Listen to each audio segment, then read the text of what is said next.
Wait, streamer mode? Ah.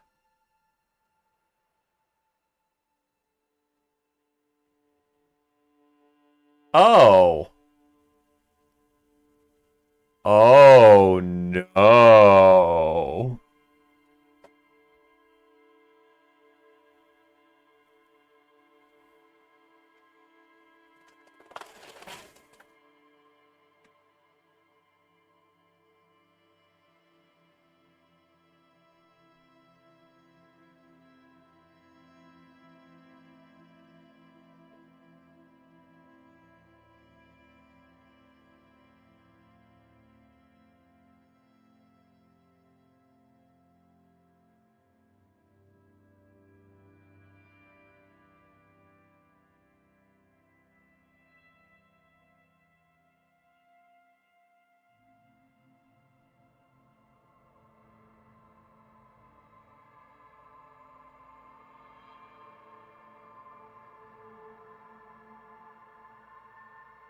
Okay, then. Well, first, now that I've gotten my soup off the burner,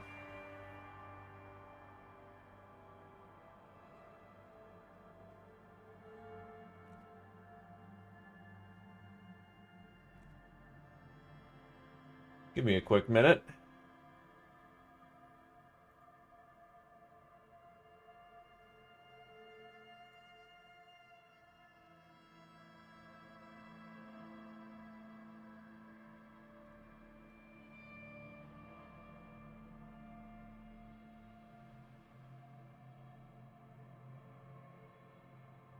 Need to find where my Twitch token is.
Oh, this is gonna take a... Hey, Paladin! Yeah, I am. I have somehow been a raging communist fascist, and I have quickly... Oh, wait, I won't be exposing anything, I think. Alright. I have just discovered something terrible.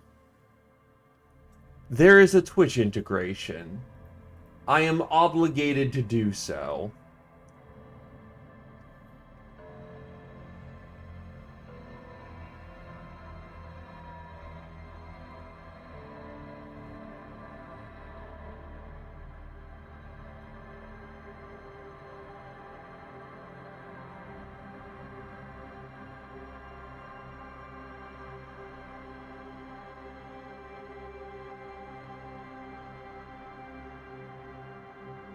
Okay, I'm not supposed to show it off.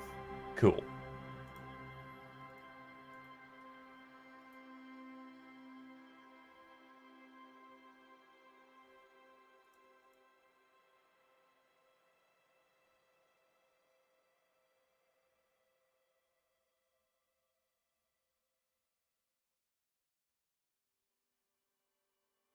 Okay. Yes, indeed. Time to butcher the playthrough for science. Now, if you wouldn't mind helping me out here, Paladin, I do need to see,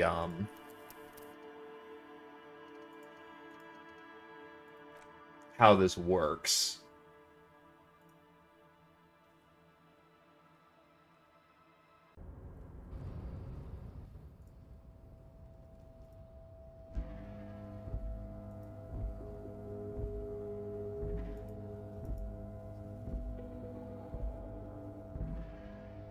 So now there's this button off to the side.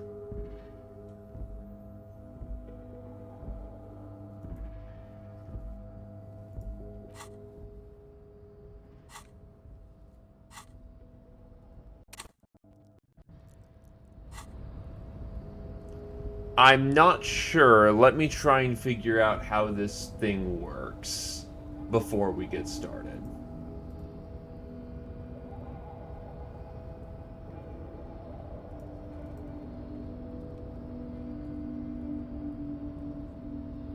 Do I just activate?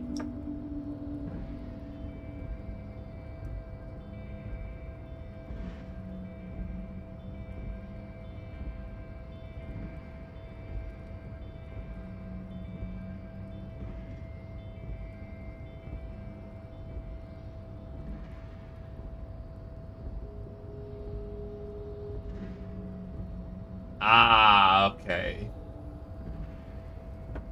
So on that end, I can now show off what stats I've got, the quests that we're doing,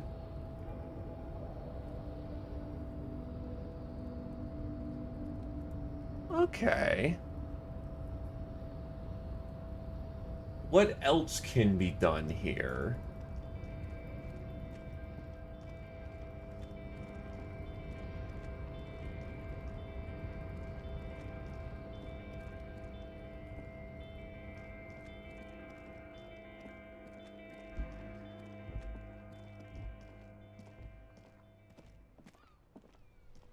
Hello again, officer. How are things? Ah, that's how that works. Okay, so if I hit the dialogue option, it lets people vote on dialogue.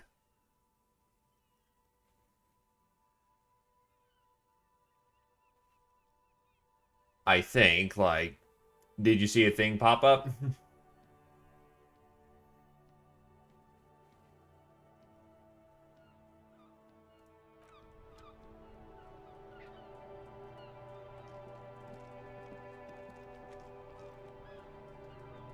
The other question is, what does this other thing do?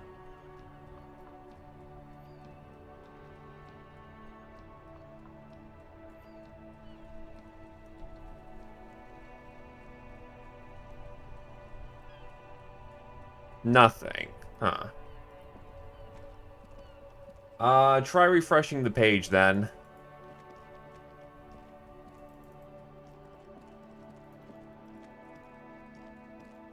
It may have not taken the options because I adjusted them midstream when you got here. Sorry.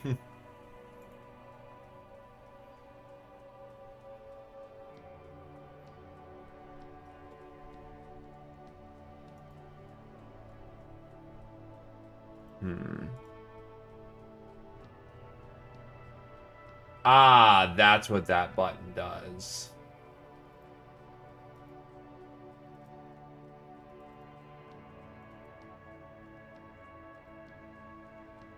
Yeet.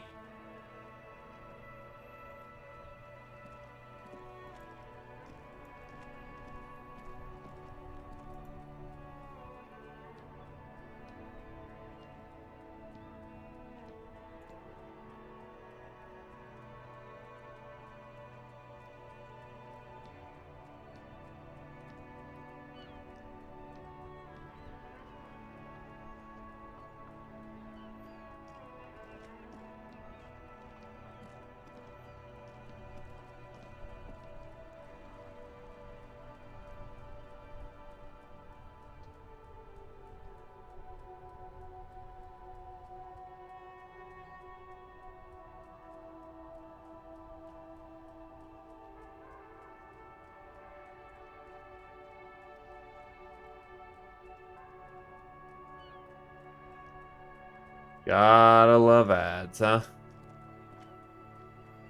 Alright. Welcome back, my good sir. Alright, so Hello again, something officer. should fire off How are now things? asking for dialogue.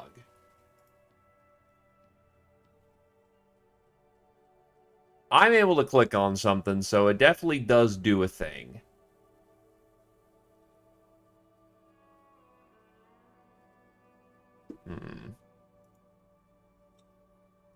I can also ask for many rapid fire dialogue, so that's, if nothing results of it, I can actually make sure that it fires off. Maybe because of mobile. Yeah, that might be the reason why. Well, that's still good to learn. Thank you.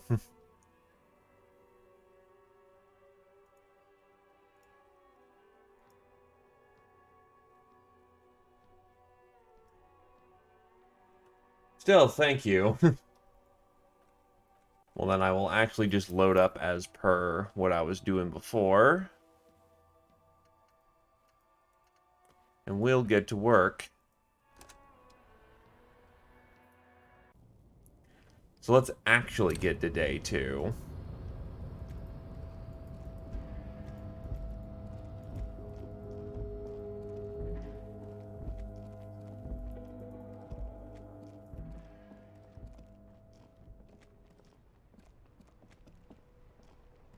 Hello again, officer. How are things? It's so late and you're still here. I'm a nighthawk. What can I say? She flashes a smile. She's still here because you're still here. You don't have to stay here because of us.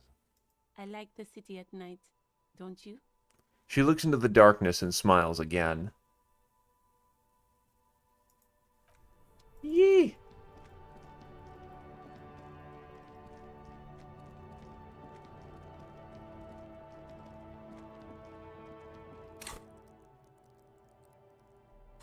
Don't think I've got any skill points. Okay, I have 1 skill point right now for any such matters, and I think I was going to train up perception.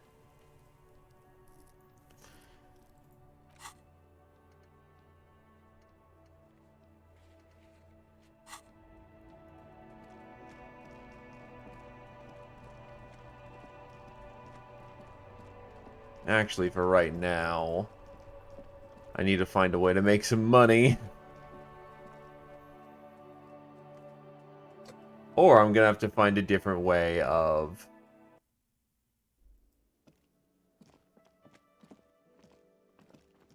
you know, paying. Hello again, sweetie.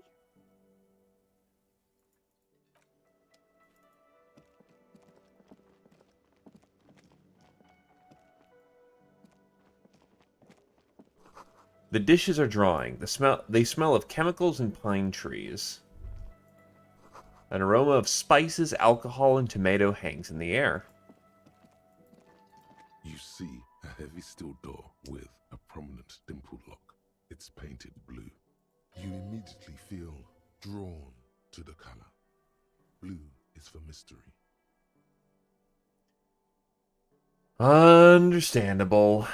It's a poison that you gotta pick.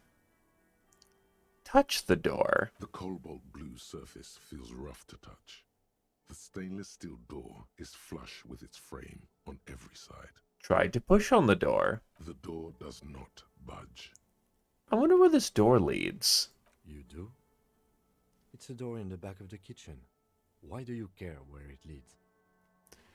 The lieutenant regards you with patient skepticism.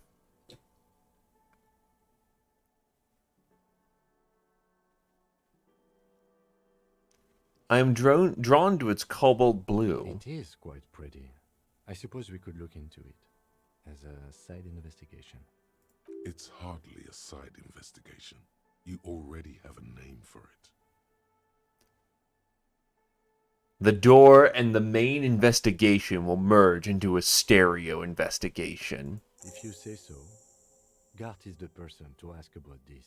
The cafeteria manager. He looks at the door, then you.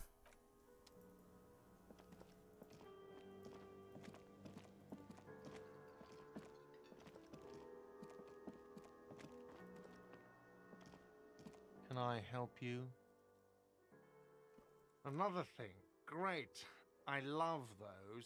There's a mysterious blue steel door in the back of the kitchen. Oh, yes, that door, sure. There's nothing mysterious about it. It's just a door. He shrugs. Do you know what's behind it? Do you have... No, I don't have a key. I don't know how to get there. And I don't care either. It's not like I've been wondering about it for 10 years. It's just a frit warehouse, probably. Or some boring storage space with a bunch of old junk and dust. Junk and dust. He runs his finger across the counter to check for dirt. He's attempting to maintain an air of indifference. It's absolutely not convincing.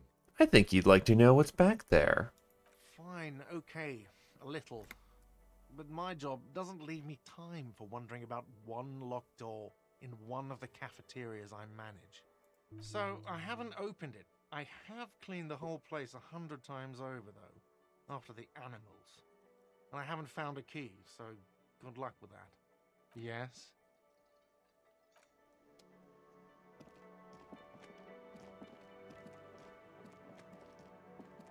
You see a heavy steel door with a prominent. The door does not budge. The cobalt blues.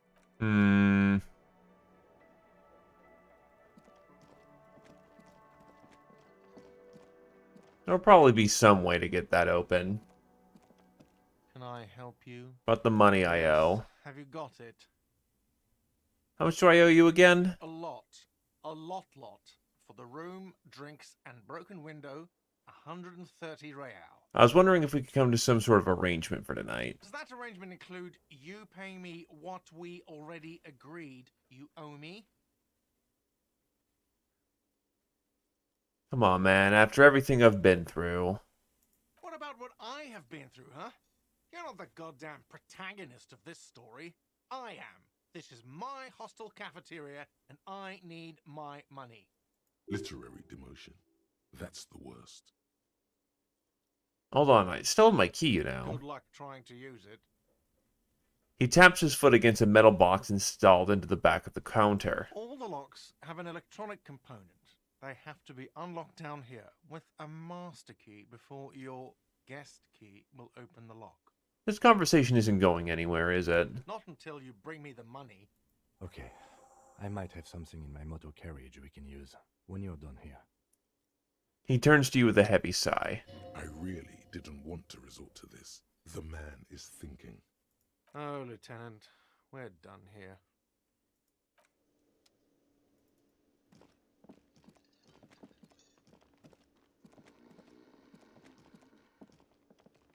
The worker is in a deep slumber. Perhaps he's on his way to where you just came from, into the primordial darkness. You gently shake his shoulder, but nothing happens. This man could probably sleep soundly in a ship's engine room. Well, considering he's been asleep all day, that's more out of concern than it... Oh, hey, wait, I can talk to this dude.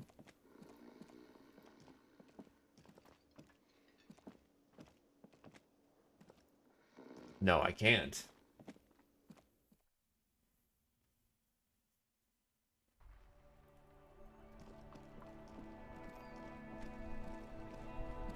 Inside, you see a set of steering levers, a radio microphone, a pull-out toolbox, and the soft glow of the fuel preheater gauge. I have something here we could sell. Look in the back, in the suspect transport enclosure. Transport enclosure. Regular people just call it the cage. Look in the transport enclosure. The cage at the back of the motor carriage looks rather uncomfortable. 4 shiny hubcaps are stacked against the seat. Their silver edges sparkle in the dark. I confiscated these 4 a little while back. We can take them to the pawn shop down by the Martinez Canal. What are those things? There are spinner hubcaps, frivolous things you put on your wheels. When the wheels come to a stop, the caps keep on spinning. There's no real use for them, it's just for vanity. He makes a spinning motion with his hands. What do you mean you confiscated them? A couple of weeks ago, I stopped a young man for going slower than the speed of traffic. Turns out he was some coalition official's son and high. So you took his spinners? Mm-hmm. I took them and arrested him for driving under the influence. Isn't that corruption? I don't know. Is it? I was going to take them into evidence, but they weren't necessary for conviction. He never asked for them back.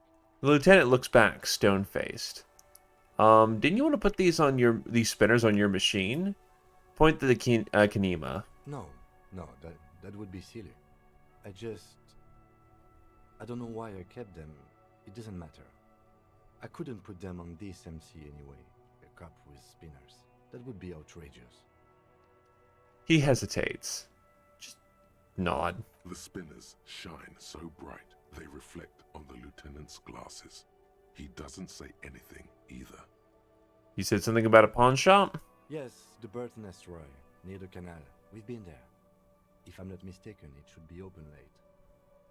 Items that can be pawned at Bird's Nest Roy's appear in your inventory under the Items tab.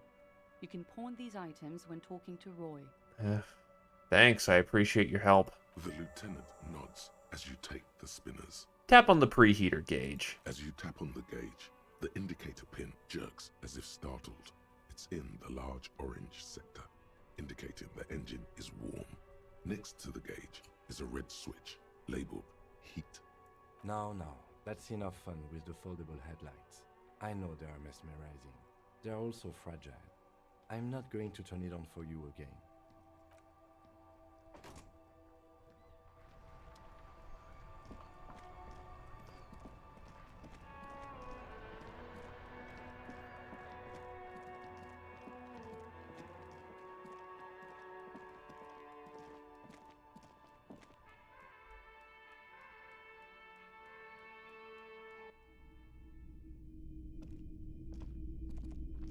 Greetings on this fine night. What brings you here? Cool that you're still open. Big city vibes. The pawn shop is always open.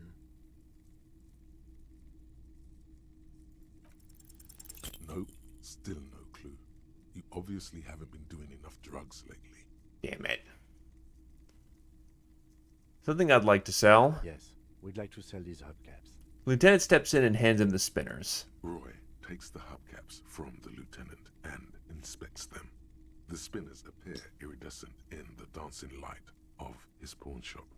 We've only seen a small portion of it, but it is very impressive. Though to be fair, that also goes in equal measure to the guy who wrote the universe, because this used to be a book before it became a video game. Or at least the universe that it was.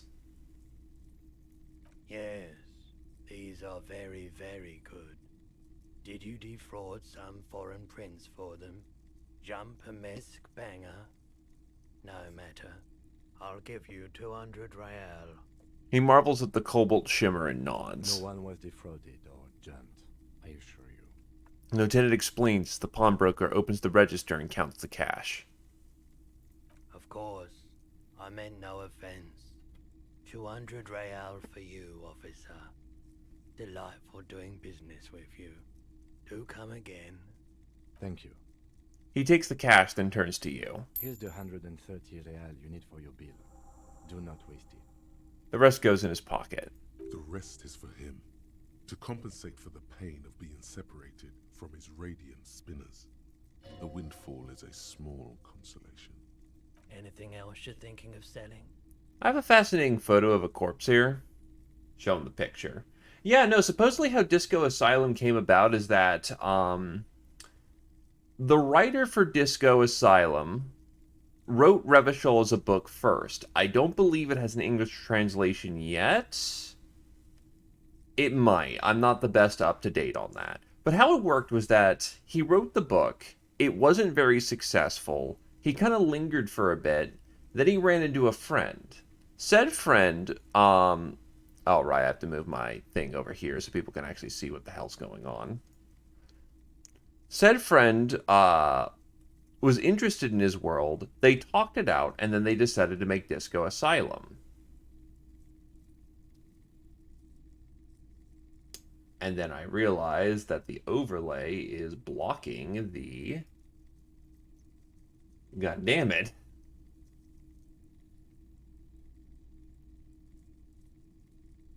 On the other hand, it should be visible in post, so, Anyway, Oh, photo, corpse.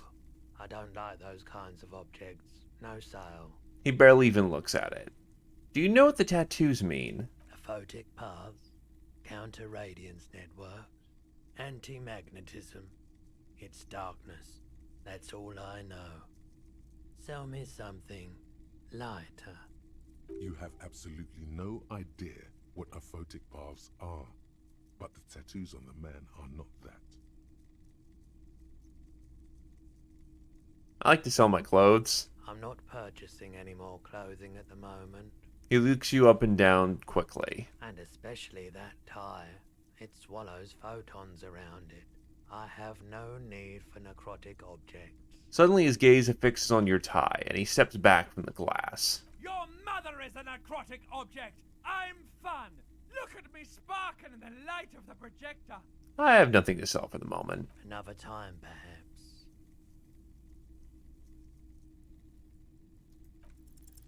Nope, still no clue. Damn Obviously it. haven't been doing enough drugs lately. Just not making those passes there. Like, keep lowballing it. I wanted to ask about my missing gun again. Sure thing. Have the people from Everett Clare's Union come here to track that gun? Maybe. Shady-looking guys came in here yesterday, looking like they'd just taken off their Wild Pines overalls. They asked if I have a police weapon to sell. I told them I already sold it. They went their way. It was a trip, but you know, all sorts of people come here, asking for all sorts of things. Wait, then it might be true. Everard's claims. Maybe Claire really is tracking down your gun. The lieutenant's eyebrow raises slightly. People as oleaginous as Everard seem like they're lying, even when they're really being truthful. Thanks for the review. Let's talk about Sure. something else. Sure. Anything else you're thinking of selling?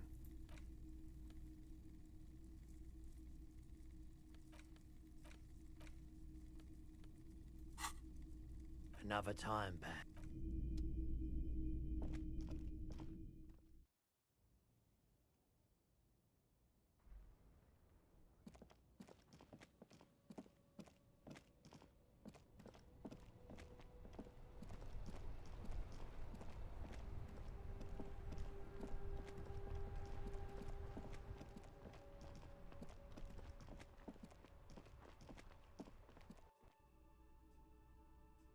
Alrighty.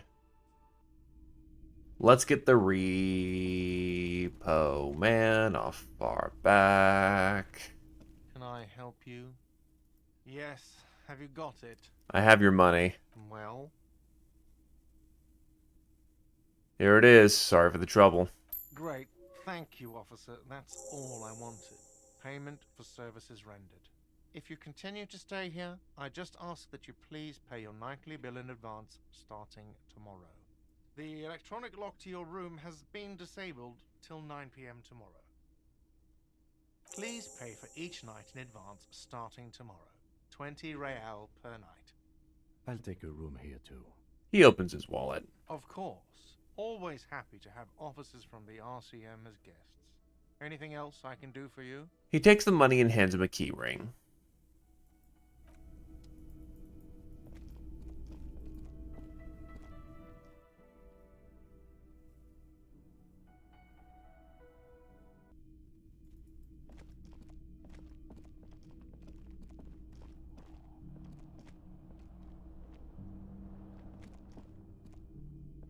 This is the door to the room you redecorated.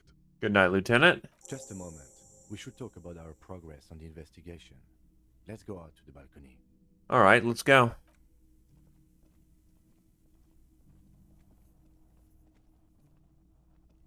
The air outside is brisk. The lieutenant is silent for a moment.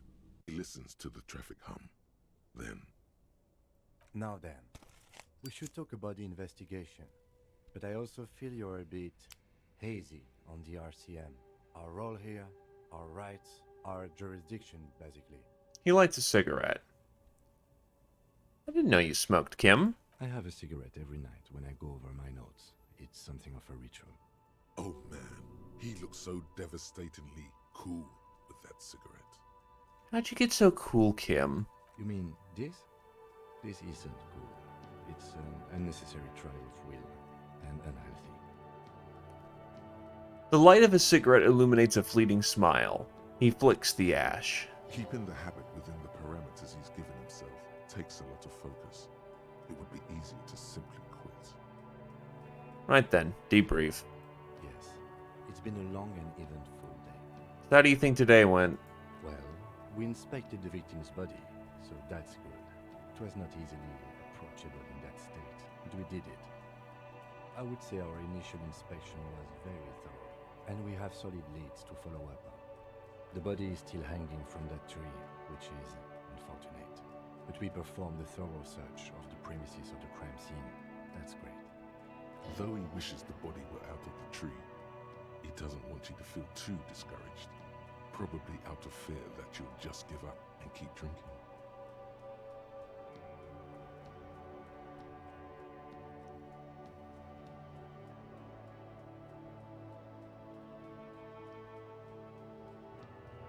Say nothing, just look out to the city. As for the interviews, we conducted an interview with Everard Clare.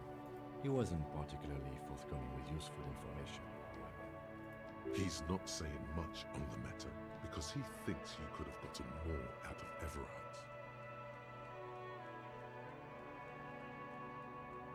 I'm sure I can get him to tell us more. Claire also helped you, how should I say, remember your name?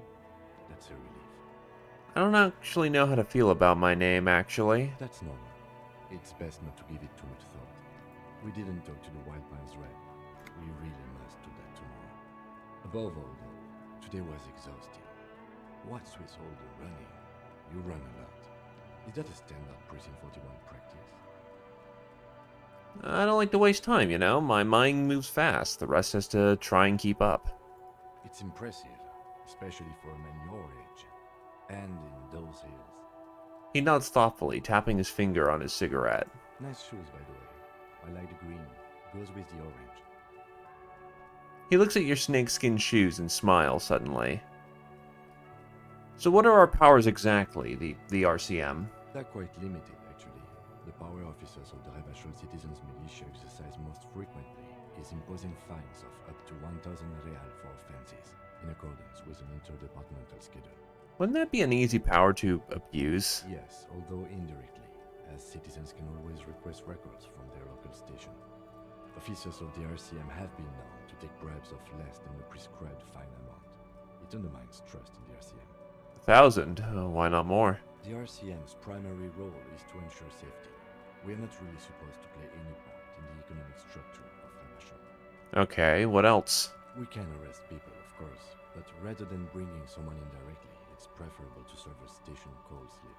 It prevents confusion and overcrowding. Wait, how can you sure the arrestee will show up? You can't. Those who don't show up become fugitives, though, and have fewer legal rights when they are eventually caught. It's about power projection. Thus far, they seem to mostly show up. I see, and if someone resists? As you may have gathered from the fact that we are expected to carry a record of our kills, like the one in your watermarks, we are permitted to use whatever force is necessary, and strongly admonished not to abuse that power. So wait, if I kill someone while on You duty... have to supply compelling evidence for why it was necessary to use lethal force. In these cases, your partner is usually your witness. Not a good position to be in, by the way. Internal Affairs handles these cases thoroughly, by cross-examining you for inconsistencies. It is hard to cover for anyone, which is for the best. Up to the people that we convict. We don't convict.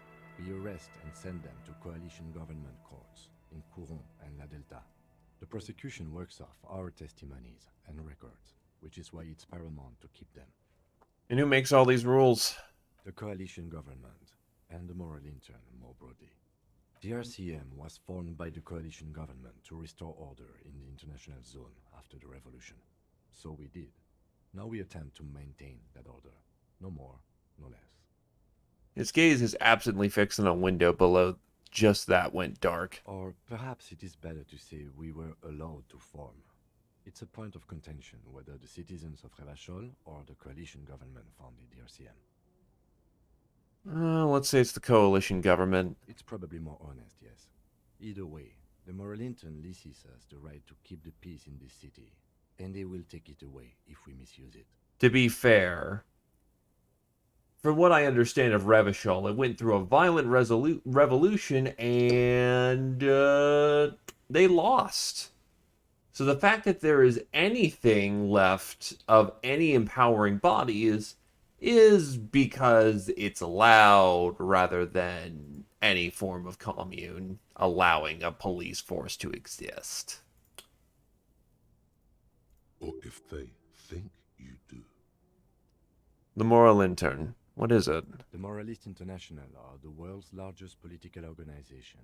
You know who they are. They have been running this place after the revolution failed. I really don't know. That's how bad it is in here. Point to your head. Okay. They're a union of center-left and center-right parties across the Real Belt. Our coalition government is just one of its many projects. They also run the ICP, EPIS, most intergovernmental organizations in the world. What do they believe in? What do they believe in? They are Dolorians. They believe they continue the humanist project set forth by Her Innocence Dolores Day 4 centuries ago. Others say they are just technocrats. Those others say they continue the humanist project set forth by Dolores Day. What's their symbol? Interesting question. It's a blue forget-me-not. Their motto is love, compassion, self-discipline. I think you can gauge what they want you to think of them from that. Something kind and usual. Something almost self-explanatory. Something ominous. Who's Dolores Day? A historic figure? The author of the modern age? You will have to look elsewhere for opinions. The subject of humanism is too abstract for me. What do you think of them? The moral intern are a fact. I try not to have opinions on facts until they change. And it doesn't look like that's about to happen.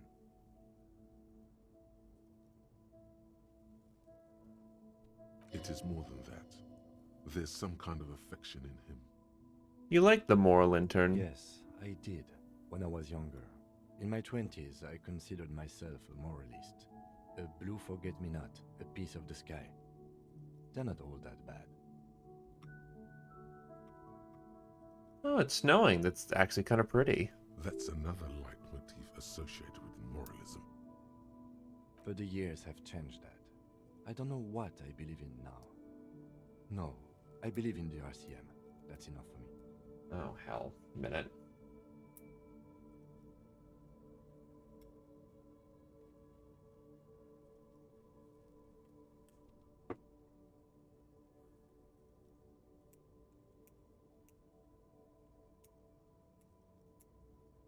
That is not good.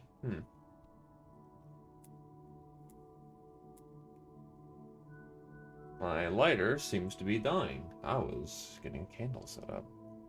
I have an opinion on the Moral Intern. Do you?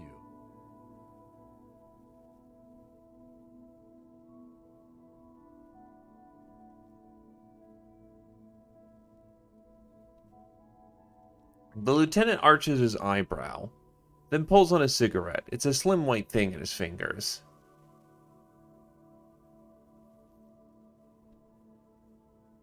Things are bad out here. Point to the city. We need them here, giving us the right to police Revish. That's...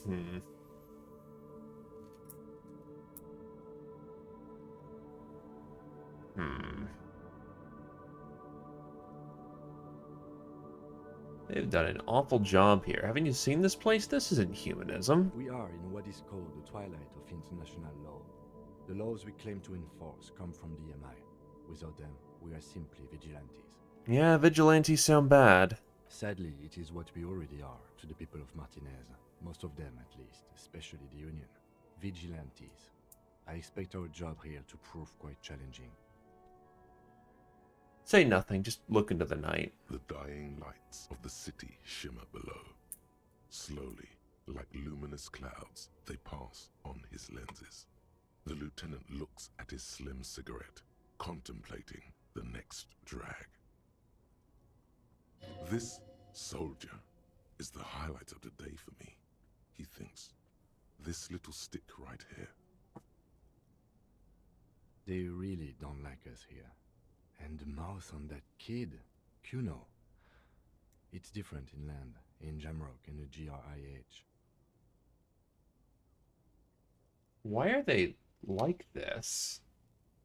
It's our fault for leaving this place to the dogs, to the Union, to the company, not daring to come here more often. It's like I told you, this place is an orphan, fallen between the cracks. And in Jamrock and the Gur? We run this city. West of the river is RCM land. He looks at the dark silhouette of the equestrian monument cutting into the night sky. It's incredibly hard. Human beings are... But we are in control, and it's worth it. The organization works. Our systems work. If they didn't, the city would disintegrate. I hope our investigation will help improve the situation here. At least do some good. Me too. But I wouldn't count on any drastic changes in our lifetimes. Thank you for this. Yeah, it's getting very cold now. Let's go. He puts up the stub of his cigarette and looks to the door.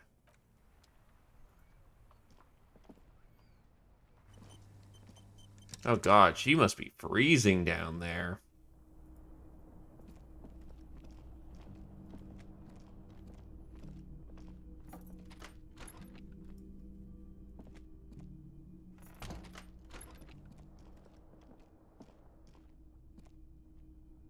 I'll see you in the morning.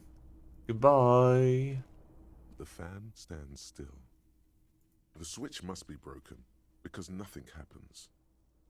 The air in the room is starting to feel like vaporized urine. Oh, Jesus. The lights are on. The lights are off again. Can I take a shower or something?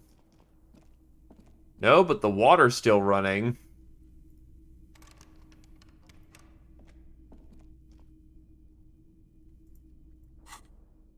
Oh yeah, don't I have tools to, like...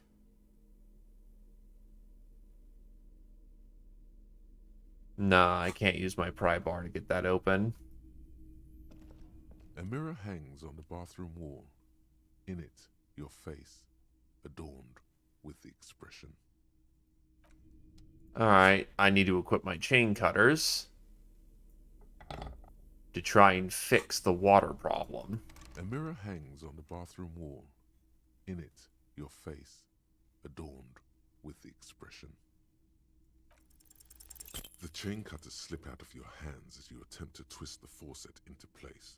Well, you know one thing for sure. Oof, off by Probably one. never been a plumber. How about being able to figure out what the expression is? It belongs in the new, the third decade of the current century. Enough time had passed from the failure of the revolution that, for a fleeting moment, free market economy seemed like the ultimate, uncontested way of life for our species. Okay. Things were good. It was smooth sailing. People made gold and champagne-tinted interiors and facades to suit the times, calling this the new style. But more importantly, disco happened. Forget about ostentatious orchestrations.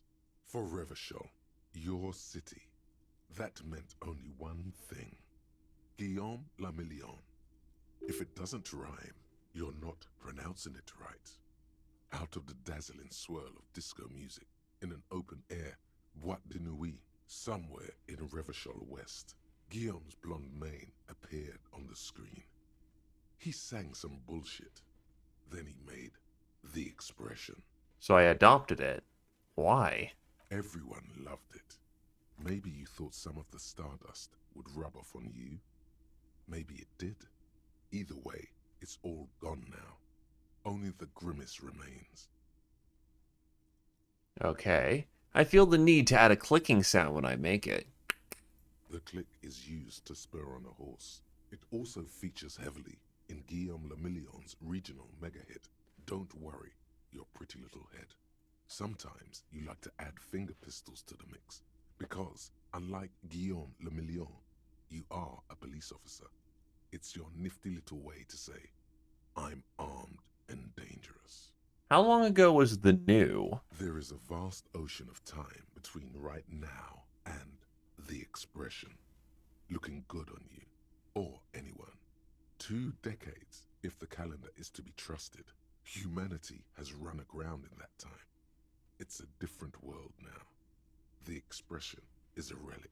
Anything else? Like, who am I? Why'd I become a cop? Why'd I drink myself into oblivion? You have some understanding of the near history of disco, plus the trivia you've picked up along the way. Episodic memory, however, remains in the dark. It may never return. You should prepare yourself for that. Does this have anything to do with ostentatious orchestrations? Not really. OO must have just stirred your mind. They're more like a disco rock band anyway. Guess that's it then. It doesn't have to be. You can swoon over Guillaume and his champagne cork smile whenever you want to. Maybe some of the stardust will return.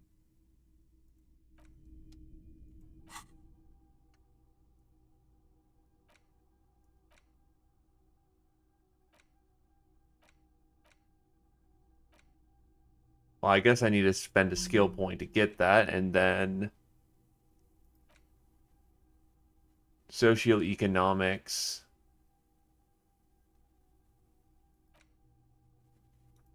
The wasteland of reality. It's been brought to your attention that you're an alcoholic, and that's a sickness, and it's killing you. You're crawling on your knees through life, your booze-filled belly dragging on the ground, your brain now fuzzy, now in overdrive, your hair sticking together with today's cold sweat and yesterday's vomit. Perhaps they're right. Anything is better than this. Maybe even bone-dry reality itself. Maybe you can quit.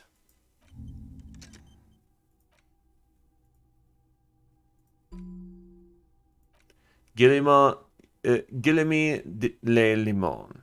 Whatever happened to Guillemot le Limon, who, in his amber mane and sparkling teeth, beguiled the tattered remains of the nation?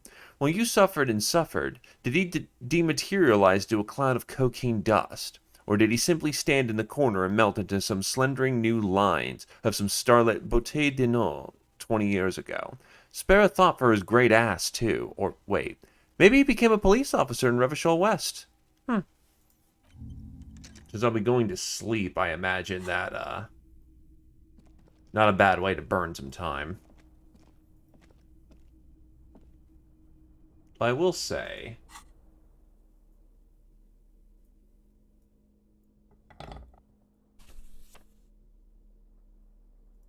It's the ledger you found in the trash. A cabbage of papers hanging from the board, with the permeables drawer inside.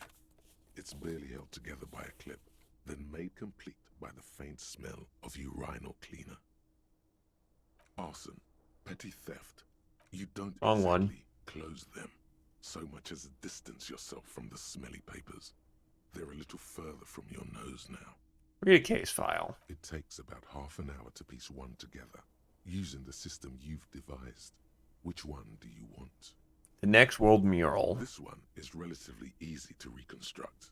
Overnight on 1202, a graffito, nay, a mural, appears on an 8-story tenement overlooking central Jamrock. The building is a sparsely inhabited ghost tower, part of a failed real estate development called Grand Couronne. Cause of failure: rent too high. The mural is enormous. 2 silhouettes, a man and a woman, are kissing. The text cut into their form reads, "True love is possible only in the next world. For new people, it is too late for us. Wreak havoc on the middle class." People call it that thing and that fucking thing. It's visible for miles. In 2 days, the station's complaints desk gets clogged with requests to remove the bummer. You and your partner are assigned to the case. The graffito crew is easy to track down. Only the bell lectures have the literage of industrial paint to cover the surface. One of the graffito artists is rumored to be rich. They take responsibility for the execution, but not the design. The ideologue of the Next World Mural, as the crew calls it, remains an unknown. Wait, do I ever find out who came up with it? The case files do not show you finding the author of the design. The crew agrees to clean up after themselves. However, your partner, JV, is against the removal, citing public support for conservation. This leads to a debate in Precinct 41, which then spreads to the streets of Jamrock, ending in a rare plebiscite organized by you and the rest of Row 3. The 9,000 people subjected to the mural's message, all of Lakeside, Central Jamrock, and Villalobos, plus half of the eminent domain, participate in the vote. Although the case begins with what appears to be a lot of rambling on the streets as to how juvenile and stupid the mural is, given a choice between two options.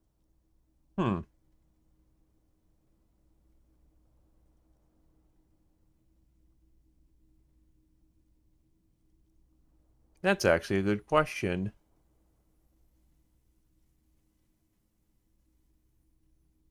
Oh, if it's bothering the neighborhood, remove the mural, it is A wrong. staggering 78% of voters choose to keep it.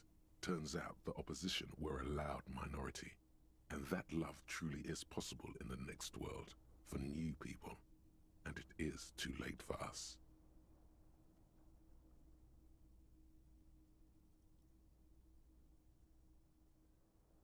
The middle class is not to be blamed. It is human nature. Did anyone ask you what you believe in, man with the smelly toilet ledger? What do you want to tackle next? Or are we done? The unsolvable case. AKA Leslie and Burke. AKA the public indecency drunk and the property damage drunk is a cursed case. It has been passed from unsuspecting officer to unsuspecting officer for 10 years. On January 29, the unsolvable case made its way to you. Why you accepted it, it is unclear. Every officer, and indeed most civilians in Jamrock, know it's unsolvable. Leslie will always take his pants off when he's drunk. Burke will always trash everything. It's just what they do. It is their nature. You cannot change the nature of a man, and you can't lock them away because public indecency and small-scale property damage are not punishable by incarceration. The only way for Leslie to stop flashing his genitals to bypassers and for Burke to stop dismantling signage and rear-view mirrors would be for them to stop drinking alcohol, which, in their 40s or 50s, it's hard to tell because of their distorted features, is a medical improbability on par with you ceasing to produce the expression. Alcohol ruins everything again. Can we just keep them off the streets? You would think that, but you're wrong. Where's the fun in exposing your genitals or breaking stuff in your own home? No, Leslie and Burke are on the corner of Main Street and Perdition, because that's where the action is. Threatening, fines, dragging them to the station, locking them up in the hellholes they live in, locking them up in the station, hypnotherapy, even trying to get the local gang of Zemyaki to take them out. The Zemyaki gave them ethanol, so Burke and Leslie would expose and rampage even harder. You tried it all, and still the complaints wouldn't stop, as they hadn't stopped for 10 years. It's plain to see from the files that you, Satellite Officer JV, and Special Consultant TH had more important cases to attend to. You uncover cross-reference to several ongoing investigations, each brought to a standstill every time you drive down Main Street. Because there they are, on the corner of Perdition. And what is Leslie doing? Public indecency. Good, you're learning. If the files are to be trusted, that's all there is to it. That and Burke breaking things, and the fact that they're both drunk. But then again, so are you. The case becomes considerably less comic one day when Burke takes a swing at your ledger. He must have it confused with the property he likes to damage. But the joke's on him. You're drunk out of your mind on potent Pilsner. You slam the hardened plastic board in his face. Then you proceed to beat him unconscious with it. And I didn't get disbarred for that one? In the process, the ledger sustains damage. The compartment within, reserved for permeable documents, is jammed shut. You stop your assault on the now unconscious Burke to open it, but are unable to do so. The officer began to cry, reports Leslie, who, at this point, is tending to Burke.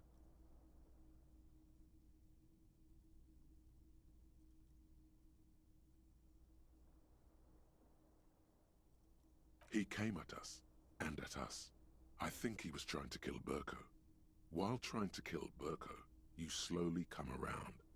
The permeables compartment is open. You've smashed it open on poor Burko's kneecaps. The good news is, Burke can't walk anymore. Can't get out of his apartment, an invalid. With Burke to tend to, Leslie cuts back on the indecent exposure. Maybe he flashes his genitals to Burke. Who knows? But both drunks are off the street. The complaints stop. The unsolvable case is solved. Which is also why the officer responsible narrowly escapes a disciplinary hearing. The end. Does that sound like a Raphael something Costo to you, sir? Okay, you're right, it doesn't. Damn it. Take it anyway, since you so obviously want to be a detective Costo. Huh. Detective Raphael Ambrosius Costal. When you say it, it feels like you're taking on a bite of a lemon mangerie while sitting on a terrace on a seaside cafe on a cool summer day in Sur-la-Chef. It's everything you're not. You haven't created many things during your stay in Martinez, but you've created this. A fancy, sophisticated name that makes you sound intelligent, that no one seems to acknowledge. Don't you feel like you deserve a special reward for coming up with something so special? And what would that reward be? It would be very interesting to read about these, wouldn't it? I mean, there seems to be a square-shaped entry wound in the victim's forehead. She's been sitting there for weeks, on her rocking chair, with a square hole in her skull, staring at the wall, her mouth agape. The square bullet hole murders. But That's all you got. From the half hour you spent piecing it together, all you know is the entry wound was square-shaped. You never found the bullet. And then another body showed up, also with a square hole in his forehead. a sequence killer. Who knows? Those pages are missing. What next? Don't worry. One day you may still catch the man with the square gun.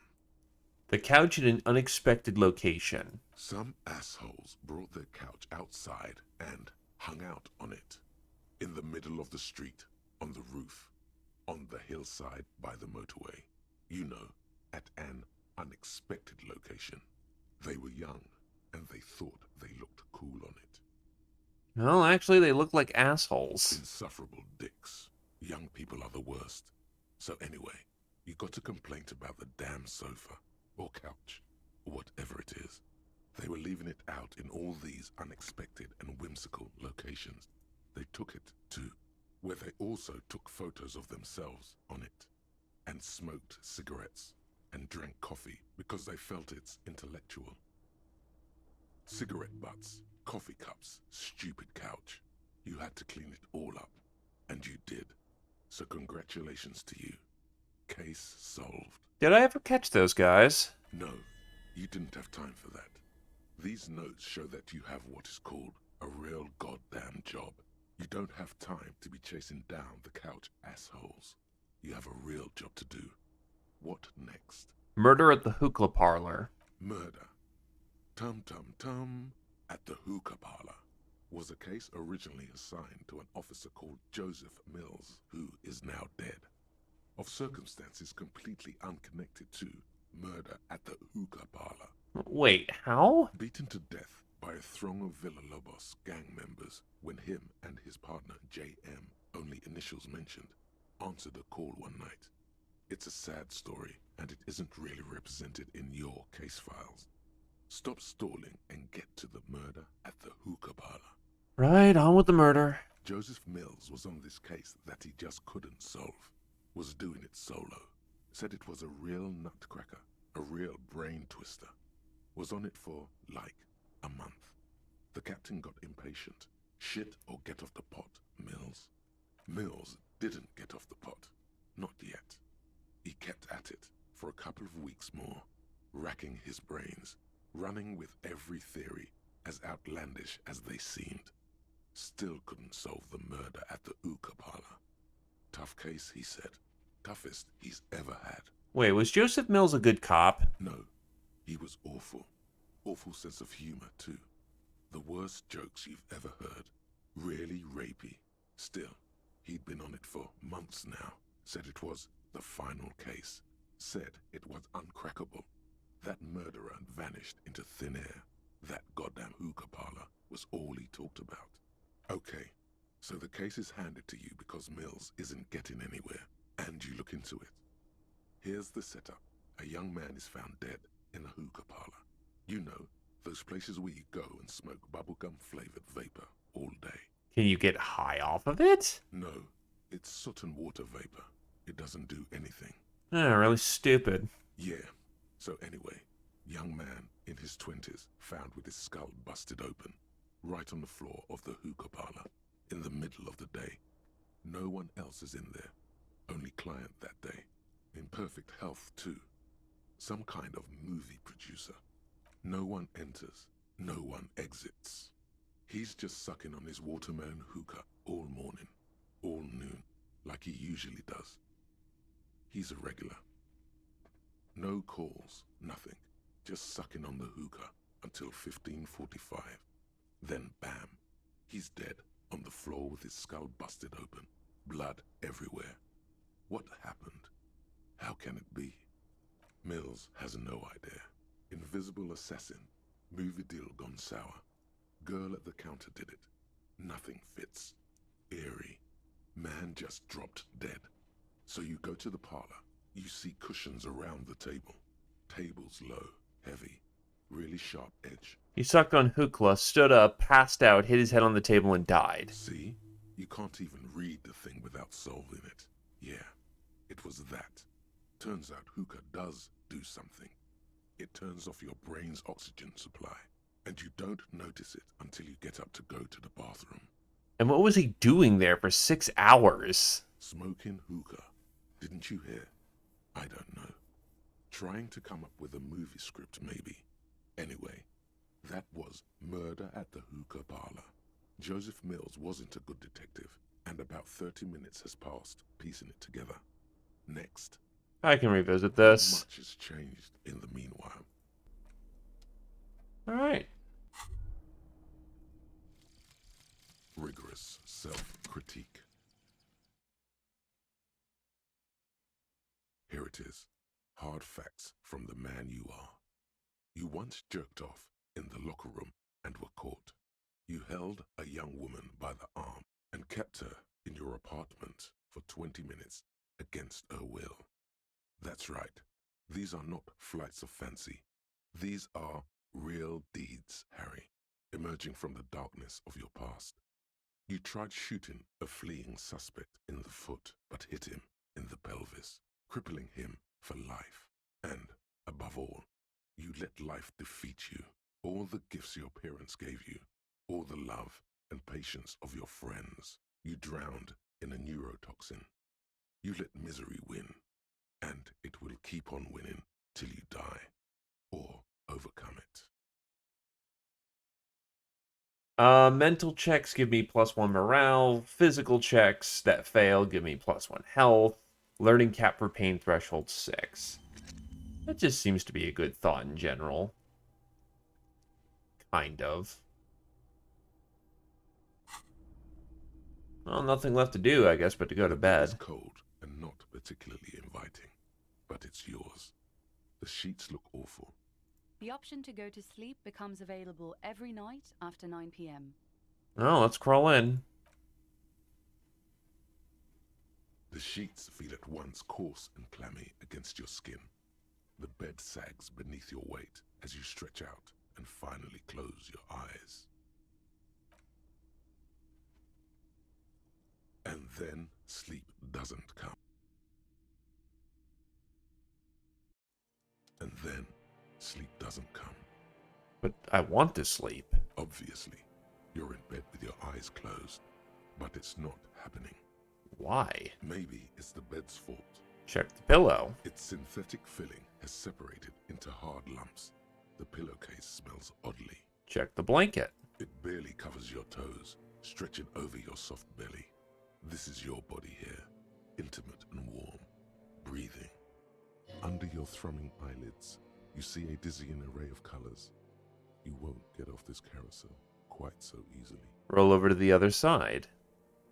Actually, just want to check. Oh, it won't let me check my stats. Damn. It's a little better.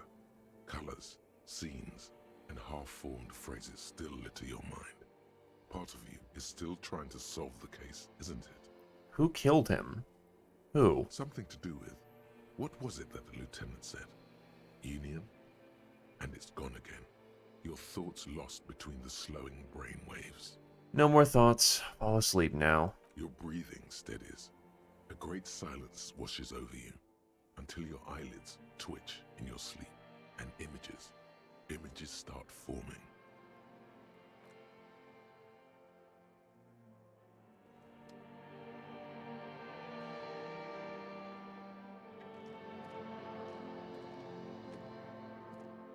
Oh boy.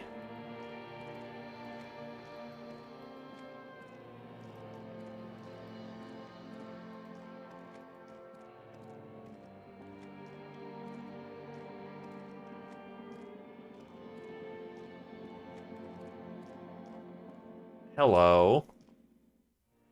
Do you remember the scent of your childhood?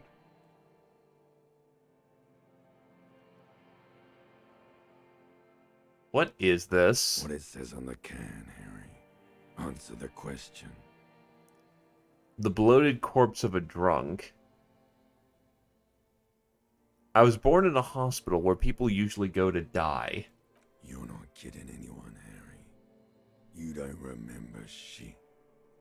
Tell me, do you remember your wife's hand on your face? You said who? Do you remember the warmth of her thighs, between her legs and in her mouth? Tell me what this is. I'm not answering before you tell me who you are. You know who I am. I'm the bad day. The one where you ask her, and then later in the streets, wandering. It's the worst day of all time, Harry dear. And it's coming. She will hear about it on the phone. Reality will turn into a grotesque nightmare. This will be the last thing you did to her. Tell me, do you remember the love of your life? Well, considering we're a real fucking mess of a person. Also, hey, Krios! As you see, there's some depressing shit going on. I was left. That's right, funky baby. And you just stood there. One hand on the bottle and the other on your dick. Watching her go. Let it all be dragged away from you. Tell me, where are your friends? Human beings have friends, Harry boy. Where the hell are yours? I can get it all back. No, it's gone. 3 times gone and never coming back. You failed. You failed me. We've done this 3 times. You failed Elysium. What is Elysium? Everything. The pale and the useless. On the surface. The outer magnetosphere. Burning, furious truth. 8,000 years of written history. You really dropped the ball, Harry. 4.6 billion people. And you failed every single one of them. You really fucked up. I've talked to you before. No, Harry. You were just talking to yourself. That's all you ever do. Even in your dreams. And the act is wearing thin. The spots of the disco ball fade around you.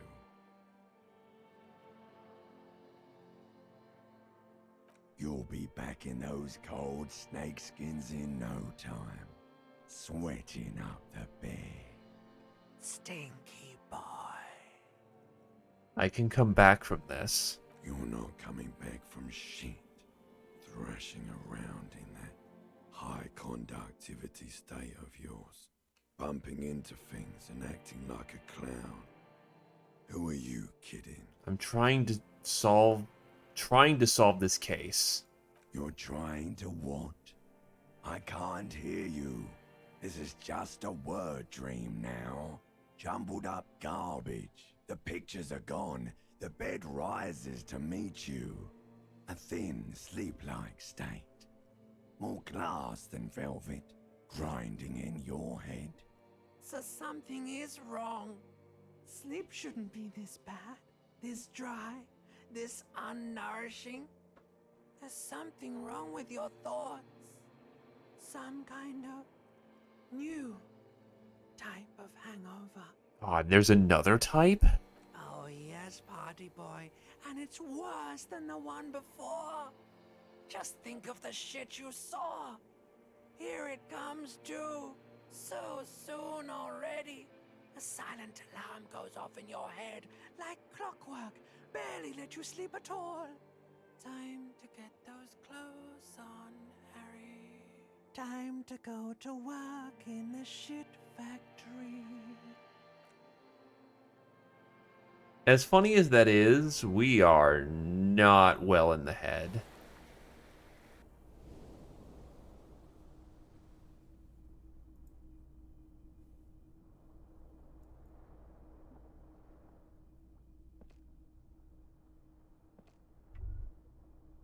Good going, buddy.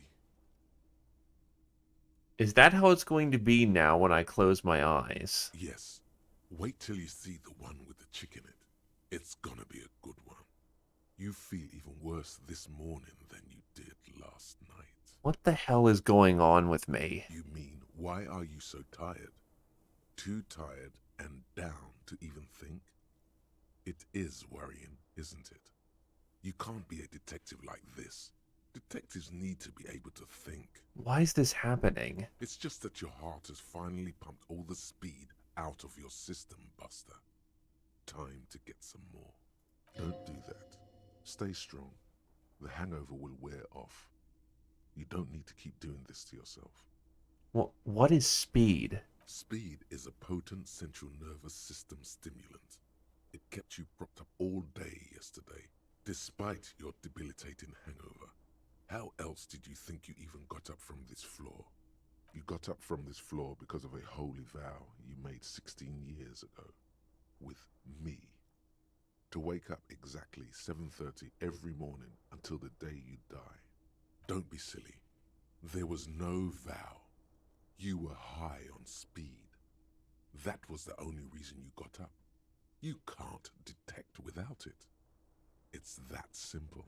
No, I can take this. I'm not going to go looking for speed. Are you sure? Ready to live as this pathetic shell of yourself for days? Basically, a week. Let's be honest, 2 weeks. Maybe 3. You won't make it. Half the town will be dead by then. You will be fired. That's a lie. I can do this without speed. Half the town won't be dead. Suit yourself, slow, sad shell man. See how you do without your spark.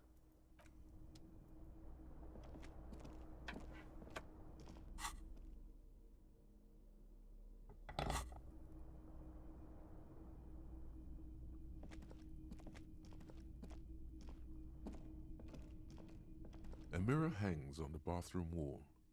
In it, your face.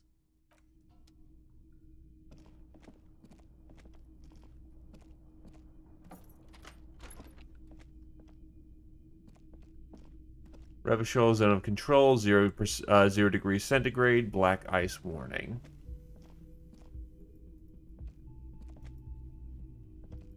He'll wake up when he wakes up.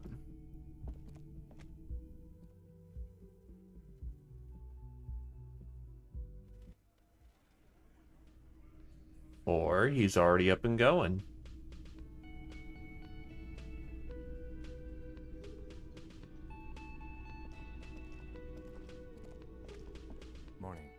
He gives you a quick nod. Looks like we can get to work at once. The Union muscle turned up. They look rowdy. We should talk to them. Are these the men Godfrey told us about yesterday? I completely forgot. Sorry, I had a rough night's sleep. It's them by the looks of it. Loud and nasty, just like the manager said. One loose thread less to worry about, and one big problem to replace it. He crosses something out. What do you mean by rowdy? I mean ungovernable. Martinez isn't exactly enthusiastic about the RCM being here. They prefer to be policed by the Union. These men here, men who drink beer for breakfast, there's talk of an armed wing of the Union called the Hardy Boys, who are responsible for state policing. I think it's them. There are so many of them. Maybe we should call in reinforcements. That would just escalate tensions. No captain would sign off on it.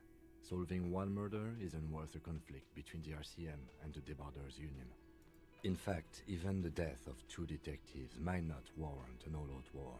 So let's keep a cool head, okay? Let's roll. One more thing before we do. We don't have to talk to them immediately. We can walk right past them, continue with our business. Good. A power move. Purposefully concentrate on something else first. Yeah, streetwise. Zoom right past. Do it on your own terms. But aren't you curious to know what they have to say about the murder?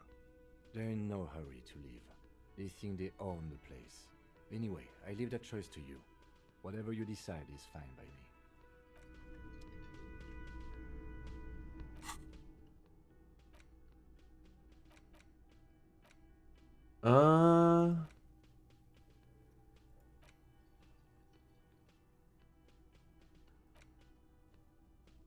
I think I'll take the time to get a bit more skilled then. We got other things to do.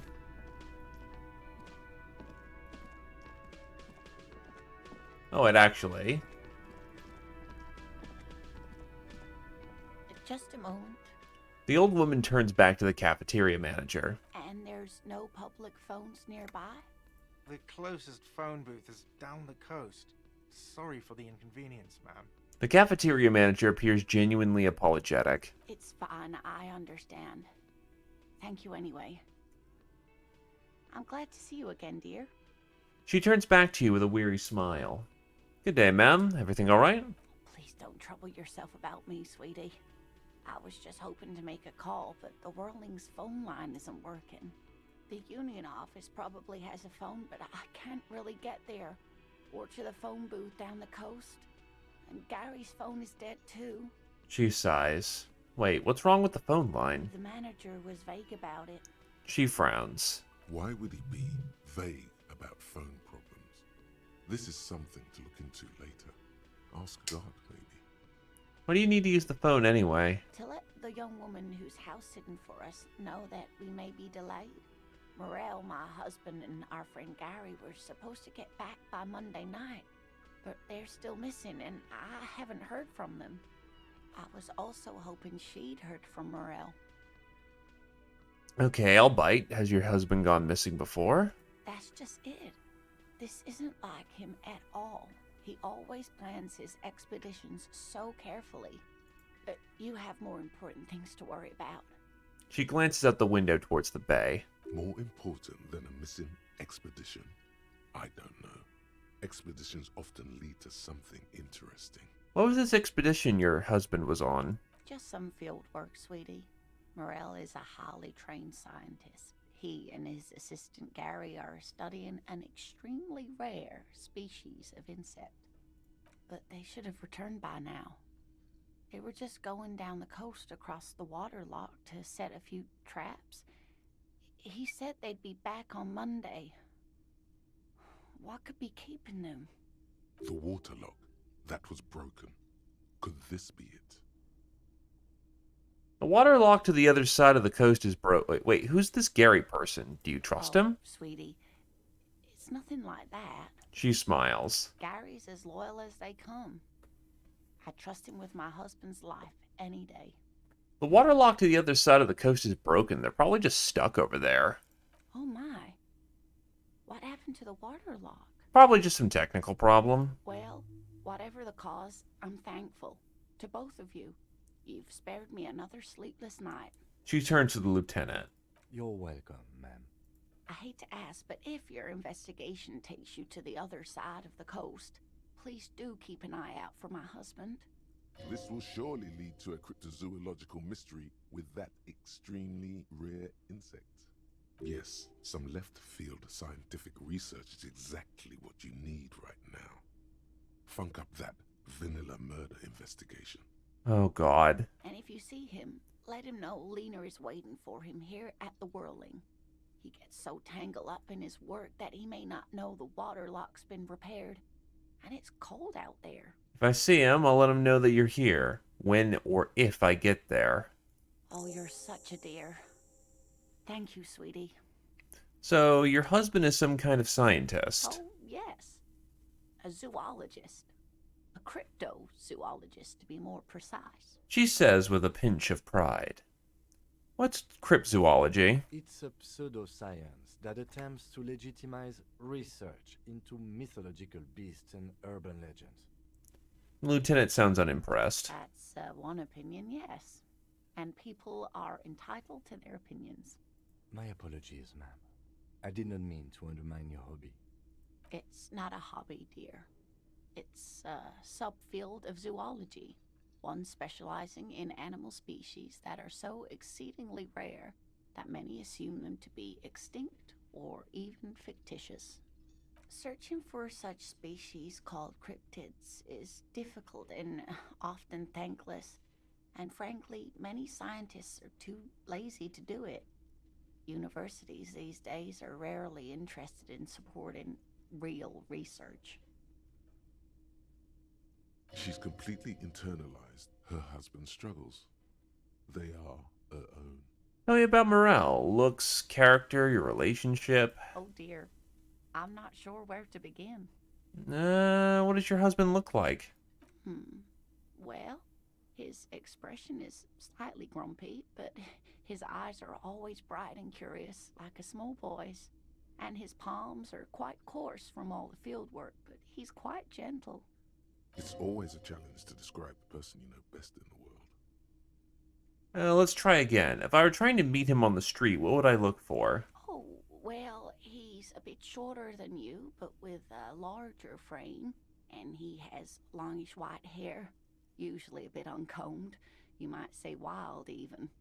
The lieutenant pulls out his notebook and begins jotting down the woman's description.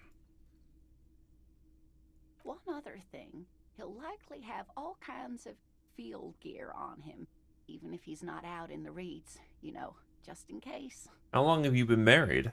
We'll be celebrating our 16th anniversary this autumn. Her smile is soft. Not the most numerically satisfying anniversary, but I like the less obvious milestones even more somehow. How'd the two of you meet? Via dating agency, I'm ashamed to say.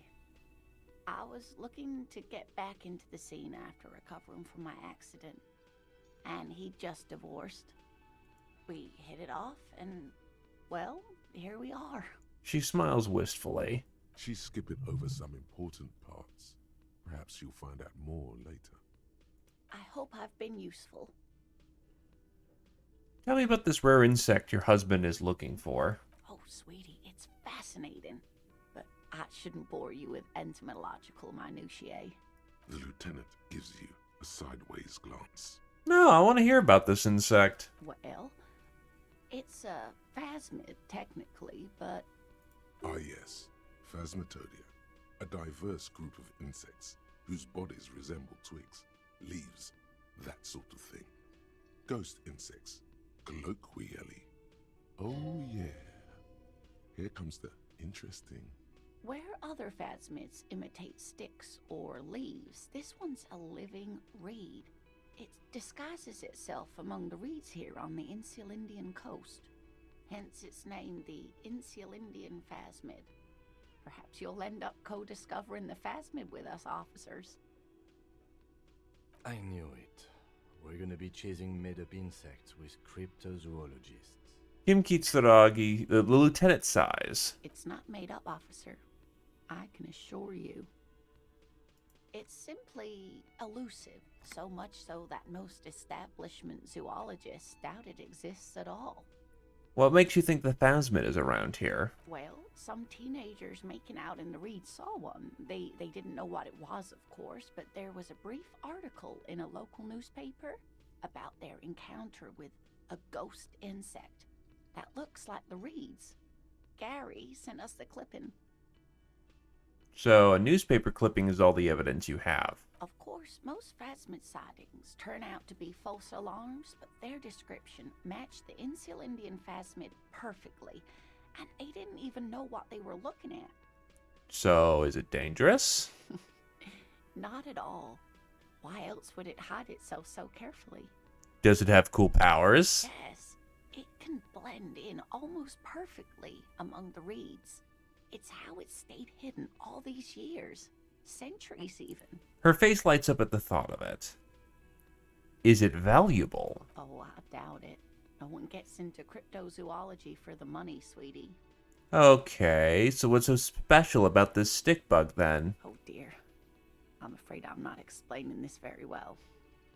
It is very special. The woman's face flushes with embarrassment. Morel can explain it all much better. I wish you could hear him describe it. Then you'd understand, I'm sure. Maybe we could convince her to tell us about some cool cryptids. There's really no point in manipulating anyone. She'd be only too pleased to tell you about her work. Go on and ask. Hey, Lena, I'd like to hear about some of the cryptids you studied. Could you just tell me about a couple of them? Oh, I'd be delighted. Truth be told, I could really use the company too. One cryptid, not a couple. One. This won't turn into some kind of cryptid extravaganza. Cryptid extravaganza. I like the sound of that. And I don't. Just one. Or he'll be disappointed in you. Ooh, tough choice there.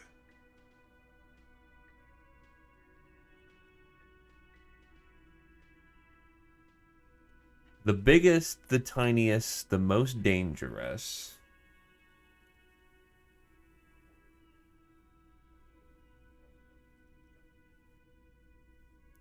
What is the most dangerous The cryptid? gnome of Jeroma. The Gnome of Jeroma. That doesn't sound too bad. Oh, it is. None of his victims survived.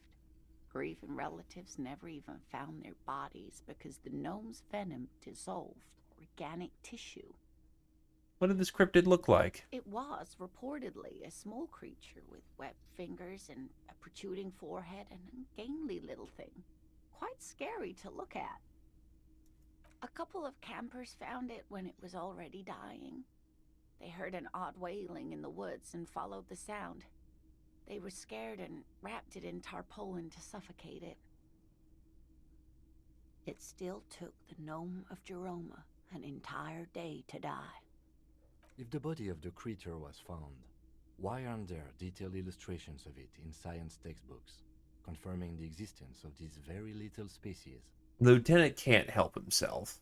Alas, the first scientist who got his hands on the creature's corpse put it in a jar of formaldehyde, thinking that would detoxify the gnome's venom. Instead, all the venom leaked out of the creature's teeth and into the surrounding liquid, dissolving the creature itself. A poetic end, perhaps, but a real loss for science. She says mostly to herself. Is that a cryptid on this pen that you gave me? Take out the pen she gave you. You promised you'd only ask about one cryptid. Hey, I didn't promise shit. Alright, okay, we move on for now. It'd be dishonorable to renege on a promise. He nods approvingly. That's all for now, ma'am. Hey, I got an honor point.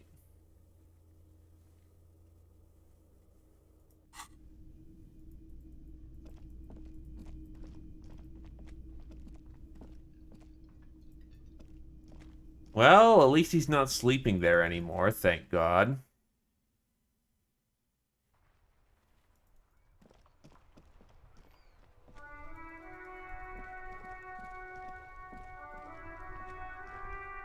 The dented yellow mailbox greets you with its graffito and bullet holes in the front.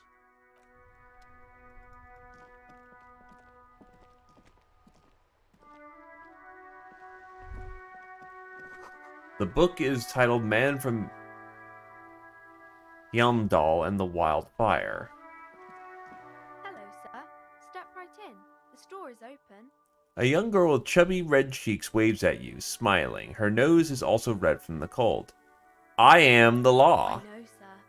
She stomps her feet to feel warmer. Yes, people get that you are the law. You really don't have to keep saying it. Are you interested in a new and exciting book? What kind of a store is this anyway? It's a bookstore, sir. We sell books, postcards, and some board games. It's called Crime, Romance, and Biographies of Famous People. Whoa, whoa, whoa, whoa. Hold your horses, little girl.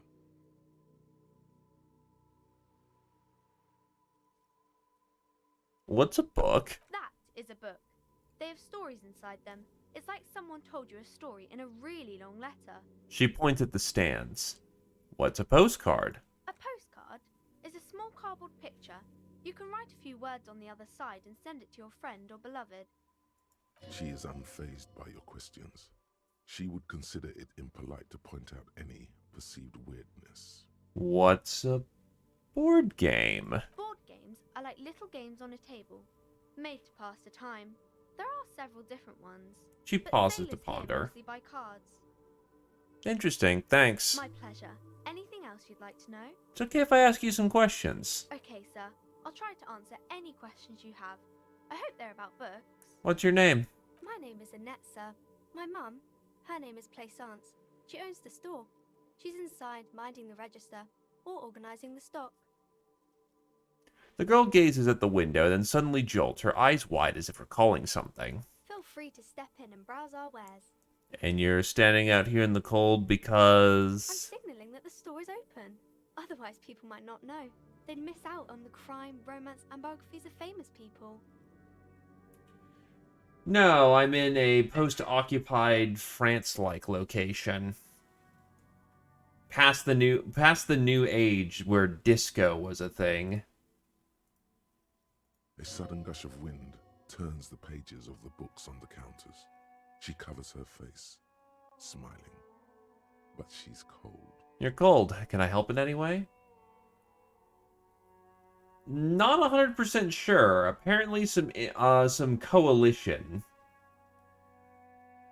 Revachol was run by a monarchy before it was hit with a communist revolution, and then a coalition of governments came on down and ruined things. You're cold. Can I help in some way? Kind of you to offer, sir. She doesn't know what else to say. What could you do to help her anyway? I should have a word with the store owner, maybe? Oh, no, sir. I'm happy to help Mum by luring in customers.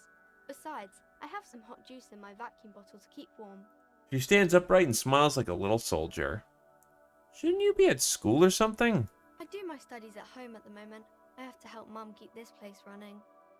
Isn't going to school more important than this? Also, welcome to Stream Barman. How's it going? Mum says it's necessary to do both because it builds character. Mum says a proper worker is dutiful. That's how you get ahead in life. You succeed. How's the business going? Mum says it's peachy. She was a little afraid at first.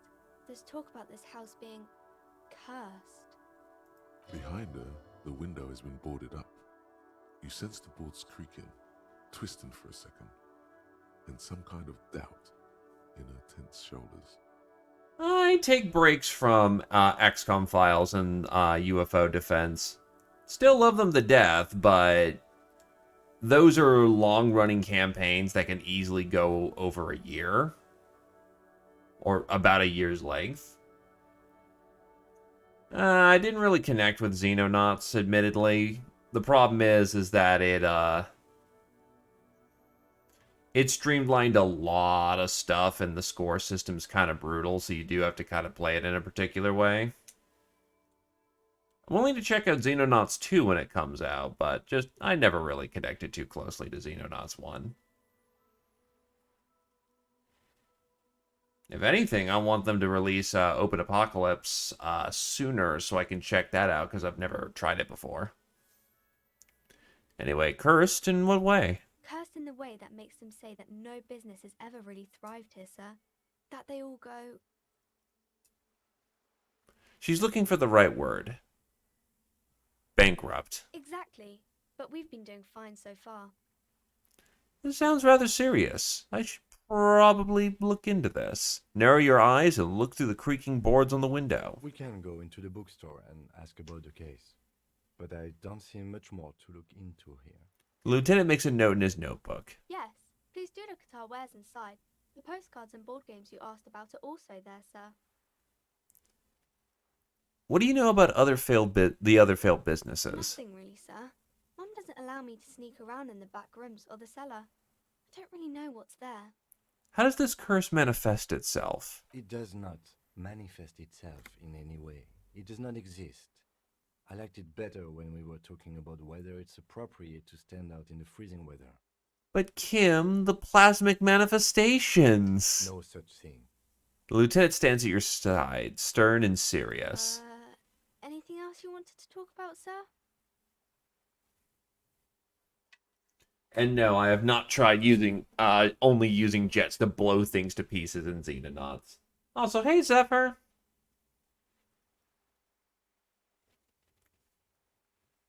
You mean you have some actual restraint while you're not bringing rocket launchers to every combat?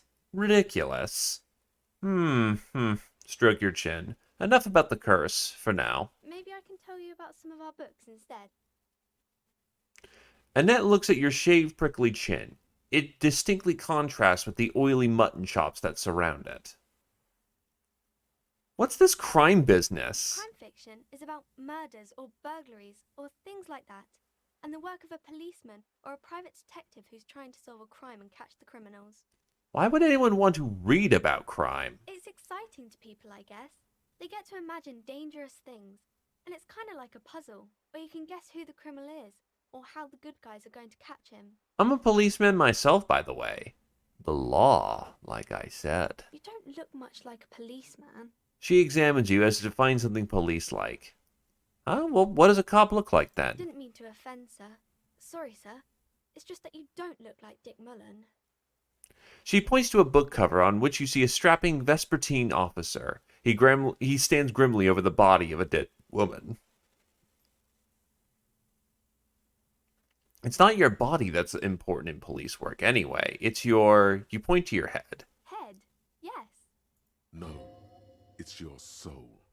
Your blue soul. No, your mind. Not head, child. Heads.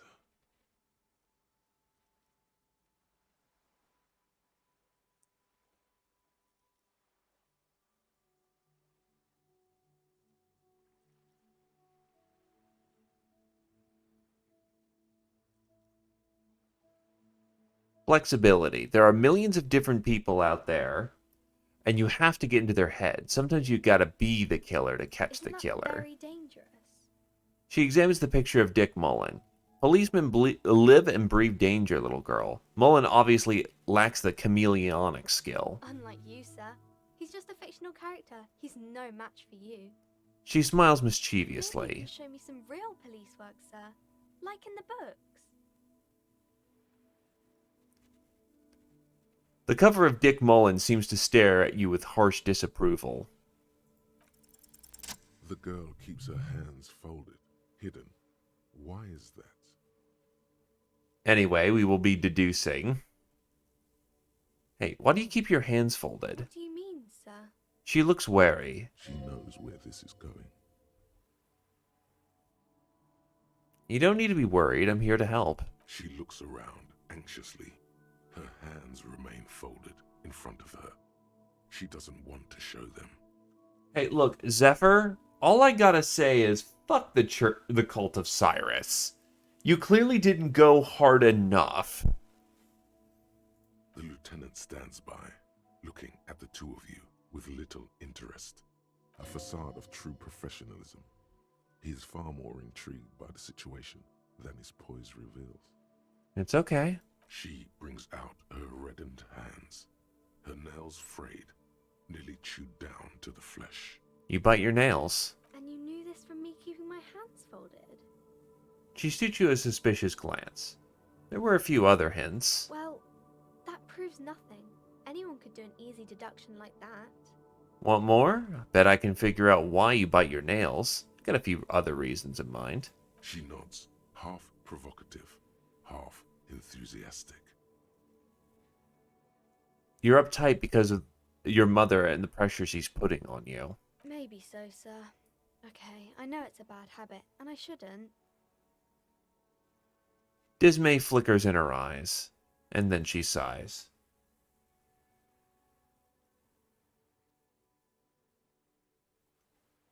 And you see, that's why I want to try out Open Apocalypse one of these days when it's a bit more stable, because that sounds amazing. Hope this entertained you. It was okay, sir. She's still got a rebellious streak. There's more that can be achieved here. Ask her to do the same. You think so? Fine, do better. To do something about me. You're quite sober. She snaps back quickly. The lieutenant does not flinch at the comment. He does not flinch even a single bit. He is intensely not flinching. It takes effort. I am also sad and my head hurts. I'm sorry, sir. I hope things get better soon. She looks you in the eye, a gleam of sympathy on her face. There she stands, swaying on her feet, assaulted by the early spring breeze. She smiles at you. The whole situation suddenly feels familiar, somehow. In this game, no. But I can take bribes and do some other pretty wacky shit. But I am ostensibly supposed to be a police officer. What are you missing here? Why does this seem familiar? Because you know each other. She's been talking to you so openly because you've talked before. Hang on, so you know me? We've met before? Yes, I stand in this spot all the time. She sways back and forth on her feet. You've been running around all week without your shirt on, sir, apologizing to everyone. I don't really understand what you've done wrong. Did I ever talk to you? Of course, you've stopped by a few times. You certainly look better than the last time I saw you. Thanks. What do you mean better? I look like shit. Yeah, but you don't have party eyes anymore. Party eyes. Yes, of course. That makes sense. All right. So some of the things that we could do is that I could ask merchants to throw me some bribes. I could buy expensive alcohol. I know of one particular instance of a game over that you can get other than sleeping in the trash.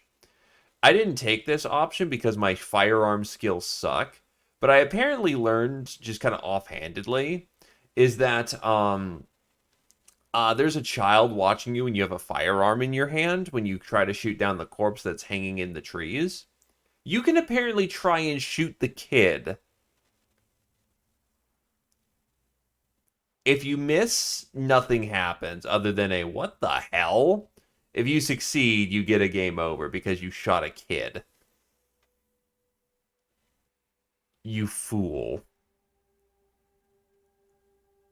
Lieutenant slowly, ever so slowly, realizes something.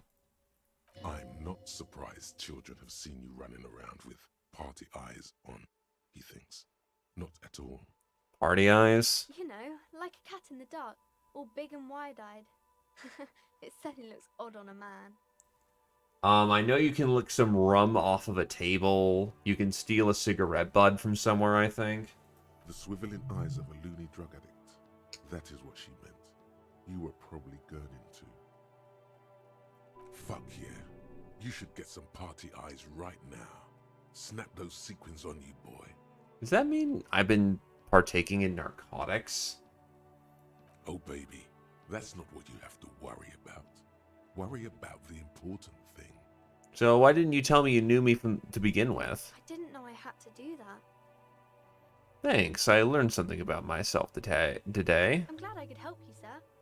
She smiles a wide, helpful smile. Anyway, what is romance? It's the type of book where there's a rich lady and she has to choose between the good man and the bad man. She smiles at the thought, perhaps imagining herself in that situation. Or there could be a story about a poor lady getting a rich man. It's about man and lady business, sir. I imagine you can, I just haven't run up to an opportunity or taken advantage of an opportunity to blackmail. What about a poor man getting a rich lady? It happens, but usually the guy gets rich in the process, or should actually be rich himself, but has lost his family property unjustly, like during the revolution or something. I see. Those are unhappy books, for most of the pages. People sad about what they have lost, but then it all turns out just fine in the end. What about when both of the men are bad? These are not very common. You can't have a choice between bad and bad. Nobody wants to read a story like that. What if it's written really well? Well, maybe then it's fine. Maybe if the lady then decides not to pick either, because she doesn't need a bad man. Yes, that would be interesting. What about when everyone is poor? That's really not a proper romance story. That's more like everyday life. Yeah, sometimes you have to write about real life things. Not in romance books, sir. These are about nice and pretty people, and everyone is happy in the end. What about a book where the man and the lady business doesn't work out at all? I haven't read many of those. Maybe you should ask Mum. Yeah, you think she has one about an excruciatingly painful breakup? I don't think it's a romance story if the main characters break up, though. She pauses, trying to figure out the appropriate answer. No, think about it. One where they plunge into a torrid spiral of pain and recrimination. Only it's really long and drawn out. Scarred for life. Phantom limb. No, I don't know. She looks at you with puzzlement. Does it ring a bell? Alright, I'll ask your mom. Yes, she knows books, definitely. She nods, relieved. What was that? An idea for an unfinished novel stuck somewhere in your forebrain? You clearly have issues you need to address. That's enough romance for me. I had other Have you found out questions. other books? Who are these famous people? Oh, kings and queens and generals of old, or artists and writers, or musicians, those kinds of people. There's usually something extraordinary about them. She scratches her colden, reddened cheek, then continues. I think that's why people read them, to find the secrets of their fame. Seems like most people who read those books fail to get more famous from reading them. Reading those doesn't make the readers more famous, does it? But it does make the famous people more famous. These famous people sound like a bunch of dorks. Annette's expression remains ever so helpful, but she doesn't say anything. Never mind, I literally had nothing else to say. Okay. Okay, bye. See you around, Annette.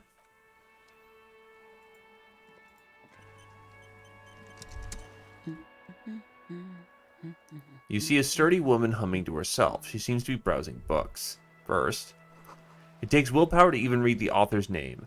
Jan Kaus from Iguania? Weird.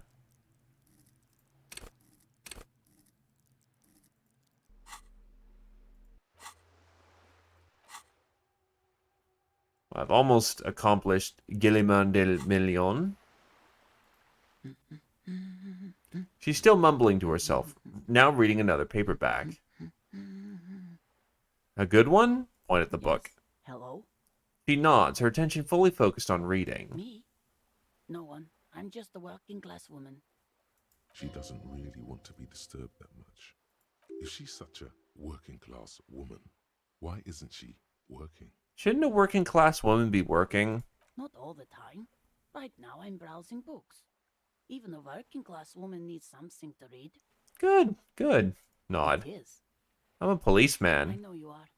Everyone can see that. The rectangles. He points to the sleeve. Do you need the help of a policeman? What with? She tries hard to focus on the book stand. What with? A lot of things. For example, people tend to go missing. Maybe your husband is missing? My husband? No, he's not. So where could he be? I don't know. At home now? Out drinking with his friends? Working? Where is this going, officer?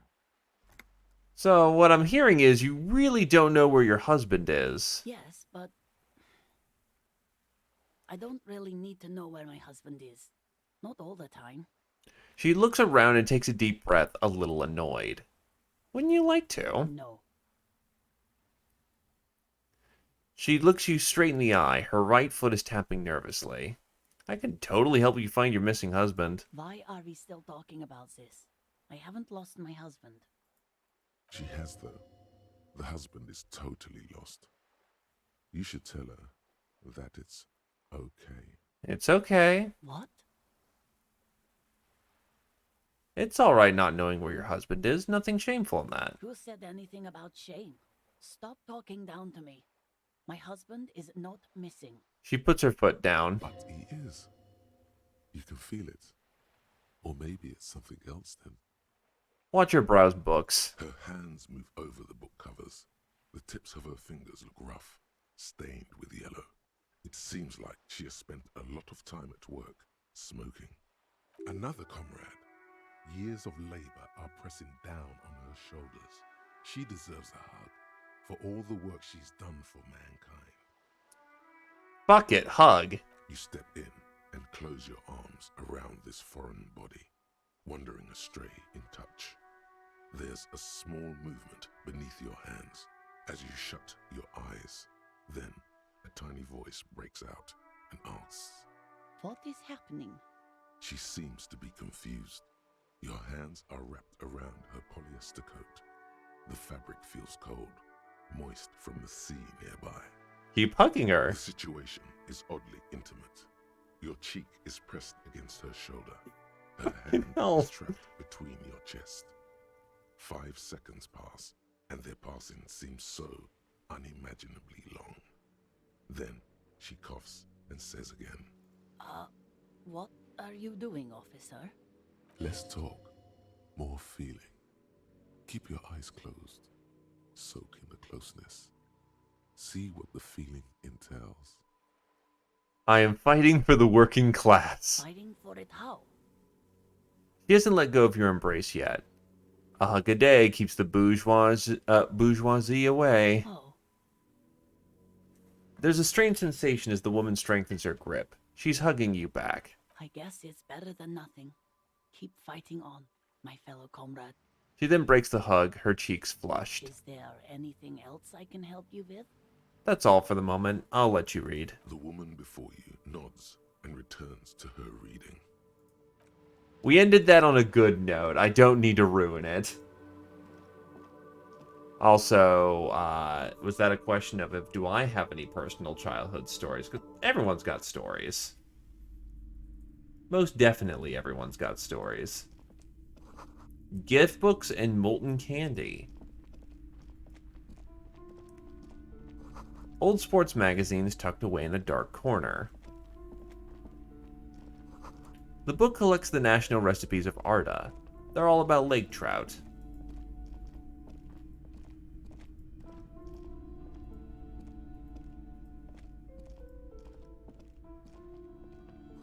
A quaint picture book brochure. Very colorful. It's a tome of fascist magic. Rather candid. The plaque on the shelf reads, Biographies of famous people.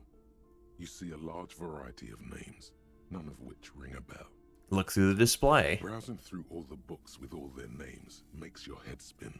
None of these seem important or relevant. It's all just vapid egoism. Suddenly, a particularly odd title catches your eye. It reads, High-Speed Love, the tragic true love story of Jacob Irv and Alfie Delatraz, by one Cecilia Averbrook. What's it about? High-Speed Love chronicles the romance between two of the finest tip-top tourney racers in history. One of them is the madcap driver, Jacob Irv. His blonde mane graces the cover. Next to Irv's life story, you see a slim biography of an Occidental rock star called the Anti-Star. He's famous for shooting morphine into one of his eyeballs and cocaine into the other. Next to that, Revacholian radio personality Guillaume Bevy stands in front of a rundown drug den. He's a permanent fixture on Channel 8, reporting on real-life crime and ruining cops' days. I really must insist you buy one of the books. Reading them is not for free. Do still browse though, but not too long. You're interrupted by the shopkeep. I'm sorry, I did not mean to rush you. You are browsing. Go ahead. Take your time. Time is commerce. Sure. Store, keep anything of note on this shelf? I would say The Greatest Innocence. Yes, most certainly. It's an important educational tool delving into the depths of history, religion, and their relation to innocentic power. Who or what is Innocence? A very influential historical figure. But surely I don't have to tell you that. You're a law officer, and law officers have at least some education. She waves her hands as if casting aside the thought. The book is also very daring. The author aims to re-examine the universal understandings of the innocentic system, creating a fresh vantage point and a shift in the tired order of things. I thought it was about which of these innocencies is the coolest and the greatest. Perhaps for a layman, deep analysis is necessary to peel back the multi-layered meanings. She scoffs. Do her words seem vague and abstract to you? So you recommend it? Certainly. It's prudent for a person to have at least an elementary understanding of history and society. Imagine the chaos we'd be in otherwise. You feel like you should get this one? Definitely. It's important somehow. There's something personal inside. Guillaume Le Million. Bad news. Guillaume Le Million did not become a cop. In 38, he went on a tour to the Sinyao province in Safre, where he died of autoerotic asphyxiation. His body was found hanging from a decorative dragon tree in his junior suite, amid drug paraphernalia, unwholesome objects, and the Sylvia Trainer single, Wonderland, skipping in the background. And yes, you can take this as a metaphor for Revachol in the 30s, and also as a warning. Autoerotic asphyxiation. Yikes. But our pain threshold shoots up by 1. Blood oxygen is boring.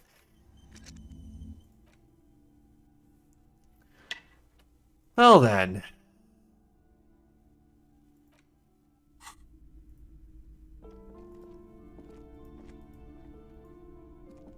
Several maps have been attached to a bulletin board hidden inside the alcove. They're held up by small pins. The board has come loose from one corner. The maps look old and faded. Your eye catches a map of Insulinda, a map of Revachol, and a map of Martinez. It's not really a map. Look at the map of Martinez. A picture postcard with buildings on it, drawn from an isometric perspective. A date in the upper right corner says 48. Still, it's detailed. Could be pretty useful for scouting ahead. You see the jagged boxes of an industrial harbor, even the whirling in rags there. Storekeep, can I buy these maps? I'm sorry, officer. The map of Martinez is the only one available. The other two are not for sale anymore. And besides, you could scarcely afford them. They're quite valuable, though they might not look it. The map of Martinez is 90 cents, though. Why is the one of Martinez so cheap? That old thing?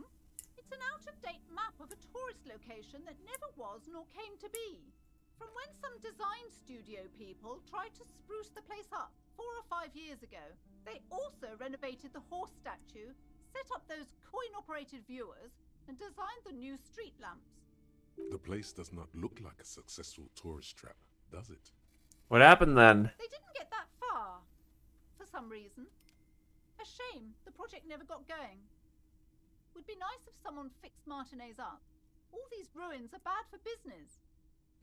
I could try and steal it. Nah, I'll just pay for it. I could see that going horribly wrong. Always good to be informed of your surroundings. Oh, we should buy the map of Martinez? What's the map of Revachol, then? The north coast of a verdant island is shattered by the delta of a river. It is the River Esperance. Countless bridges put the shards back together, connecting city blocks to river islands. La Delta says a great artificial heart in the center, teeming with life forms and construction. To the east, rolling hillsides, Le Jardin, Stella Marie, the suburbs of Saint-Baptiste, swallowed up into the megacity. They sound rich to you. This is Revachol East. And west? Hudon. It's somewhere to live. Not bad. Then there's Jamrock. It's bad. People shouldn't live there, but they do. Then Forberg. It's almost as bad. and much larger. Then Coal City. It's the worst. And Martinez? It's so small you can't even see it on the map. No, wait. There it is. North of Jamrock, the strip of coast next to the Greater Revachol Industrial Harbour. It looks downright despondent. It's almost Coal City, to be honest. No, this is somewhere to be. This is all you have. But it's still something. Streets and sodium lights, the sky, the world. You're still alive. Look at the map of Insulinde.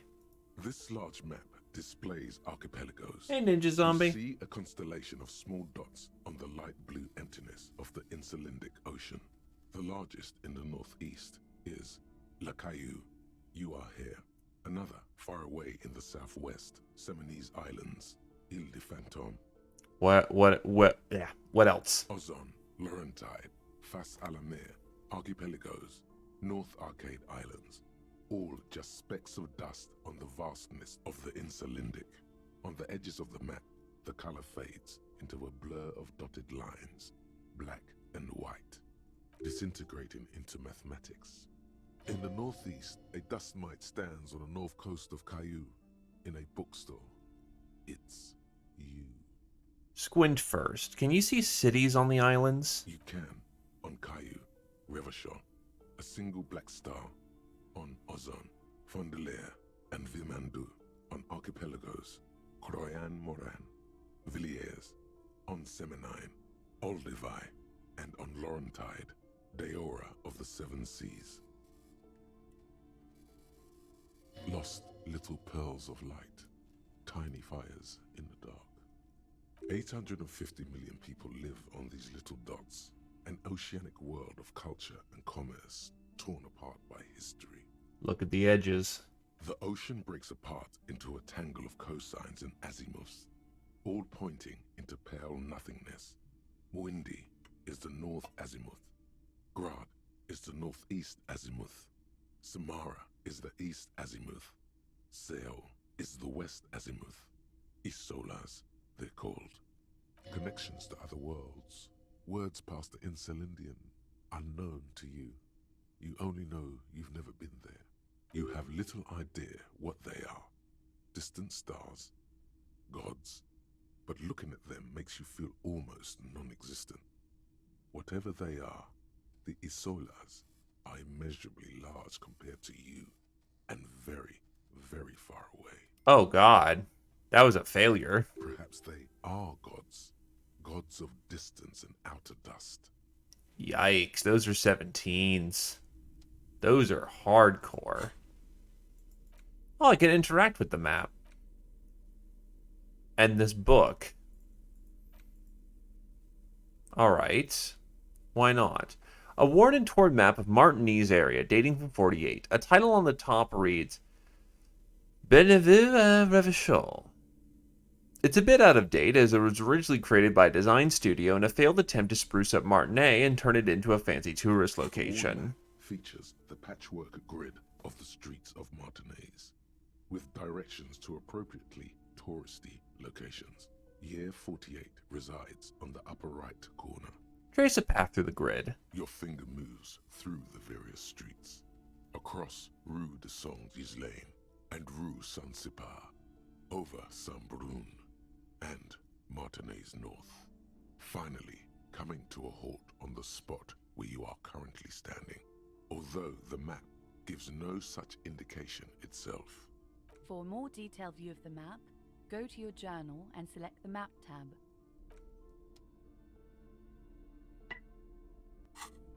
So I guess I just have access to a map now. Yes, I do. It's a very pretty map.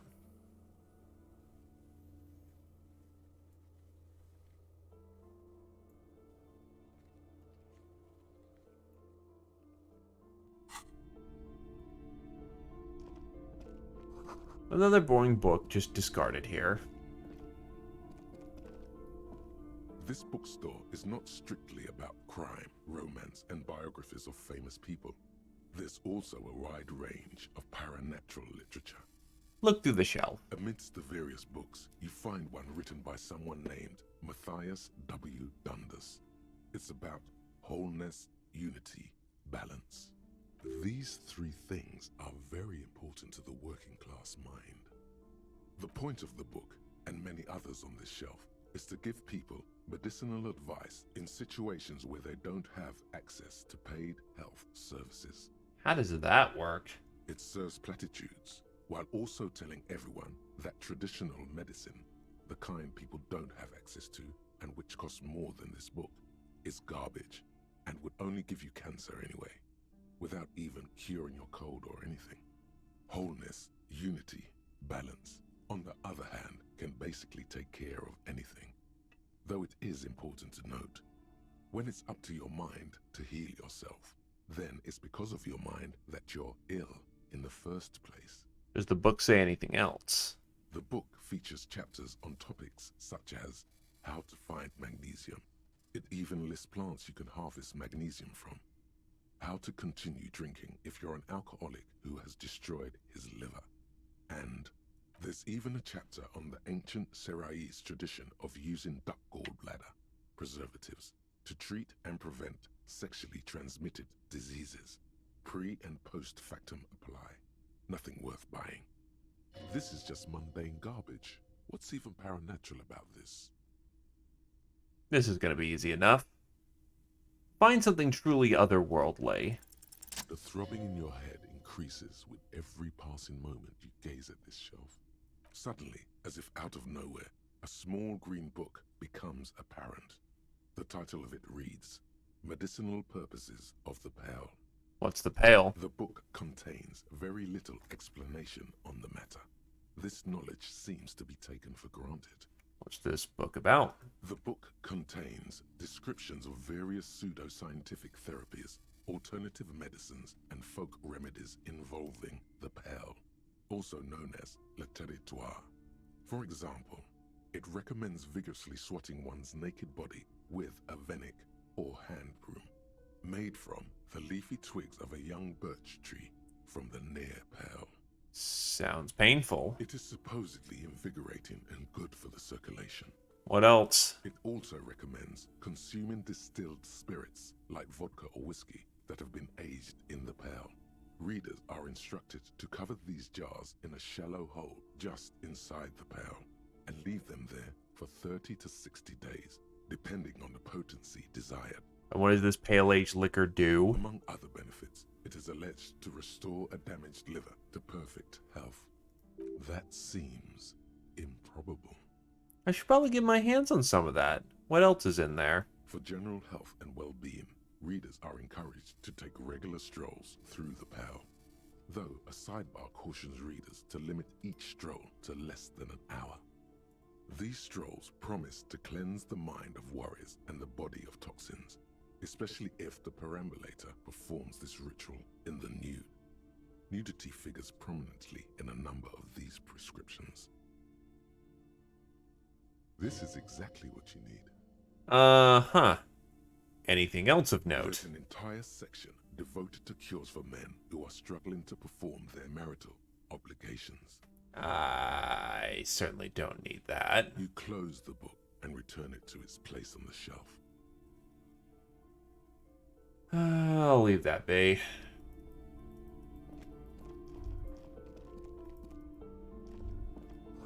Everyone knows the most interesting thing about fascists was their magic.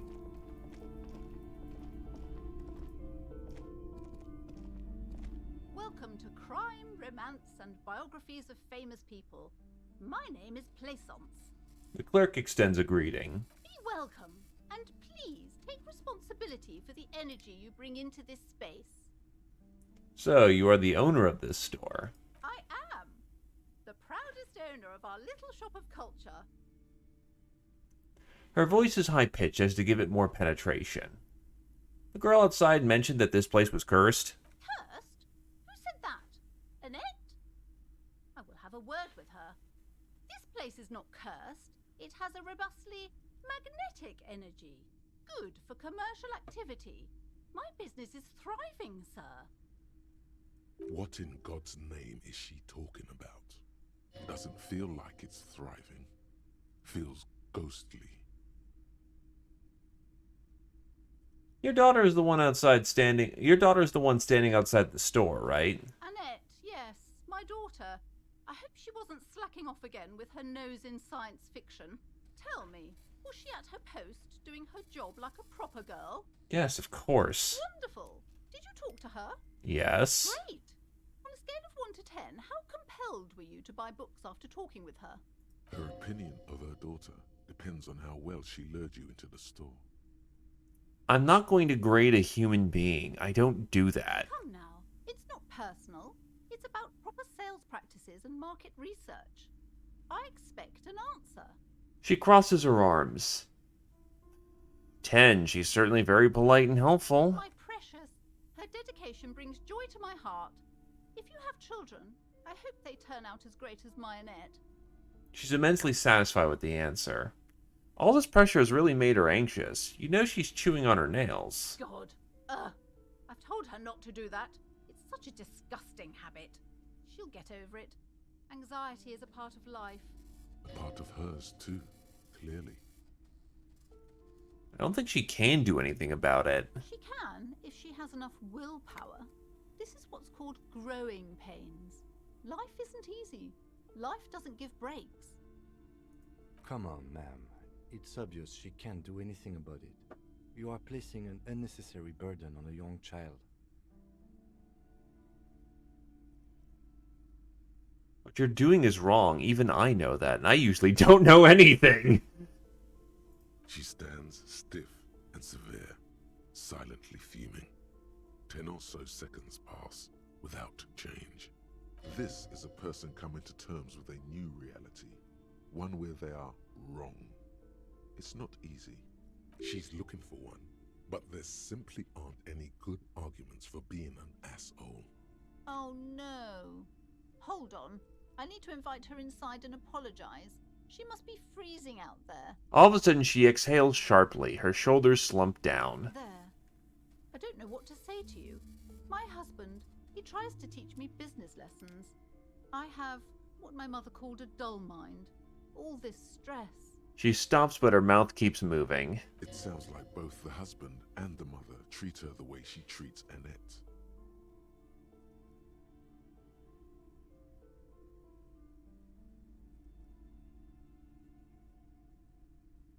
Just nod compassionately. Yes, sometimes it's better to let people come to these conclusions themselves. Is the husband Annette's father? Yes. My husband is a successful entrepreneur east of the river. If only he were more involved in the business we're running up here. No matter. Soon we'll both be off for Grand Couronne. Wait, Grand Couronne? What's that? It's a proper place to live. One of the most peaceful neighborhoods east of Jamrock. You may know it for its massive housing projects. Most of the buildings are empty at the moment. It's a great opportunity to get ahead of the crowds. Better times ahead for sure. And your husband's also involved with the bookstore. He made the initial investment. Since then, he's been what you might call a silent partner. Super silent. Almost inaudibly so. Is she an only child? Yes, I'm afraid so. A real treat she is. It would be nice if she had... No, we couldn't have afforded more children, really. Not in this economy. Why not? We're quite busy people, you know, my husband and I. Quite busy. Children are a lot of work. You don't look like a father, so I don't expect you to understand. I'm sorry. I'm sure you do understand. She told me she doesn't go to school anymore. She's been too busy helping me here. So she studied at home this trimester. This is a temporary solution, of course. Placience nods. I assure you, I of all people understand the importance of education. She will be back in school the moment the store takes off. And hell freezes over? Never mind. It's not a good topic to get into. Alright, I had something else in mind. The woman looks aloof. Her features much softer. Occasionally she glances at her daughter's silhouette. Farewell for now, book peddler.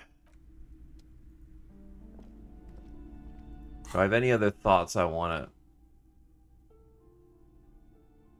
to... maybe not in the moment, but I will unlock the mental slot.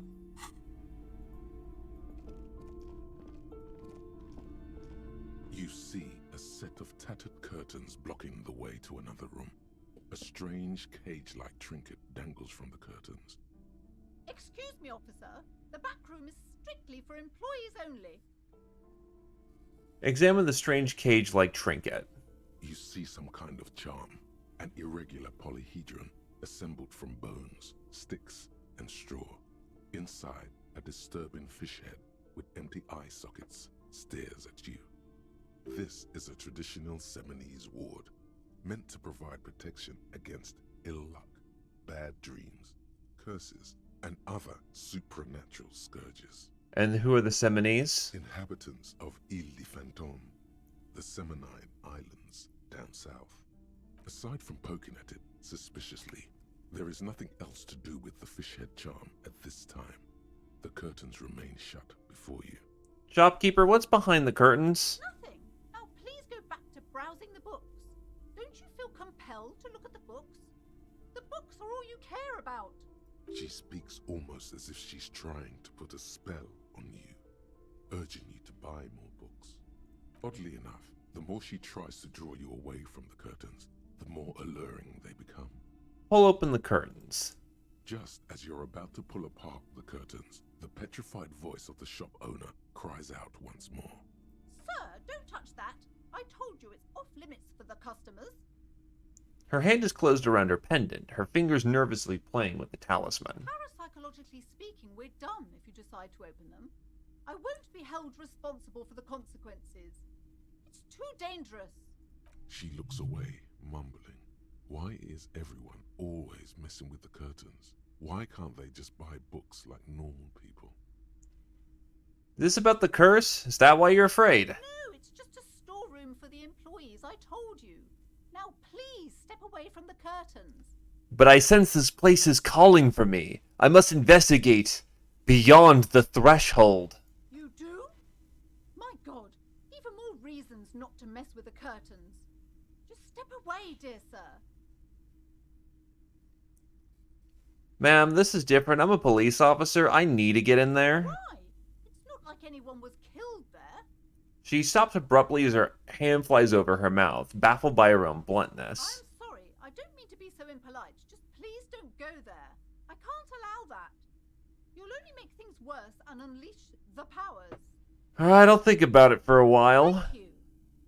Let's just talk about this first, alright? There's no reason for you to venture into the unknown. What are you, a coward? Think about the marvelous adventures waiting for us on the other side. Talking is always good. Go see what she has to say. There is something mysterious about the curtains.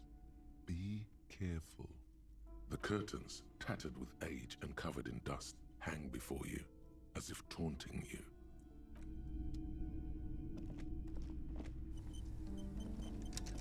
Hello again, esteemed officer, and welcome to Crime, Romance, and Biographies of Famous People. Why are you so uptight about those curtains? I just want to know what's on the other side. I already told you, it's just a storage room for employees. I don't understand why it's so important to you. Just let it go, officer. Go buy some goddamn books. You're supposed to be drawn to the books. If it's just a storage room, then why does it have a Seminese ward protecting it? It's just for decoration. She wavers under your gaze, mouth pressed into a tight-lipped smile, then something breaks. Okay, fine. It's because this place is cursed. Just like Annette said, they don't call it the doomed commercial area for nothing. Are you happy now, officer? Happy that you've ruined everything? Why didn't you just tell me right away it was the curse? Also, she closes her eyes and starts mumbling something into her pendant. It's not good to talk about the curse, not in detail. The negativism. She is shivers. dangerous. Talking about the void wraiths angers them. Wow. Void raves. You have new words. How does the curse manifest itself? The curse is so much worse than you could imagine. It's a disease, eating at the very foundation. A shiver runs through the woman as she looks around the dimly lit store. It's the curse. of financial distress, of ruin and bankruptcy. She peers at the curtains again. Didn't that curtain just move? Annette mentioned that some of the previous tenants had been experiencing some financial troubles. It's not just that, officer. We're dealing with something supernatural here. It's the cacodemons feeding off bad business practices and disappointing income statements. There's something wrong with this building, I can tell you. Ever since I arrived, I've sensed an eerie lingering presence, as if I was unwanted here. Sounds familiar. Strange. I feel unwanted too. What does it mean? Truly so? Perhaps the dark energies are leeching off you. You shouldn't stay in the store too long. It may be dangerous. Have you sought help from anyone? Yes, I've contacted numerous parapsychologists, and even a pair of Simonese mediators. They provided me with the wards. She nods at the cage-like trinket on the curtains. The wards help to keep the doom at bay and protect us against the darkness that lies further in the building. Even though now I fear it's not enough. Is your pendant part of the wards as well? Oh, this? No, it's a special Himian amulet, blessed by desert pygmy shamans, with a spell of compulsion. It's to compel people to buy books. She holds the pendant in her palm. Its ochre heart glistens under the lights. Well, you see, here's the thing. She's wearing a magical amulet that's trying to compel people to buy books. You've been fooled and bamboozled, Bear Man. You've been taken in by the spell. There are numerous spells cast throughout the store.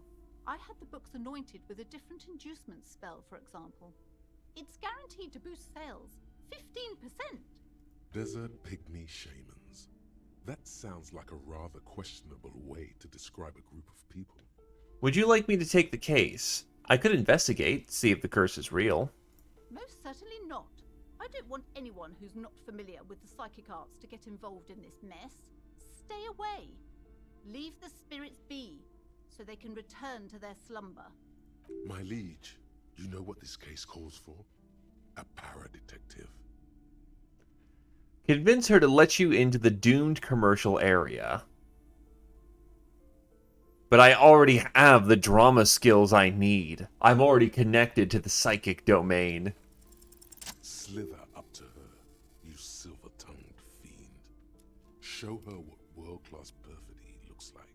Ma'am, I've come to help. I've handled paranatural situations before. Are you sure? Don't think I haven't seen charlatans before. I sense the psychic emanations from afar. The sleeper beyond calls out. I'm not sure I can trust your claims. Honestly, you look like a bit of a drinker. I'm sorry for being so blunt, but... The lieutenant keeps his usual stony calm. He silently picks out his notebook. Go ahead then. Rock her world, he thinks. I'll compose some notes. I admit I've had my share of drinks, but only because the spectral realm is parapsychologically taxing. How do you know all this? Here we go. Your wards brought me here in the first place. The Simonese blood also runs through me. You're part Simonese. Oh, it means our meeting couldn't have been mere chance. The hand of fate guides us. But I am not the only one at risk. I have to think of my daughter. You are certain you can help us? Keep us safe? I can't allow any collateral damage to hit us. No problems whatsoever. Your family is safe. The phantoms are no match for me. If you promise, good officer, then you might be our last hope. Do you swear it? Hand on your heart. On my honor. Thank you, sir. There's one more thing I haven't told you about yet. The entity. A timid sigh of relief followed by a cautious smile. Do not act surprised. You know of these things, sire. Of course, the entity. Close your eyes, for I have sensed its presence. You have? The entity takes the form of a woman, a witch probably. I've suspected that she must be connected to the curse ever since I first saw her. Did you know that she lives inside the chimney? Chimney? The passage between heaven and hell. Of course. chimney is part of the building's central furnace, and it's enormous. She has barricaded herself behind some metal security curtains. God knows what she's doing there. Some unnatural magic, I assume. You should go find the entity and ask what happened to all the companies in the building. What is the source of this curse? Here's the key to the warded door behind the curtains. Take it. Oh, and please do return to me after you've looked round. I'm quite anxious to know what she has to say about the curse. What you discover in there. Unbelievable darkness and ruin. What you discover? Probably just some office space. Don't be scared. Farewell for now. You see a set of tattered curtains blocking the way to another Yeet! room. You see a dimly lit room full of dusty furniture and trash. A doorway stands in the back, covered in dozens of scary little Seminese wards, your shadow looming over it like an omen. Oh! A small terrified O escapes from Pleasant as she tries her best to look away, her round face buried in her hands. It's dark in there, so... Don't need my tote bag. Definitely could make use of my flashlight.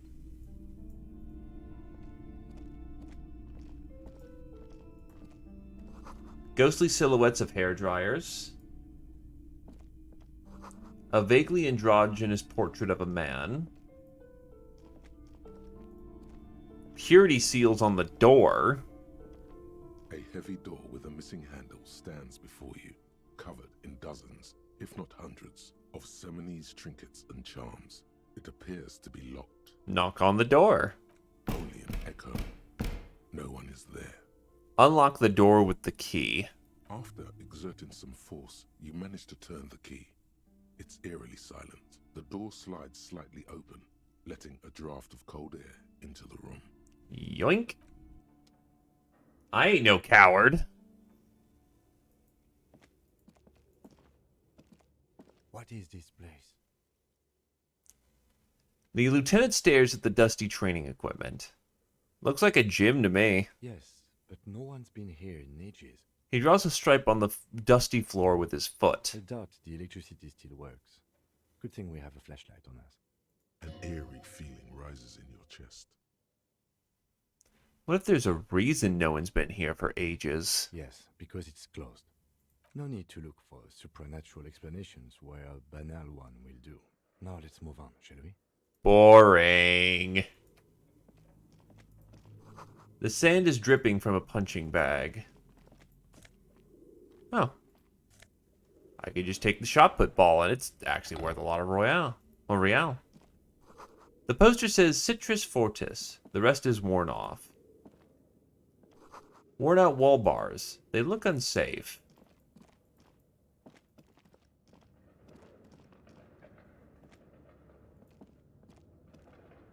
A barbell lies on the floor. The color has worn off its weight plates. It's 60 kilograms. Your triceps hum at the sight of these weights. Show the world what kind of beast it's dealing with. Lift them. There are no collars on the barbell. This is a safety hazard. Why does it feel so familiar? Well, that's a bad idea because I'm currently recovering from my alcoholism and have no fucking skill points in physical instrument. Look, Kim, is it familiar because I'm a weightlifter? No, it's not that. It's the stale smell of rubber, the squeaky sound of sneakers, your bruised knee against the mat, and a whistle. Then the feeling is gone. It's just a memory from another life, when you were young and fit. Look, Kim, it's a trap. There's no collars on the barbell. You're right. The weights may fall off. Better not touch it then. What kind of bastard would remove the collar? It should be a felony. It would be a violation of EPIS safety regulations if the gym was still operating, but it isn't. No one's supposed to come here anymore.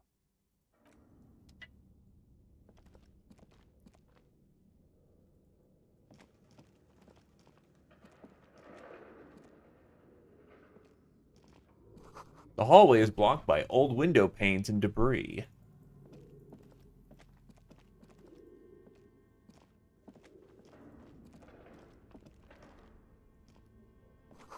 A large demijohn full of a strange liquid. Probably moonshine. Wild animals stare at you in the dark, stuffed and mounted. Airship rotors covered in spider webs. They remind you of blades.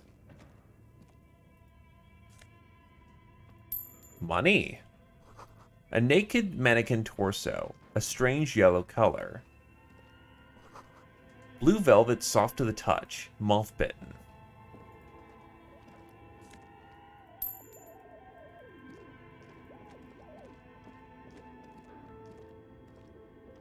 Your flashlight slides over an old green chalkboard covered in scribbles, sketches, and schemes like some ancient cave mural. Some of the writing has faded with age, but you can still make out sections here and there. Photos and drawings have been pinned to the board. Check the drawings. These lithe, pointy-eared creatures appear to be different types of welkins. You make out autumnal candle welkins casting wax-based magic. Translucent welkins with organs shining under their skin, and even ether welkins hailing from the vast emptiness of sidereal space. Who are all those creatures? Fantasies of a tortured, feverish mind? You should adopt one of those welkins as your persona. No longer a mere man, but a welkin. One of the welkins, towering among the rest, appears to be different, however. Examine the welkin. This is important. It's Vara Hamira, a high welkin, his face white and scarred like cracked marble. This is clearly a welkin supremacist. The note says, all non-welkin races will be purged. The Haldor, the Twarg, the humans, and even headless men, all of them, purged. Imagine a world filled only with Welkin, Green Welkin, Dread Welkin, and the High Welkin to rule them all. Oh god, that sounds terrible. And yeah, Star Sector's a comfy game. It is a very, very comfy game. Though it does kind of run out of things to do fairly quickly, unless you're just willing to go full sociopath. I'm interested in trying it out with Nex, though, or the Nex mod, just for more things to do. An inordinate amount of time has gone into drawing these little welkin creatures.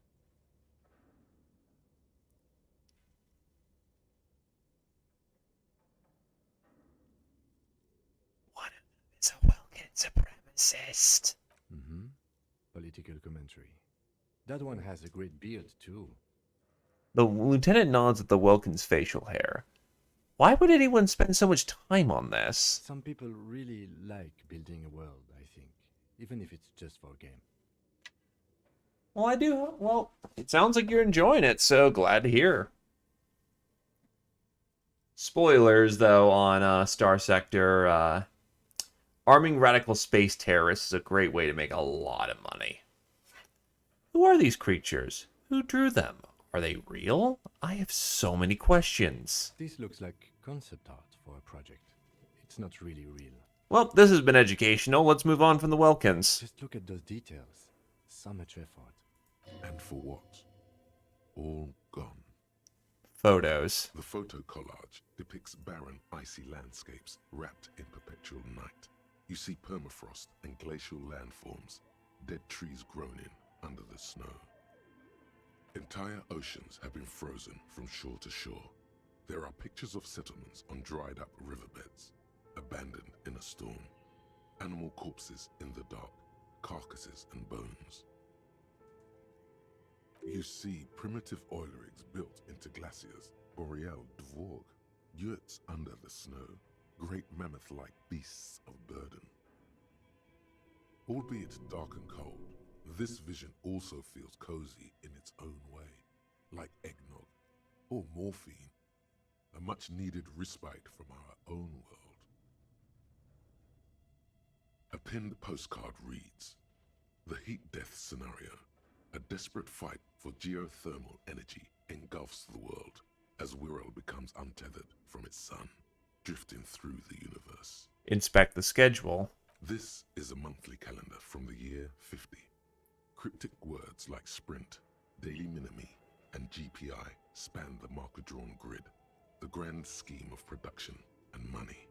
Minimi stands for a mini-meeting. It's part of a bigger framework for managing work called RUN. Station 41 tried to implement it a few years ago, but failed. Keep reading. What happened? As time goes on, the numbers in the boxes grow rarer and rarer.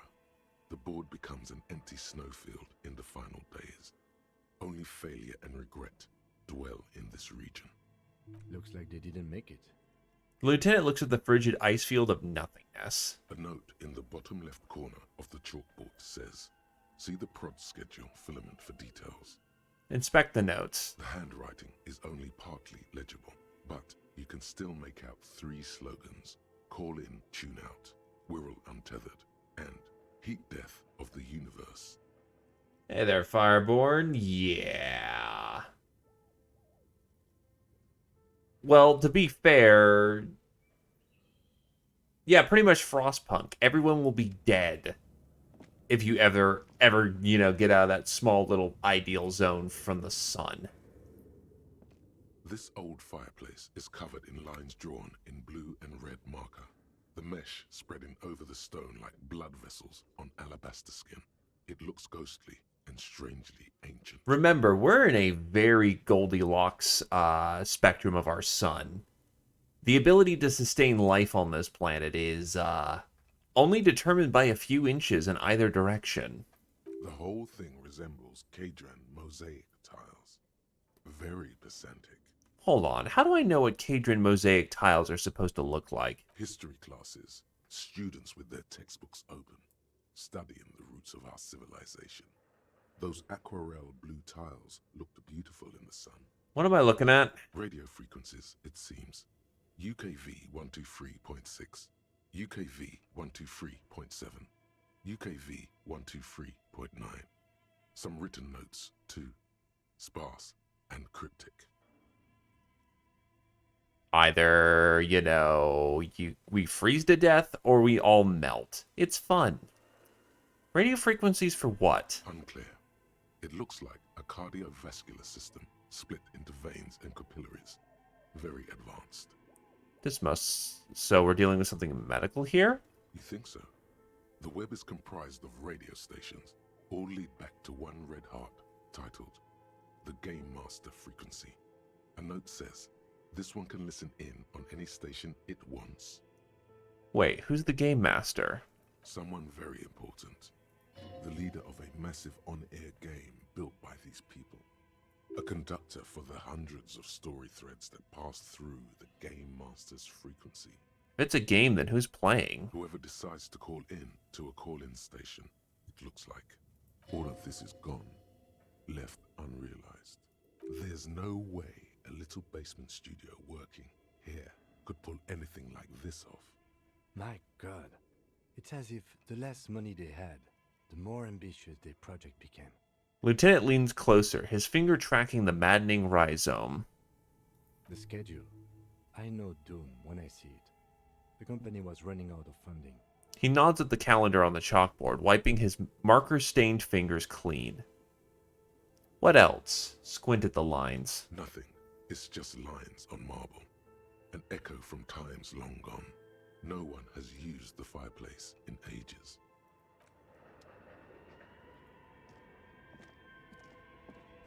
Scribbled across the notebook, developers of the most advanced RPG in the universe.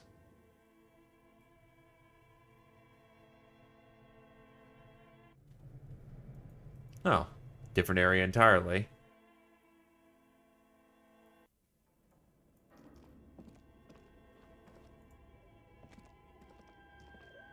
This appears to be some kind of machine with a cube-shaped heart and a wired framework. The keyboard has a rectangular on-off button. A piece of paper still hangs from the printer. A radio computer. Just sitting here without anyone inside. He says to the lieutenant, watching you circle around the machine. He sounds surprised and a bit cautious. What he means is that these things cost money. Why would anyone just leave it behind? Think I should turn it on? We have one of these down at the station, but I never really learned how to use it. Turn it on. The machine lights up like some prehistoric animal. Wow, it stirring works. from its slumber, revealing fluorescent play and print keys on the keyboard. The hatch on the machine's central compartment is wide open. Look at the compartment. It's empty like a beehive without its brood. Some cables have been left dangling, disconnected. This is where the memory should go. Play. Nothing happens. Press play again. Nothing happens. Well, it's not going to do anything without anything in it, but, you know. Oh, hey, talking. Okay. What do you think is going on with that computer, chalkboard, and fireplace? It's just a failed business. The only question is, what the hell were they making? Yes, that is the question.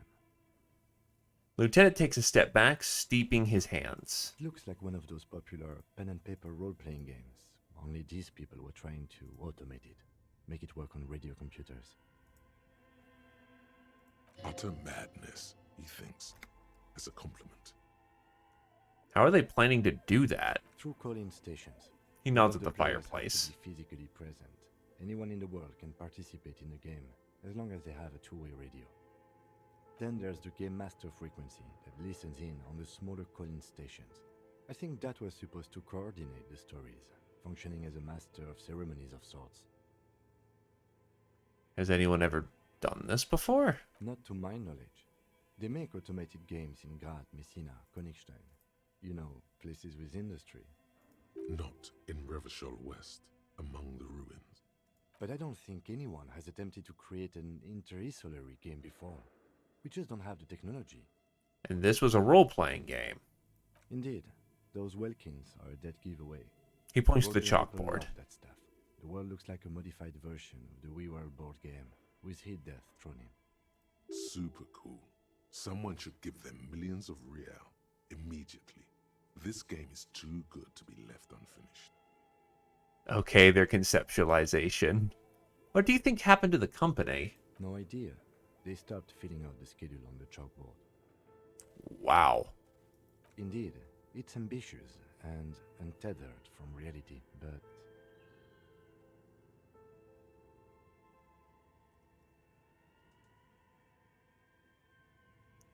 The world is cold and lonely. This would keep it company. Let's finish it. It's too late for that, I'm afraid.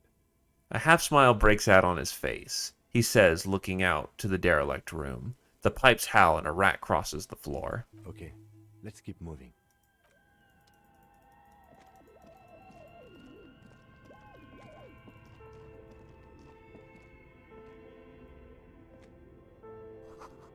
Skis with slipstream printed on the laminated top layer.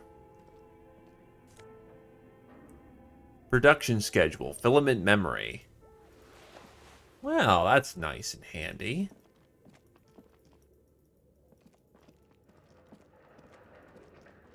And this just takes us back the way we came. Well, they're usually called MUDs or MMOs. This is just a primitive form of it. On the cube are still smoldering, casting the framework in a soft glow. Fluorescent play and print keys shine on the keyboard. Insert the production schedule. Like a smooth draw, the filament slides into place. On the keyboard, the play key starts blinking. Press play again. A bar of fabric right above the keyboard starts producing a soft hum. The sound of static seeps through the machine's planar magnetic driver. Have you stirred the ghost of the doomed commercial area from its rest? Could this be its dismembered heart beginning to flutter? The static gets louder, slowly filling up the abandoned hall, until a voice speaks out, crackling and old, cutting into the air. Good morning. Fortress accident en rue de Saint-Ghislaine. This is East Insulindian Repeater Station 1. Please repeat. Is this the production schedule? What's the production schedule? The filament you have inserted into the reader. You mean that glowing thing I put inside? Yes. Is that the production schedule? Yes. Good. Please repeat the password. Password. Of course it would have a password. That's why there's a human administrator involved. Password? I'm really bad at passwords. Can you give me a hint? No. A hint system is not part of the protocol for repeater stations. Is it my birthday? Still no. This is the police. Please open this thing. I am contractually obliged to protect the privacy of the filament holder for stress accident. Without filing a warrant with Lintel, I cannot give you access to this filament.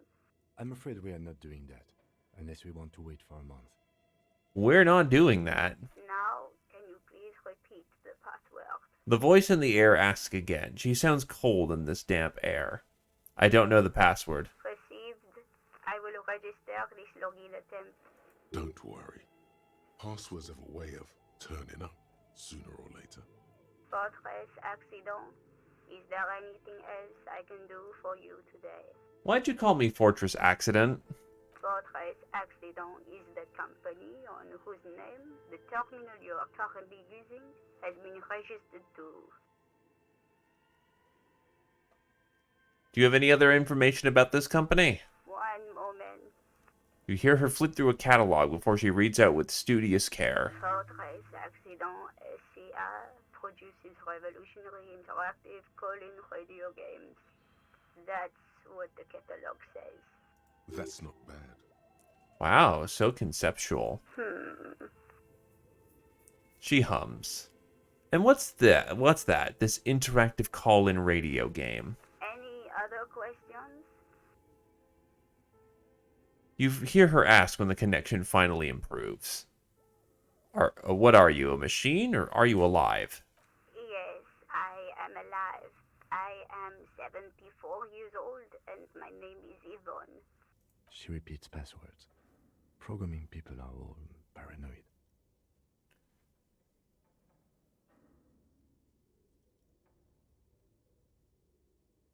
Okay, but where are you? How do you know where I am? I work as a repeater at the East Insulindian repeater station. It's my job to know where you are, Fortress Accident. As for me, well, I am sitting in my cubicle, surrounded by a wall of radios.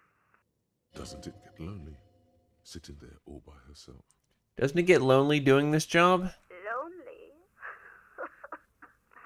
Why would it get lonely? I get to talk to people all day. For the first time, you hear her chuckle through the rustle of static. That's why she does this. Now, please tell me if there's anything else I can do, Fortress Accident. Yes. She repeats passwords. Programming people are all paranoid. That's kind of rude, but...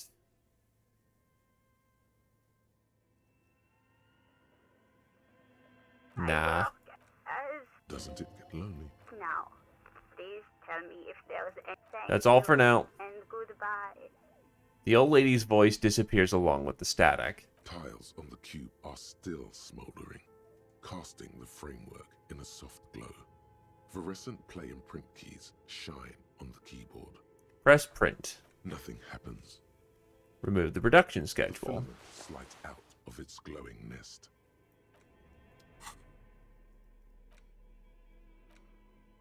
The cube-like crisscross of filaments feels oddly fragile in your hand, its intricate structure covered in dust. The silver tape on the side reads production schedule. Note: this filament contains information that can be read using any radio computer.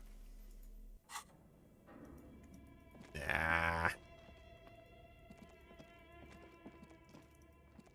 I'll see if I can't do anything later. Maybe there's something down here. Or maybe there's a glowing bear face.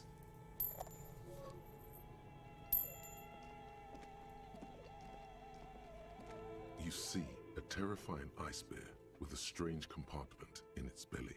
The door is covered in frost, and the bear's eyes are glowing red. Well, considering it's,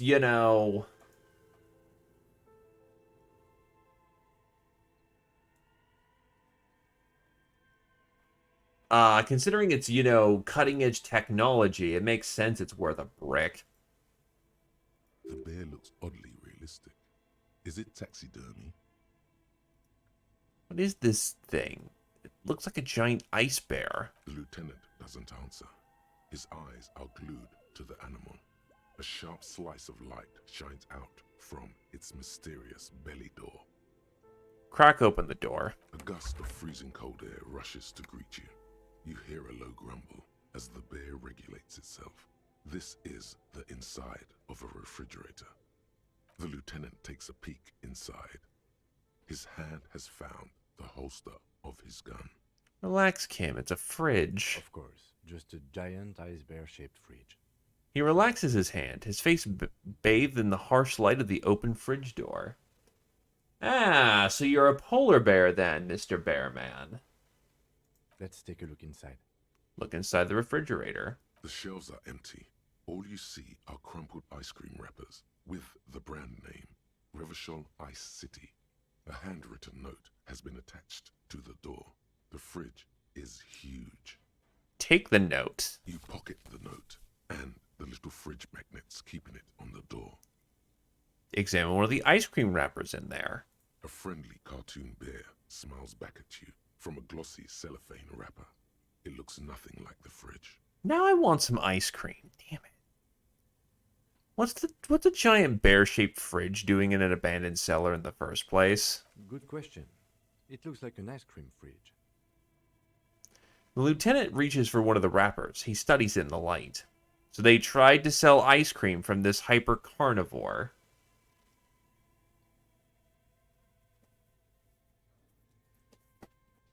Yeah, you also have no physical skill, so you'll die of a heart attack when something looks at you funny. I know. What an unfortunate marketing choice. What is even worse, the bear is still costing them money to this day. Lieutenant points to the red snaky cable running from the fridge.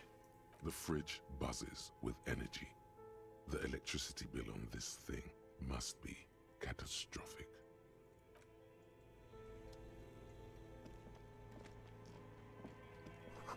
An ice cream maker, defrosted and unplugged. The flashlight casts a strange shadow. There's a hidden doorway here.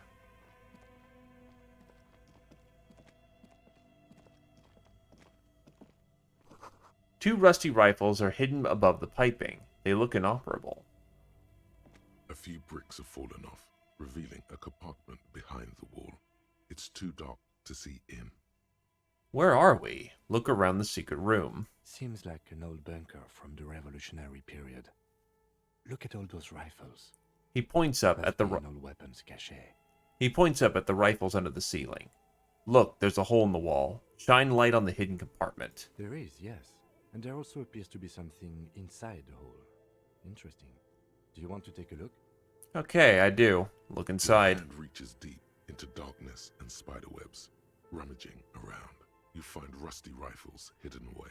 Rifles, Kim. Are these any good? Inspect the rifles. Most of them are rusty and inoperable, like the rest. But one catches your eye. A bolt-action model with a fine wood stock, in better cosmetic order than the others.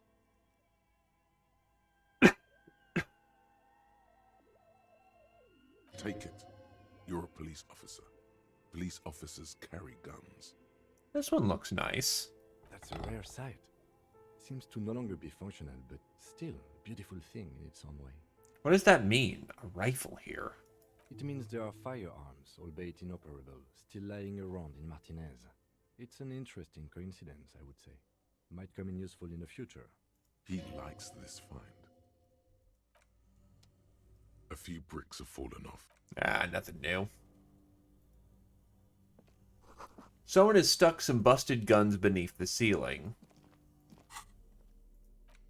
A broken Bell McGarv rifle from ages past. It's a 4-shot bolt-action military rifle with a wooden frame. Jesus. 4-shot is not bad. That's a solid gun.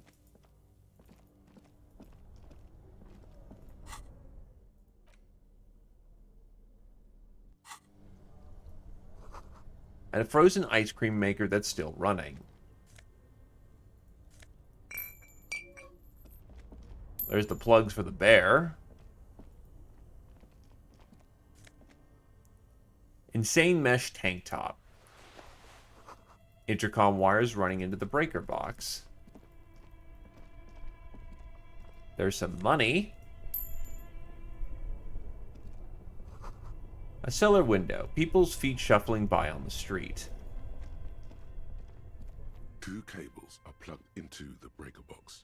The red one leads to the ice bear fridge, and the black one to the ice cream maker nearby. Maybe I can fix it later. Unplug the black cable. Something close to you dies with a soft electric purr. Why did you do that? Because it's black, the color of the immeasurable cosmos. The lieutenant raises his brows, but doesn't say anything. The electric distribution board now has 1 cable missing.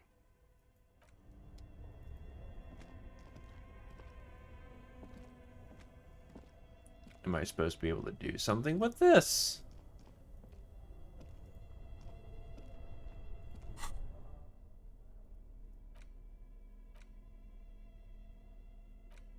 A handwritten note that you found from the giant ice bear fridge. It still bears some marks from the fruit-shaped kitchen magnets that were used to secure it to the refrigerator door. The note is written with a blue pencil on a piece of lined office paper.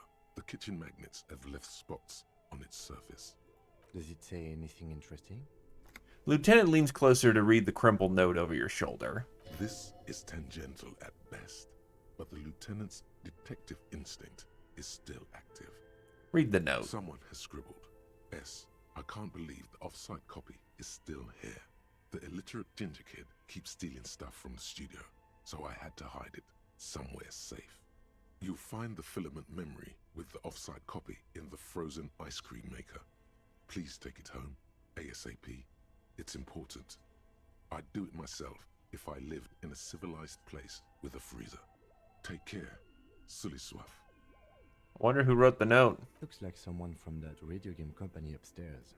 I'm a little surprised they just left their property lying here. Maybe they'll leave in a hurry. That's a plausible hypothesis. Remind me, what's a filament memory? It belongs inside a radio computer, storing its memory. It's like a tape. You listen to disco tapes, right? It's like one of your disco tapes, only for a computer. It's like the production schedule you found. Only this one's an off-site copy. Who's the illiterate ginger kid? Really? You don't have a single guess? The lieutenant looks at you, the corner of his mouth curved into a smug grin.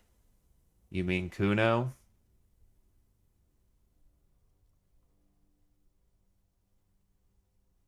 Worse, Fireborn. You're not, you have, not only are you not able to brute force or style through anything, you are so physically incapable of any form of interacting with your body that it's a wonder that you're not a paraplegic. You mean Kuno? Oh, I'm sure that child would love to get his hands on a filament memory. Even if he doesn't know what to do with it, he'd probably try to pawn it for speed, based on our encounter. You have any idea where the frozen ice cream maker could be? I don't know. I assume it's somewhere close to the ice bear fridge. Didn't you see one right next to the breaker box?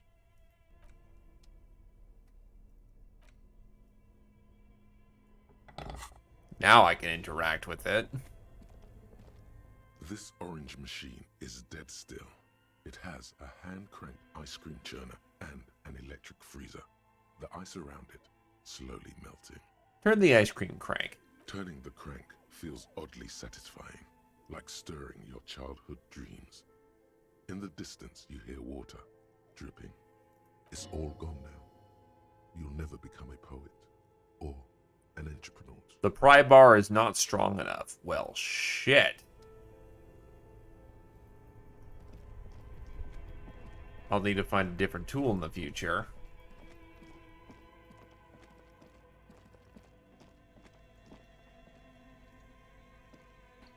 The bear's eyes are still glowing red, watching over all the ice cream wrappers hidden inside its belly.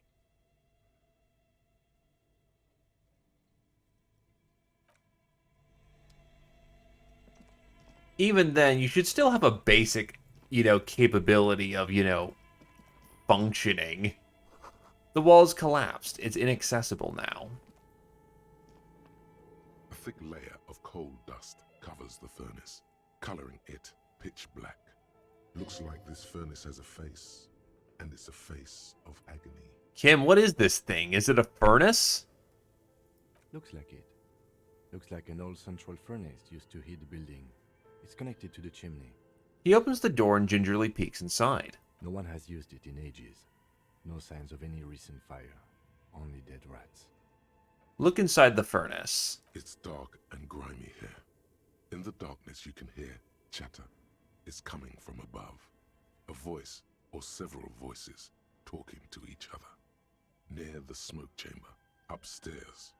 What are you doing? I'm not sure, but I think I can hear someone talking upstairs. The lieutenant asks you when he sees you climb up halfway into the furnace. Wait, really? We should investigate, see if someone's upstairs. Those voices are heard. Maybe it's the malignant entity. Placing says it lives in a chimney. You're right. The rooms do look like they're connected. But malignant entities don't exist. At least not the supernatural kind. Always has to be the skeptic, this man. Yeah, that's not going to work. I have no skill points in physical instrument right now because I'm currently recovering from my alcoholism.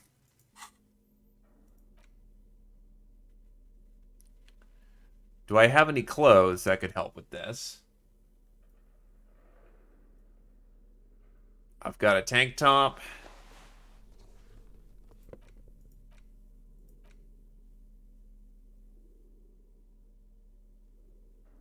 And that's it. A thick layer of coal dust covers the furnace, coloring it pitch black. Hello! You muster all your strength and yell. Yeah. Your dehydrated, hungover throat can produce little more than a dry croak. A lifetime of smoking and drinking will do that to you. The chatter from the chimney continues on as before. You seem to have made no impression on whatever's up there. Well, there should be an overlay on the stream where you can actually see where all my skills and whatnot are. It even updates in real time. Damn. That's not bad. But my signature is, I believe, reactions. Yep, it's reactions. Then again, maybe it's worth actually trying something up there. Maybe you should let your voice rest, officer. Try again later. Smear your hands with coal. A lush layer of coal now covers your skin, sinking into the wrinkles. Your hands look ancient. You feel the spirit of Ramut Karzai, ancient hero of Grad, pulsing through you. All that's left is to cover your face in war paint. Hajamat Karazai, cover your cheeks black with coal. 3 dangerous stripes appear onto your cheeks, telling stories of your wild soul. What are you doing? I'm the reincarnation of an ancient Ilmarian warrior. Please wipe your face clean, officer. No, you're a proud warrior. Keep it. Don't wipe it. These 3 stripes give you strength in this dangerous realm. It would be foolish to remove them. We're exploring this dark place, and I need the protection my war paint affords. And this protects you. This is traditional war paint, and it'll grant me safe passage with the spirits that guard this place. Okay, sure. Go ahead. He stubbornly looks away from you in the furnace. Just pointing out, this is not traditional Seminese war paint. No idea where you got it. Hello! Another pathetic yelp sounds off into the vast darkness of the chimney. Ah, failed by 1. Produced it.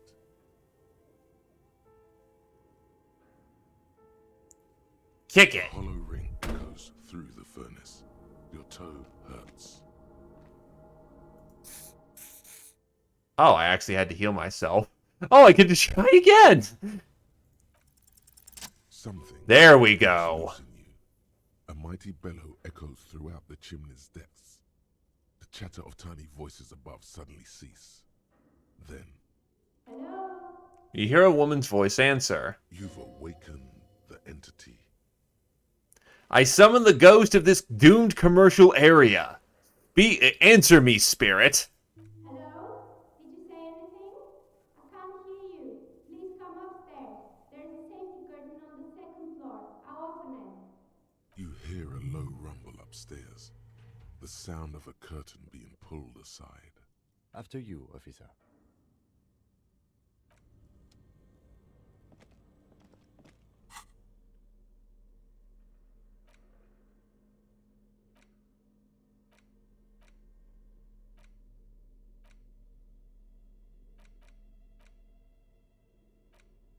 I'll put back on my shirt.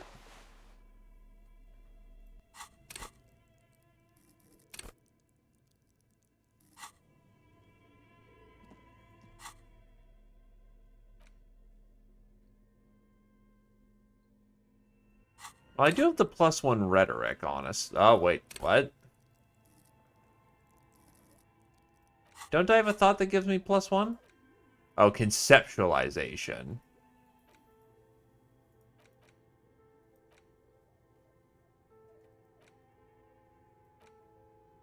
And I'll try out Detective Cassau at this point. Conceptualization drops to 4, so I'm fine. I have glasses, but they're not really conducive to what I want it to do, and I want to keep my drama above 4.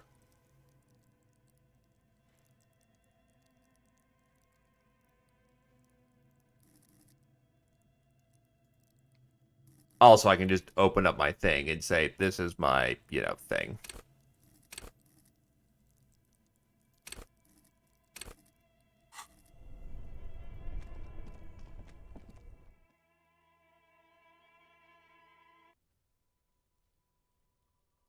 Wait, what the hell?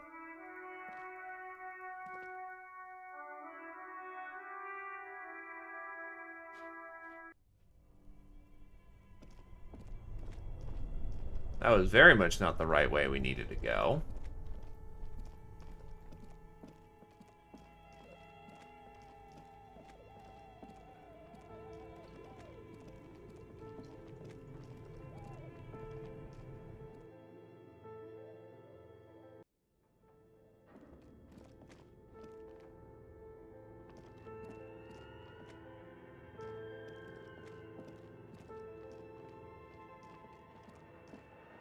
Well, no one will be able to resist you, Mr.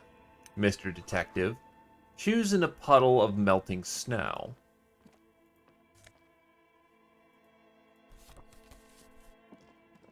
Another postcard.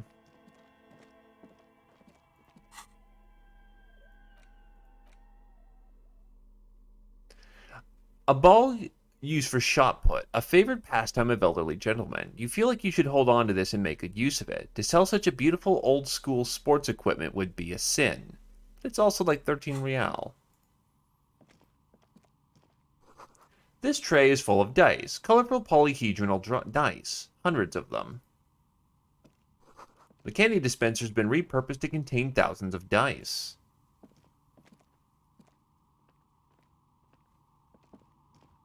Hello, I'm Nia. A bird-like woman sits on a throne of tools with emerald light shining through her hair. Did you try knocking on my window? I must have missed you. I've been listening to my Melius. She taps on her headphones. So what kind of die are you looking for? Could this be the malicious entity? Perhaps it's wise to go along with this masquerade for now. I don't need one, but it works. She's got a direct view to the backyard. You should interrogate her about the lynching. Hold on. What do you mean by Milius? Yes, Amelia is like a call-in station. You need a two-way radio to access one.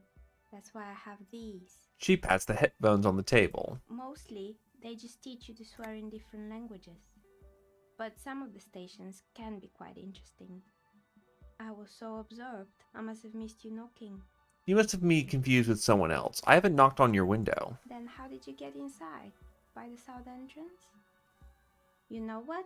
It doesn't even matter. What matters is that you're finally here. Let's talk dice. Did you have something specific in mind? Why are you asking me about dice? I'm a novelty dice maker. Tell me the name of your role-playing system and I'll make the die you need. That's why you're here, yes? Role-playing games? You know the one made by Fortress Accident. Does that count?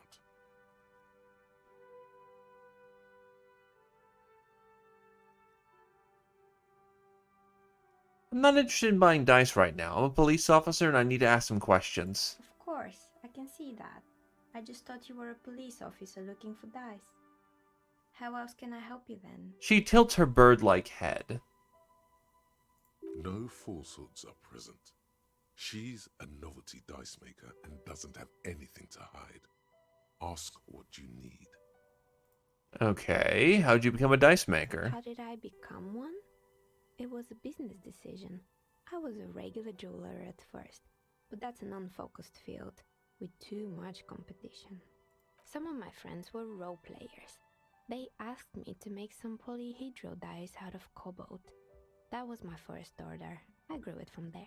Do you like role-playing games yourself? Not especially.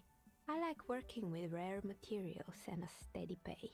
And role players as customers? They're nice people. Some of those nice people have big bucks to spend on novelty items. She's thankful for the security they provide her. What do you know about the man who was lynched behind the whirling in rags? Nothing really. I didn't know him. Who cares about the dead body? We might be dealing with a malignant entity here. The lieutenant looks at his notebook, then the woman under the large window.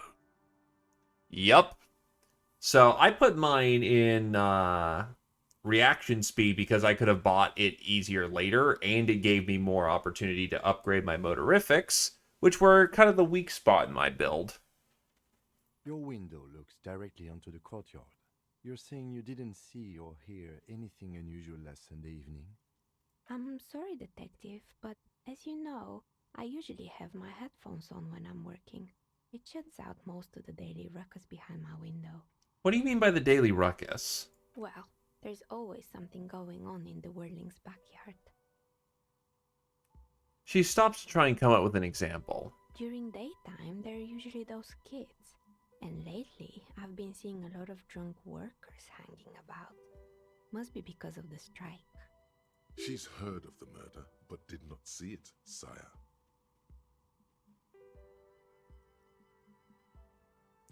Game's a bit quiet. Here, I'll tone it up a bit. Sorry about that. Give that a shot for the time being. She's not sorry to disappoint you. Informing on someone in a murder investigation would intrude upon her focused existence. But I never saw anyone during that fateful Sunday night, I'm afraid. And you never took your eyes off the work to look out the window. I might have, but in this case, all I would have seen is my own reflection staring back from the darkness. It's really hard to make anything out in the yard when it's dark outside. Besides, I rarely get up to look out the window when I'm in the zone. Do you often work Sunday nights? It's an odd profession, making dice for people, but I like it, and I prefer doing this to sitting at home. I see. Thank you for your answers. She nods. Anything else, officer? Hey, where are we anyway? What is this place? Look around the room. We're inside the chimney of an old central furnace. It's strange, I know. She looks at the ruddy bricks that make up the walls. Even though they've been repainted, there are still signs of coal-black soot here and there. But when I arrived here, all the other rooms were taken, so I had to build myself a makeshift home. Besides, I don't really have to pay any rent here, so that's a plus. Plaisance was right. There's an entity living in the chimney. You should ask her about the curse. Creative. The lieutenant looks around the spacious room, its ceiling fading into the shadows above. When she arrived here, there was no room anywhere else. She must have known the other businesses. Do you know what happened to any other? Do you know what happened to the other tenants? Everyone else is gone. More or less. Are you interested in anyone specific? She adjusts the yellow scarf that covers her hair. Oh, quite a lot of them spring to mind. There used to be a hair salon here, right? Yes, I think it was called Androgynous Orlando or something similar. They weren't a big hit around here. Turns out that working class men don't like genderless haircuts. They're scared of that word. A bit of experimenting every now and then isn't bad. What's wrong with a bit of experimenting? The customer should have been a bit more open-minded. I guess it just wasn't the time yet. She tucks a strand of hair underneath the headscarf. I would say, yeah, necktie gives you just a flat bonus for wearing it, so no reason not to have it. It also makes some pretty funny dialogue and suggests you to do some very destructive things. So, you know, it opens up options. It's strictly a benefit that you can ignore. What happened to the gym? It wasn't merely a gym, it was Artemitep's boxing club. A community project created to steer at-risk youth away from drugs and crime. And who is Artenep? A kind man from Zemsk. I heard he had some trouble with the law when he was younger, and that's why he wanted to start the gym, as his way of giving back. Maybe that's what Kuno needs. A community-centric boxing club. Kuno? Who's Kuno? He's a little ginger gremlin who likes to defile dead bodies. Oh yes, you mean the kid with the sailor's mouth. Yes, I've heard him yelling profanities in the backyard. She looks out the window. It's oddly quiet there in the moment. I think it would take more than a gym to help that kid. How did that community project... judging from the kids I've met so far, it didn't really work out, did it? It didn't. If anything, it made the youth situation in Martinez even worse. At some point, someone started a rumor that the punching bag downstairs was full of amphetamines. It's not really full of that. No one would store their drugs like that.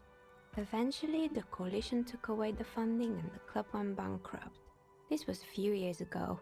It's gotten much more peaceful around the plaza ever since. What's up with the broken windows? Oh, this one's a mess. There used to be a company that promised to repair windows 24 hours a day. What could go wrong with this one, right? Turns out, the business was actually set up as a front for an illicit group that was producing snuff milieux. Who would have guessed?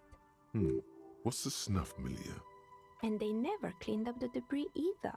Now it's just littering the hallway and I have no idea how to get rid of it on my own. Cool. Very cool about the debris, but what's a snuff milieu? It's a sub-rosa radio station that broadcasts real murders with real victims. Some people pay good money to get off on it. Nothing changes in her tone as she says that, as if it's just another piece of information to lay out for the world. Jesus.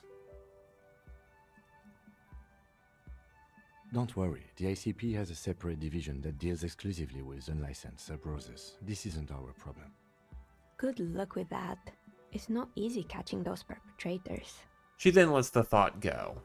Did someone here make stuffed animals? I saw mounts about. You mean Mr. Fabron, the taxidermist? No, he mostly just did drugs. Anything else? I found some creepy mannequins. There used to be a fashion atelier here, but I have forgotten the head designer's name. They were doing well for a couple of years, until the insect rights activists came. Insect right activists? What in the name of...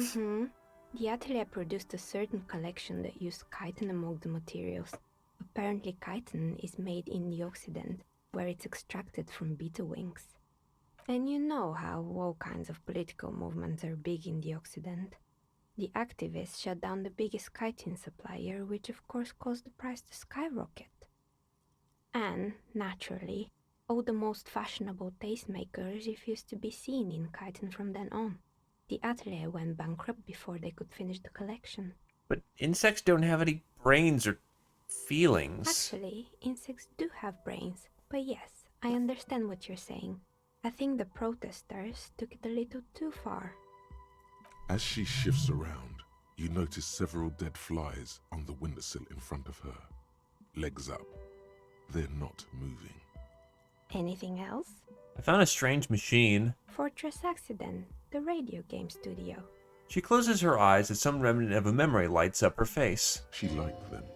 They were an interesting bunch. We talked about role-playing systems every now and then. Once, I even saw two of them get into fisticuffs over Wirral. They certainly took their work very seriously, even if they seemed to be chronically liberal with their schedules. What do you mean liberal? What happened? The usual. They ran out of money and couldn't get the project done on time. What went wrong? Well, I did hear them talking at times. She looks at the hallway as if she can still hear them chit-chatting behind her curtains on a cigarette break. They seemed to believe they were historical individuals on some grand quest. Oh boy. She sounds almost mocking when she says that. From what I've seen so far, the project did look quite impressive. Yes, but when the money started to run out, they just began to complain a lot about capitalism. You know, how the markets are rigged to keep out new businesses and so on. In the end, they just didn't get it done. They didn't have enough willpower to produce something truly historic, and to show up to work on time. She's right. Showing up to work on time is important. That's too bad. I would have supported them. The project looked great. Not the wisest decision. You would have lost all your savings. She tosses a pair of dice on the table. One of them stops near the edge of the metallic desk. The dice is black and filled with little silvery flakes, like snowfall. Anything else? There's a terrifying taxidermied bear in the cellar. Oh boy, the fabled Revachol ICT. You're in for a treat here. She smiles and leans closer, hands on her knees like a stand-up comedian ready to tell a story. The place was owned by two guys who had some rather innovative ideas about marketing. The bear was one of them. Now ask me about their other ideas. Indeed. What were the other ideas? Alright. What about the other ideas? There was really just one. And it involved picking out the prettiest girls in the neighborhood and paying them 20 cents per hour to man the booth. 20 cents. 20 cents. And by man the booth, I mean slump behind the counter with a face that could maim you if you ever dared to disturb their bored magazine browsing. What do they expect? 20 cents per hour is dog's pay. I'm surprised they showed up to work at all. Oh, but they did. They did show up to work, and not alone. There were also acne-ridden girlfriends and gorilla-like boyfriends loitering near the ice cream stand. And they already had the bear. She closes her eyes as if remembering something painful. What about the bear? The bear. She repeats, pressing thumbs into her temples like trying to suppress a headache. Didn't work out. Of course not. The bear was terrifying. No one wants ice cream guarded by a hostile apex predator. To make matters worse, the fridge didn't work too well either, and half the ice cream came out malformed and partially melted. Well, that's the real reason why it didn't work out. Eventually, Revachol ICT lost the price war to its rival, Glace 5000. Glace 5000 sold caramel sundaes for only 5 cents a piece, out of regular fridges. I'm sure the bear was doing its best. Maybe, because the taxidermist who made that bear definitely wasn't. Doing his best, I mean. How come? He said that the bear was his vision beast. He said he met his vision beast while high on desiccants. Called it Megatherion. Sounds cool. Megatherion? Megatherion, a mega wild beast. What's a mega wild beast? It's an imaginary beast that guides you through life by telling you to do more drugs, mostly. The horrific necktie tightens around your neck, strangely excited. But it doesn't feel particularly fun this time around. Not now, you beast! What? Do you ever feel like your vision beast is trying to blackmail the fun out of you? No, officer. I don't have a vision beast. Normal people don't have vision beasts. Only drug-addled madmen like the taxidermist do. That was a hypothetical question, Right. says the dice maker. She doesn't look entirely convinced. Anyway, now you know the story of the fallen ice cream empire. She almost seems sad finishing the story. Some dust beams swirl in the morning light. Her eyes follow it idly. Anything else? I had other Well, questions. good. I hope it clarified things a bit. What else? I do not mind sharing a story or two, but when we're not going through so much talking. I heard this place is cursed. Did you know people called the doomed commercial area? I've heard the stories, but I don't think those stories are true.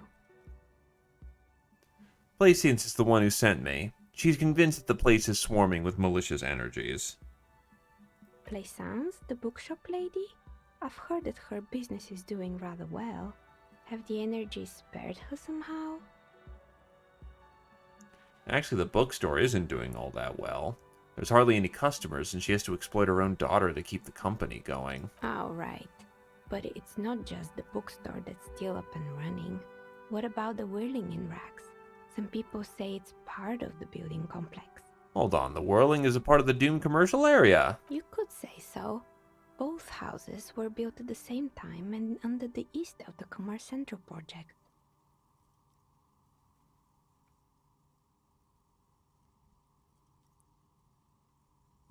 No, the whirling isn't doing well either. The waitress just took off and the customers have trouble. Nope. You're right, the whirling really doesn't look like it's cursed. And then there is me. She sighs, looking at her messy work at the table. All kinds of tools lie there scattered, from knives to carving files to wire cutters. I've been here for 14 years, selling novelty dice to role-playing enthusiasts. Not exactly a million-real business idea, yet somehow I've survived despite the talk of malicious energies. Strange, isn't it? Maybe it's just because she's so talented that she's been able to woo the curse. Lacey thinks that it's because you're the source of it, a malignant entity. Malignant entity? What does that even mean? Some kind of sorceress? What about you, officer? Do you think I'm the malignant entity? Time has come to face the source. Fear not, for the forces of the universe are supporting you in this psychic quest. I'm starting to see that there is no curse, only business decisions and natural market fluctuations. Exactly. Truth is always so disappointingly mundane and boring. She pinches the root of her nose. But I'm glad we got this sorted out. Anything else I can help you with today? That's all she has to say on the subject. She's been thorough and truthful, as far as we can see.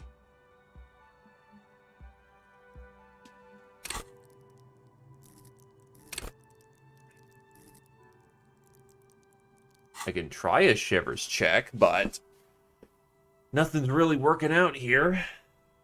Why hasn't her business failed? You feel nothing. If anything, it's uncomfortably warm in here. Leave it She at that. has begun to idly clean one of her carving tools with a dirty kerchief. The tool's sharp edge shining in the light of her desk lamp. I have more questions about the building. I'm listening. Nope. Good. I hope it clarified things a bit. What else? I'd like to order a die from you. Of course. Tell me what you have in mind. Do you know what the Whirl untethered setting? I want to die for that. Ah, yes. Fortress accident. It's too bad they never finished their game. The Whirl untethered die is a variation of a standard role-playing die. Only, instead of plants, it uses motives of ice and death. And loss, of course. Ice, death, loss. Sounds like you. I'm thinking something made from alligator jawbone, cast in black resin. The reptile bone is as white as ice and dead as, well, death. For 7 real, I could have it ready in 8 hours. What's a standard role-playing die? It's an icosy tetrahedron, a 24-sided die that can produce results for 2-sided, 3-sided, 4-sided, 6-sided, and 12-sided die with a single roll. Technically, you can also use it for many other sizes, but you may need to reroll results. Loving it. So nifty. Why do you need to cast it in resin? Untreated bone is porous and prone to chipping. Cast it in something hard like resin though, and voila, it's perfect. You know, it's a deal. Great. See you in 8 hours then. Was there anything else? You can order another die. I'm sorry. I'm a bit overloaded just now, so I can only produce 1 die per customer. Alright then.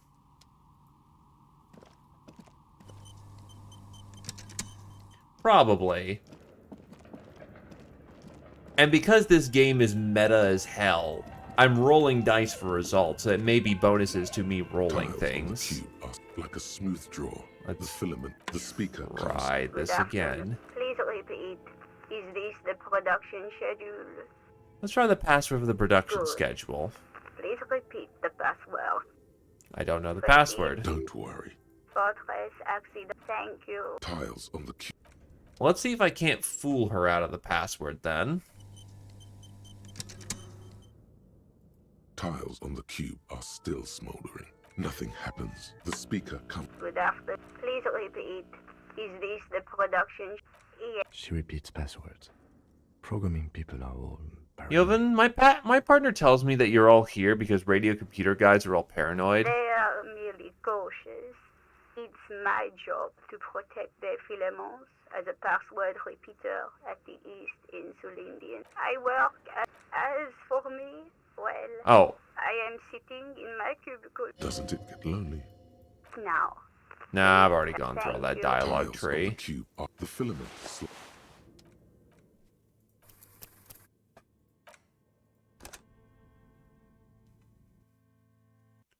So, not much more going on there. So, childhood stories then. Alright. What's that over there?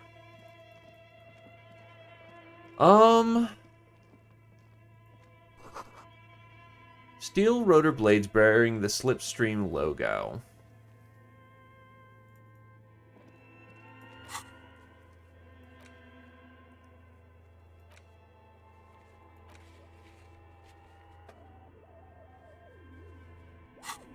Oh, I've got the cube.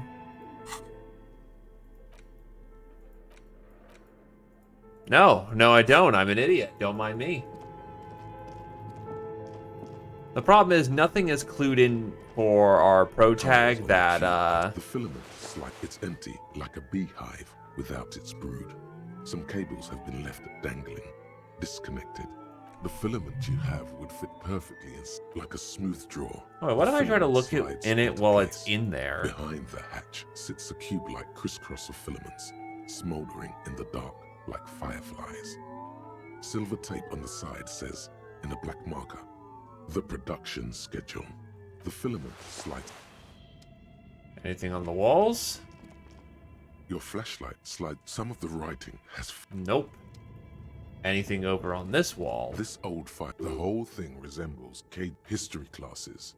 Radio frequency unclear. It looks. You think so? The web is comprised of whoever decides. All of this is gone. There's no. My God, the schedule. Nothing. Nothing. I mean, you can still roll double 6 and automatically succeed.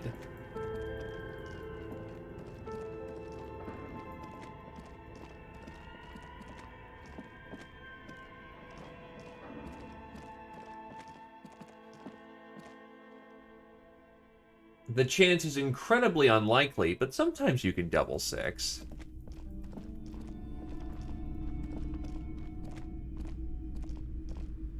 You're alive and well. Don't keep me waiting now. What's in there? In that dark sarcophagus? The dark sarcophagus. Yes, yes. How was it? Tell her how ghastly it was. You know it's what she wants to hear. It was a charnel house of failed business enterprises leeching life energy from this bookstore. I knew it. Oh, such horrors that have been thrust upon us. She shakes her head. A tremor runs through her. But what else did you find? Did anything survive? No, of course not. Have you located the entity? I talked to the entity you told me about. Her name is Neha, and she is a novelty dice maker. A novelty dice maker? Well, spit it out. Why does she need the dice? For some kind of sorcery? Sometimes they use the ankle bones of sheep. She is not a sorceress or some malicious entity. She is a businesswoman like you. I don't understand.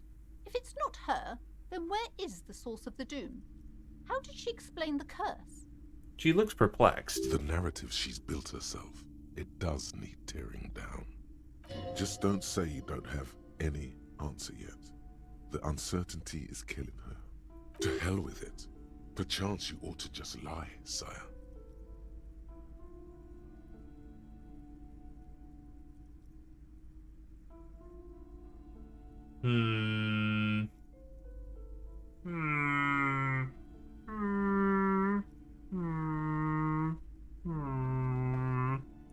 Well, time to actually use this Twitch integration for once. Yoink. Congratulations, you can vote for an option.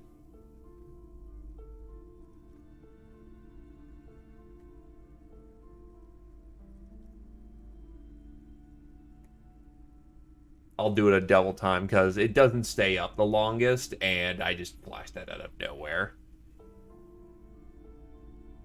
So 1 for 1.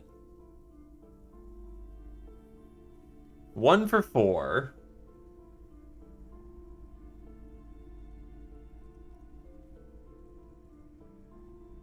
Or I'll throw it up one more time. Yoink.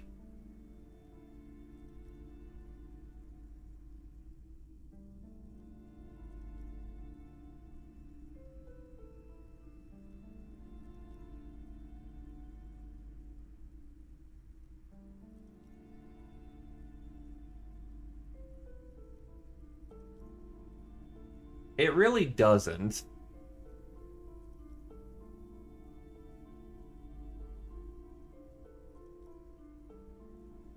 Well, now it's split half and half.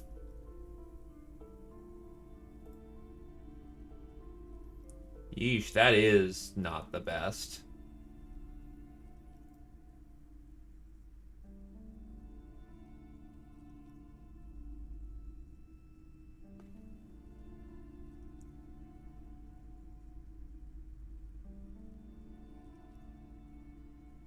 And now it's split all over the place. Yeah, that does need a bit of work. And maybe a bit of refinement. Oh boy.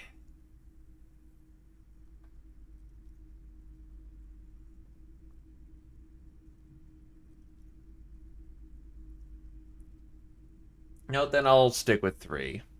Honestly, I don't have an answer yet. There still leads to be followed, like that strange radio computer thing. You're telling me that you went in there and didn't find out anything about the curse? She looks disappointed. Of course. I should have known better than to put my hopes on a man like you. You're no Simonese ghost whisperer. You're an alcoholic. The investigation's over. I don't want you going in there anymore. You're only Brimcon? psychic weather in here. Now, if you're not going to buy anything... She turns to face the door, waiting for potential customers. Wow. Total psychic collapse between you two right now. There was never any other way this could have gone. She's just too far gone into her own mind. I am sorry we had to disappoint you, ma'am. That was incredibly disappointing. Do I have like a save before that? Yes, I do, because I've got the quick save. Let's do something more fun.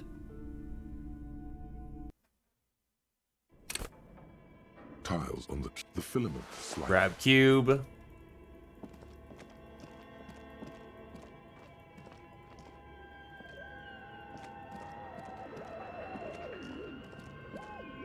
Grab cube, acquire cube.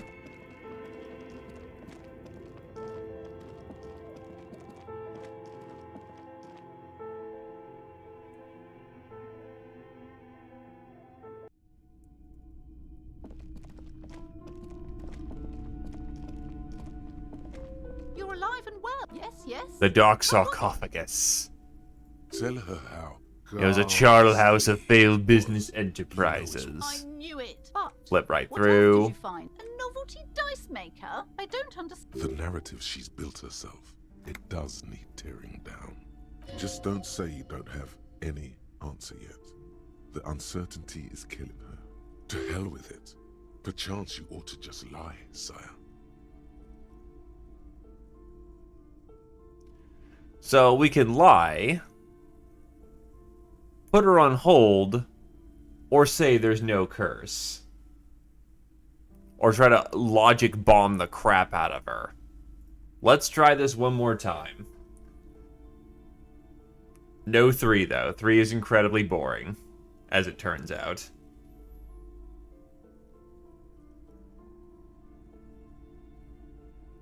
One for the path of logic.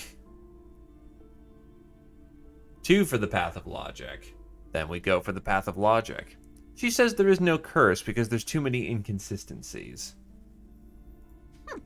Too many inconsistencies? What kind of talk is that? The woman scoffs at you with an audible snort. Good luck persuading her. Some people can rationalize anything.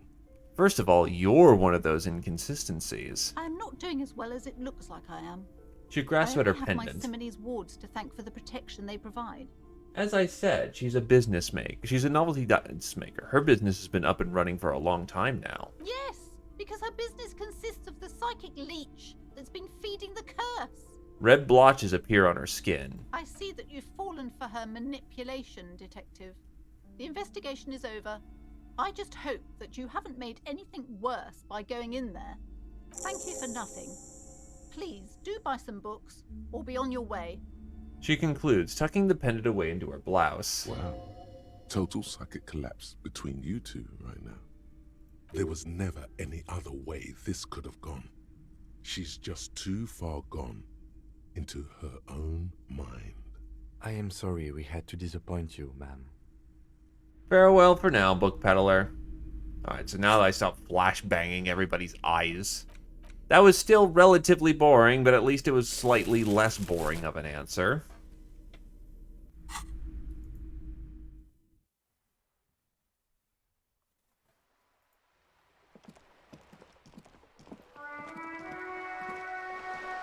Back on the streets of Martinez.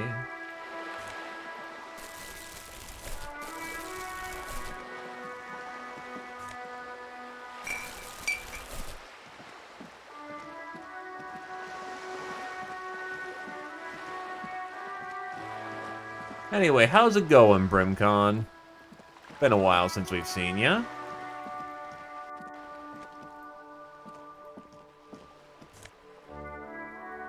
Signal blue naval coat. Just flat up a coat.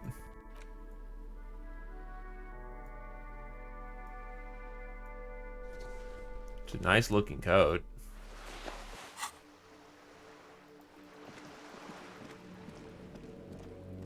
Just an ordinary wall.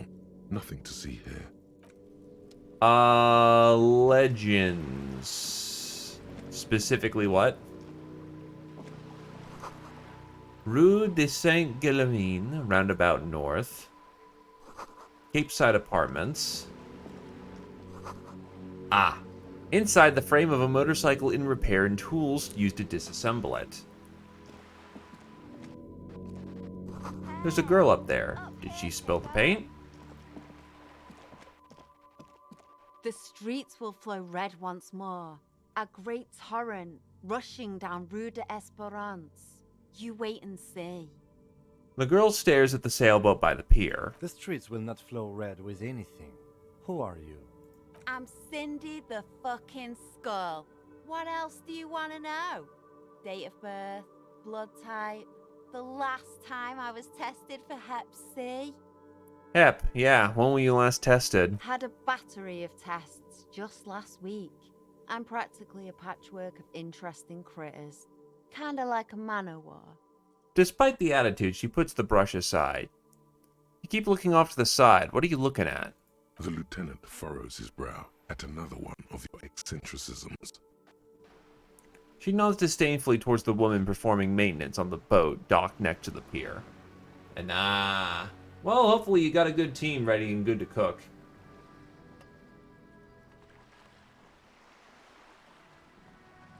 Hatred? Disgust? It's difficult to tell which of the two is more present in her girlish features. The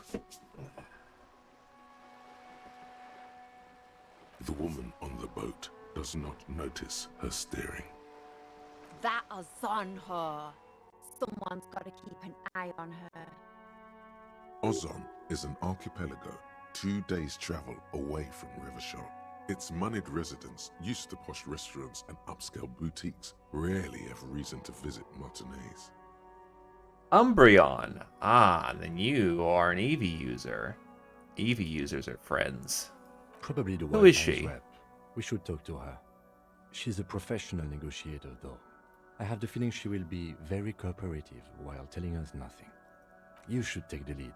Ask her unexpected questions, you know? Do your thing. Don't be afraid to get a bit wacky. Throwing her off is our best bet. Good idea, piggies. Run along now. Fuck her shit up good. Impound that boat while you're at it. I'd like to watch her swim back to Ozon. What are you doing to the wall? Can't you tell? I'm painting a beautiful mural, an aereo graffitio visible from low orbit. I haven't really started it yet. I'm waiting for the right words. She studies the wall, suddenly pensive. So you don't know what to write? Have you ever tried your hand at graffitio?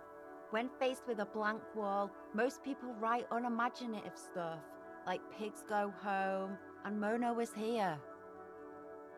Well, Flareon is the best boy. He is a patron saint around here, and no one will talk shit about him or suffer repercussions. We rarely see pigs round here, though. Just union cats. And my name's not Mona, so... She wants it to be something true and total. Why are you so committed to facing the building? This place is severely lacking in havoc. Not even the occasional trash can fire to break up the tedium. I thought I'd mix it up, you know. Summon the forces of crime and social chaos with a wall-sized invitation. I have an opinion about this. Want to hear it? Yeah? I love public art. Don't mind us. Keep doing what you're doing. Thanks. I'm sure the inspiration will come to me now that I have an official RCM stamp of approval. She means the opposite. You've lessened her desire to deface the building. You know anything about the recent murder? I ain't no snitch, pigstein. Go forth and forage in someone else's shit. No shortage of squealers in these parts. She wrinkles her nose. Actually, there is a shortage of people who talk to us in a normal, calm, informative manner. We weren't put on this earth to make your life pleasant, fucko. Catch you later, Cindy. Watch your back, Ungulate. You've got eyes on you.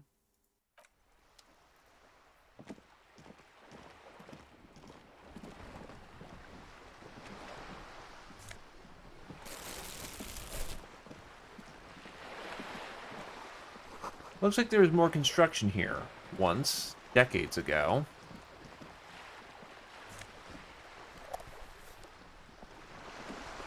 Given that actually directly affects my volition, I should probably pump up. The belly of this boat shines like it was recently painted. Docking reserved for residents of Rue de Saint-Gilcine 33A. Your room in the Whirling isn't much bigger than this sloop. This will be worth more than you'll ever earn all your life. A striking woman leans against the cabin top of her sailing boat, smiling as you approach. Her green raincoat glistens with droplets. A silk scarf is tied around her throat. Good afternoon, officers. I'm Joyce. She extends her hand in greeting. Joyce L. Messier. I represent the board of Wild Pines, the owners of the harbour. You gentlemen must be from the RCM. She steps closer and holds out her hand over the railing. Joyce L. What does the L stand for? My maiden name. Her bony hand dangles from the sleeve of the oversized raincoat. Shake her hand. I'm glad to see you here. Her grip is tight and cold. I was dispatched to handle a strike, not a lynching. Anything I can do to assist the RCM in this matter, I will, gladly. That is good to hear, madame. He opens My his colleague notebook. will take the lead on this interview. I should let you know that he is recovering from an unusual medical episode. Very unusual. But I can assure you of his ultimate competency. There's a trace of irony in his voice. Mischief, even. This is a tactic. It happens quicker than a shooting star. But did the lieutenant just wink at you? How interesting. I wish you a swift recovery. In the meanwhile, you have my full cooperation, and the full cooperation of the Wild Pines group. She turns to you, unfazed. Do you know something about these tattoos? That's the man who was killed. I'm afraid this is a discussion for once we've cleared the lynching question. She takes the photo, but then she almost takes the photo. Why? How is you looking at the photo tied to the lynching? Better not tie the fourth day to the bat's day on this. I hope there is something else I can help you with. She wants to answer the question. Protocol keeps her from it. Well, you're on a boat. Why, yes I am. She looks at the deck under her feet. Green and white sails flutter overhead. Not a lot of people on boats, are there? Of course there are. We're on an archipelago. How else are you supposed to get around? Wait, we're on an archipelago? Look around. Yes, we are. We are on Le Caillou. Kailu? I thought we were in Revachol. We are. And the city of Revachol is on the island of Le Caillou. Still, haven't seen anyone else sail a boat around here. I haven't seen anyone else drive a souped-up Capri Kenema motor carriage either. Actually, that motor carriage has been specially issued to serve as a patrol and pursuit vehicle. It's for crossing long distances in the greater Revachol industrial harbor. It's not a toy. Neither is this. A toy, I mean. It's a machine for crossing long distances in the Bay of Revachol, between the city and the islands. The woman pats the cabin hardtop. You need to make this lady admit she's only riding around on this boat because she's rich. Yes, I do. Before you do, it would be pertinent to ask other questions. Gather more info on this boat of hers. Does she have a name? The boat? No. It is called Cordelati 19 because that's the type of sloop it is. The word "it" feels strange. Such a beautiful boat deserves a proper name. Cool, but your boat really needs a name. Okay. How about Cordelati 19? Why? She taps on the side of the boat, it makes a hollow sound. Because it was manufactured in Revachol East by a company called Cordelati, and its hull is 19 paces long. How about the sleek fish? What? Because it's sleek and fish-like. I think I'll stick with the factory name, but thank you. Okay, what kind of boat is it? It's a pleasure craft, a 19-pacer. It also happens to be rated for Category 1 racing. Though these days I mainly use it for business. How do you like it? My sloop? I like it a lot. It's the eel's hips, baby. Her lips curl into a weary smile. I'm enjoying this part of the interview. It has so little to do with the murder we're investigating. I really do, the lieutenant thinks. Is she thrown off yet? He's looking at the woman, assessing her. Do we have a license for this boat? Officer, I assure you I'm a highly qualified pleasure craft operator. The crowns of her teeth are porcelain, white as the boat's hull as she smiles. Her nonchalance might be related to something called the Wayfarer Act, a law that says she doesn't need a license. Sly fox, you're not aggressive enough to harass her further on this.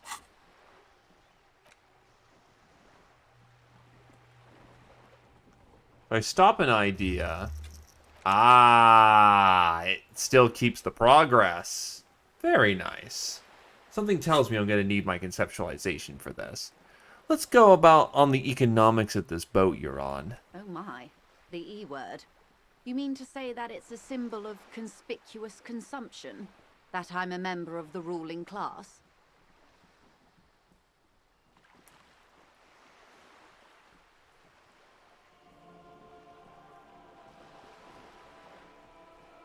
Yes, exactly. Detective, may I remind you that Mrs. Messier is a professional negotiator.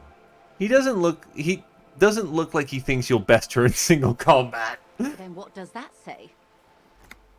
Does it say docking reserved for residents of Rue de Saint-Ghislain, 33A? She points to the plaque on the side of the pier. 33A, this old proletarian haunt here. As I said, plenty of people drive boats, of all social strata. I don't want to waste the skill point, but I want to win this. I want to win this.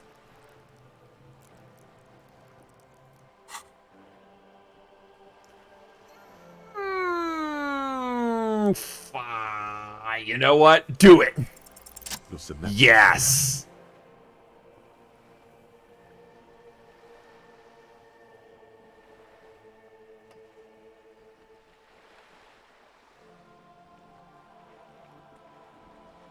Funny, I don't see any other eel's heels around. You mean eel's hips. But point taken. I am a bourgeois woman, and this is my fast, light, interminably bourgeois boat. There is no shame in her voice. A touch of sadness, yes, but no shame. I think I have a handle on the boat thing. Good. You seem smart. I need someone to give me a lowdown on this reality we're in. This reality? She pulls her hood closer around her neck. Yes, reality is your side case. An experimental side case. I'm conducting a personal investigation into the world I find myself in. How truly curious. A sort of philosopher-detective. My theory is that this inquiry into the nature of reality will ultimately converge with our murder investigation. They are really one in the same. Are they now? Lieutenant cocks one eyebrow. Deep synthesis. I'll assist you however I can then. Go ahead. Ask. All right, we're in. I know these all look good, but begin with the first, okay? Oh God, fuck. What is, think of something close to you? It remains a mystery what you mean by this something close. This isn't about you. It's about reality. Where are we? We're in Martinez, baby. Baby? A casual term of endearment popular among the 50-plus crowd. It's a disco holdover, pay it no heed. I'm a disco holdover myself. Aren't we all? She refers to your corresponding ages. Mm-hmm. And what's Martigny? Martinez is a district of Revachol. A very small district tucked away near the industrial harbour, north of the 881 and Jamrock. She looks around, her green raincoat flapping in the wind. You would be excused for not knowing about it. Unimportant, they say. Forgotten, even. Shelled to smithereens during the Revolution. It has its charms, just not this time of year. Tell me about Martinet. I'm not a good ambassador. I've only been here once before, as a teenager. Not a lot has changed. She closes her eyes. There are ruins, a terminal, fishing boats, reeds, boys with boxy shoulders. This place used to be a province, a workers' resort before the city swallowed it and the artillery did its work. The reeds are the real star of the show here now. The further down the coast, the wilder it gets. Alright, you mentioned a sea. What sea is this? It's not really a sea, it's the Bay of Revachol. And the bay feeds into the ocean. Are we near an ocean? Yes. We're on an island in an ocean. The world's largest body of water, the Insulindic.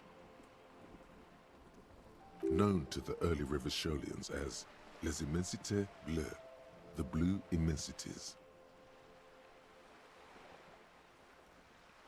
Vast, lukewarm and unknowable, flowing in and out of sight. What's the name of this island? Caillou, as you already know. Imagine a pebble. A smoothed over pebble amidst a great blue sea, misshapen, cracked. The cracks are the river Esperance. We're in the delta of this river on the 6th branch, the Martinez distributary. It is clear this pebble is of enormous value to her, and to humanity at large. Okay, that's Martinet. What's Revachol? Revachol? Revachol is what you call a city. What kind of city is Revachol? The great kind. As if it's self-explanatory, beyond patriotism, a fact. What makes Revachol so great? History, detective. They built this city to resolve history. Our part in it, at least. Our centuries. Okay, who built this city? The nations of the Occident, or migrant workers from Semenine and Ile Marat, depending on your creed. When was Revachol built? In the DeLorean century. 380 years ago. And why will it resolve history? They say it's where the terrible questions of our time will be answered.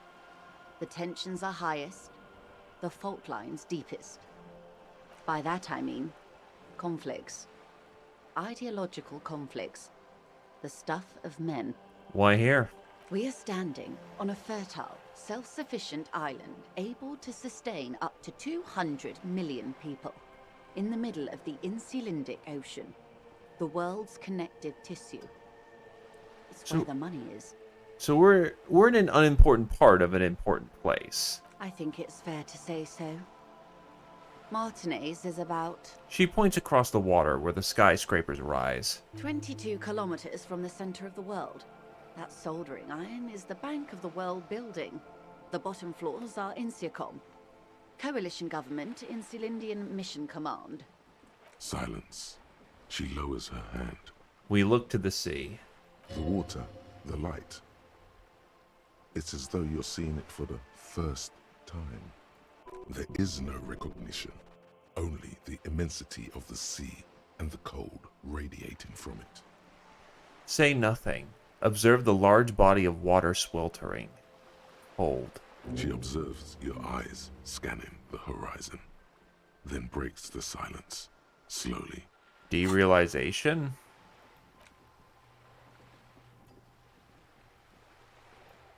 Doesn't have any penalties. Revachol Special Administration Legion.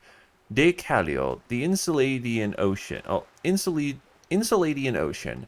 Coalition Government. Insuladian Mission Command. Name after name, and none of it seems familiar. They seem real, but something is wrong. You feel like a kid looking at the stickers of the fridge. Trivant, the Apricot Company. World Games 34. You can see your hand reaching out for them. Scratch those corners, see if they peel loose. This almost feels like the most important of all those thoughts, the one you must truly complete.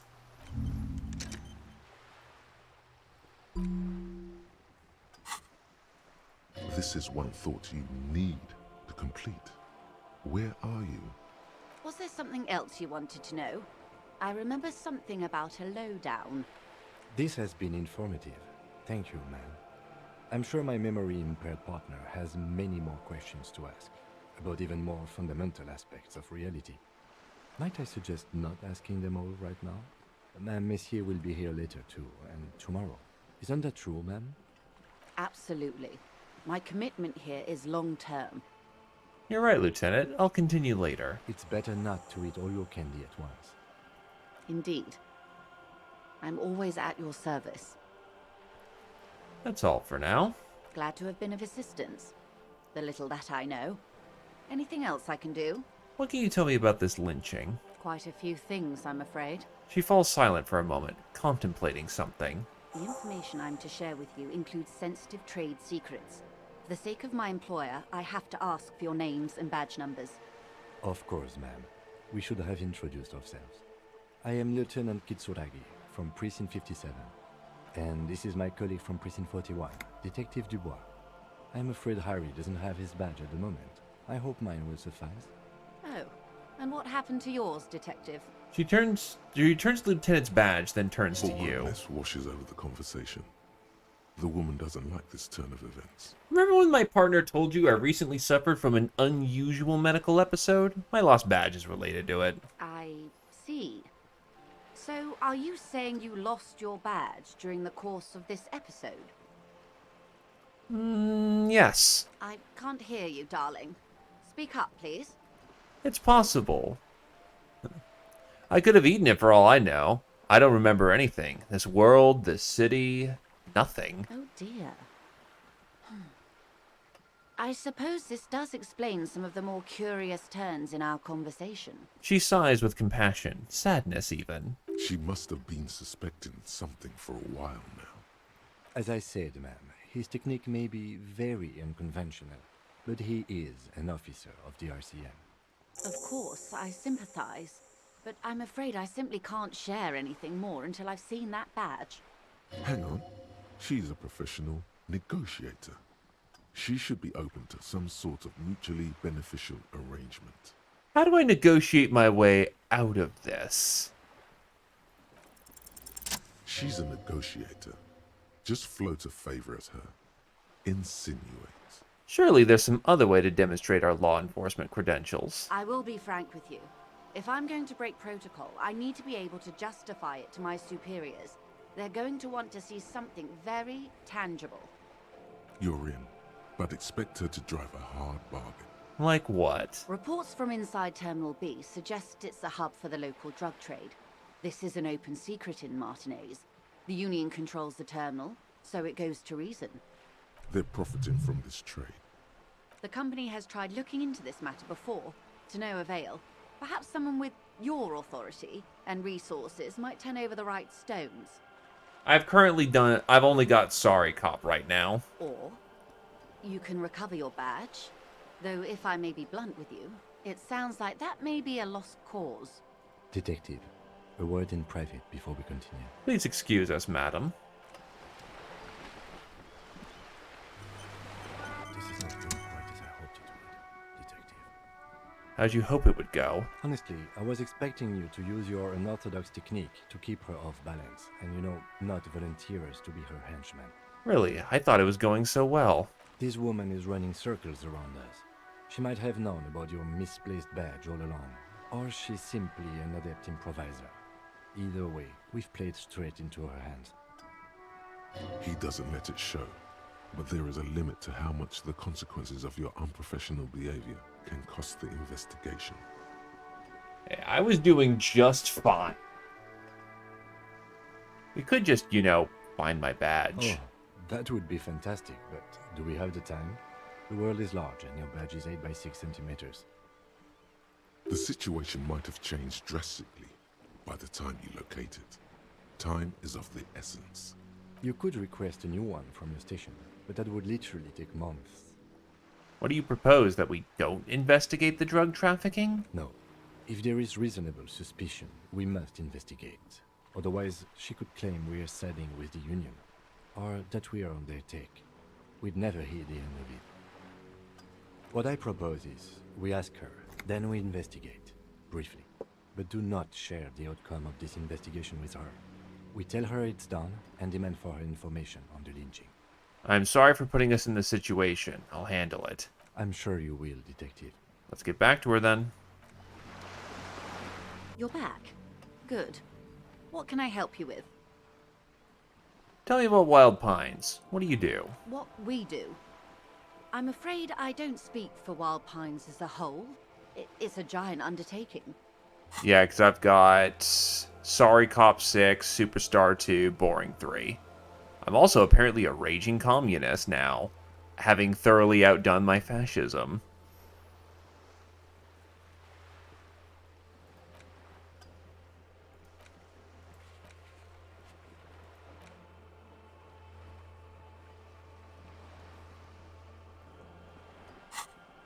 There was a touch of discomfort there. She wants to merely represent. So what is it that they do? The Pines' core competency is logistics. Container shipping, freight, that sort of thing. See those airships there, blinking? Those are the shipping side of things. And that is the terminal. Another subdivision deals with energy, oil and gas exploration, offshore platforms. The Wild Pines Group is one of the original Revacholian Indo-tribes.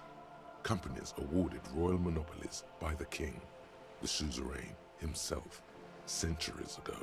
The king is long gone, but several of the Indo-tribes remain.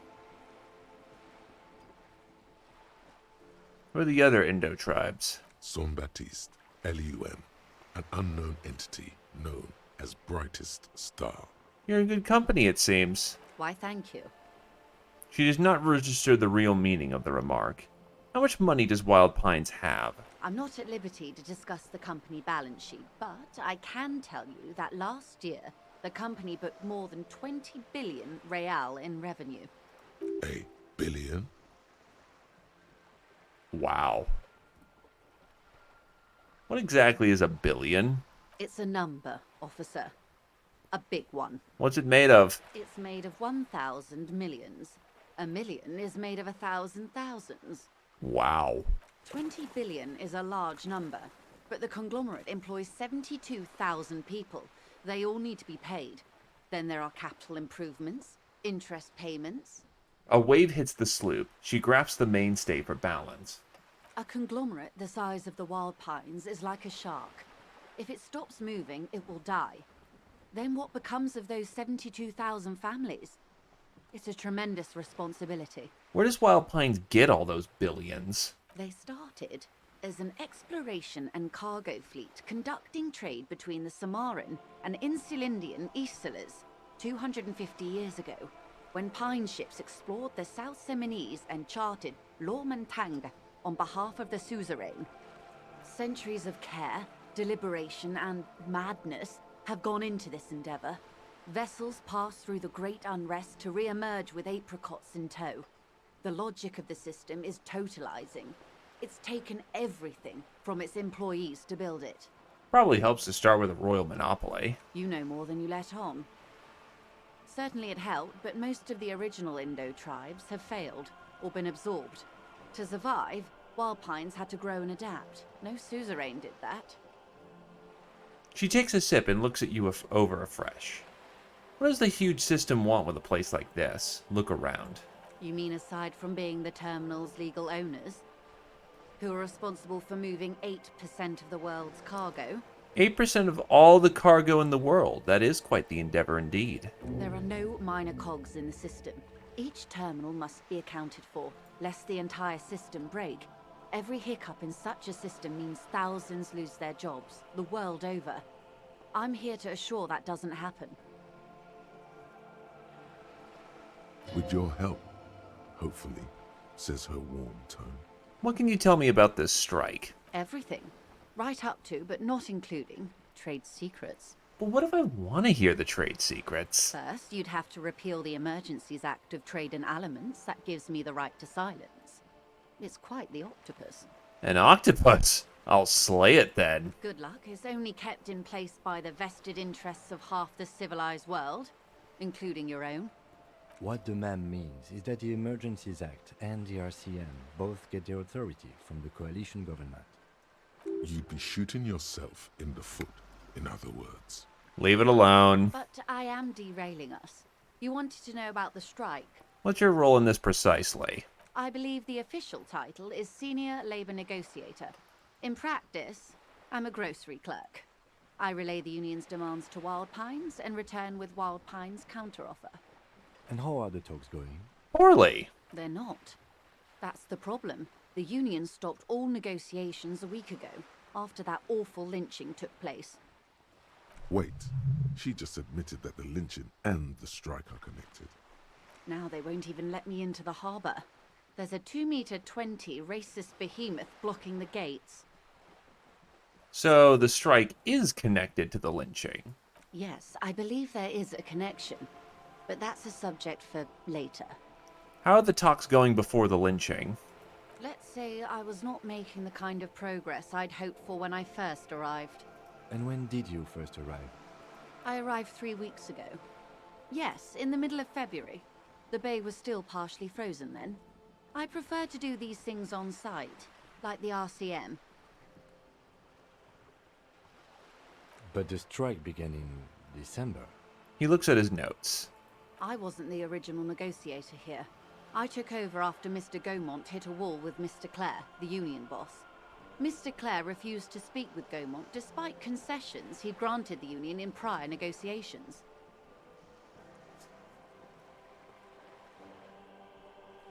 This isn't the first time the union has gone on strike. Heavens no. There have been 2 prior strikes. Both times the union won significant concessions, including overtime pay and a medical plan. This time their demands are more, I guess you could say, aggressive. Ludicrous, even. It's meant. What happened to this gamin? Mr. Clare told him to... how did he put it? She pauses to compose herself. Fuck off, midget. Gaumont is short of stature, you see. Huh, okay then. Yes. Keep in mind, this is a negotiator Mr. Clare has worked with before, and who was more than fair with him and the union. Sounds like usual aggressive posturing. What are their demands? There are leaflets everywhere, and banners. What did they say again? Oh yes. Every worker, a member of the board. Most of the workers probably don't know what that means. Seems they have no idea about business. In its defense, another said, demand democracy. Pretty tame stuff compared to every worker, a member of the board. Most of them probably don't even know what that means. Fortunately, they explained it. Every time the Wild Pines group makes a decision about anything, it needs the signature of each of the 2,200 workers in its Martinez terminal. Yeah, it's not happening. Just so you understand, this is but one of 22 terminals owned by Wild Pines. Essentially, not only are they kings of the company, they are also kings of the 72,000 employees of Wild Pines Group. That's pretty funny, I have to admit. They're having a blast. But how can they afford it? After 4 months, my assumption was they would prefer a more practical solution. Right, what are you going to do? Well, actually, first, I guess I should also put on the 15th Endo tribe. Wild Pines, Feld, Capri, Tricontinental, Villers, and Lucille. Names of the Revacholian Indo tribe spring in your head, set loose at the mention of Wild Pines. Royal monopolies, octopuses, and swordfish. Most of them gone now. BYP, Expander, St. Baptiste, Brightest Star, Lum, Resplendent, East Insulaic, Welter, and Ecclese. But isn't one missing? Wait, no. There were only 14. Then why do you feel like there was a 15th Indo tribe?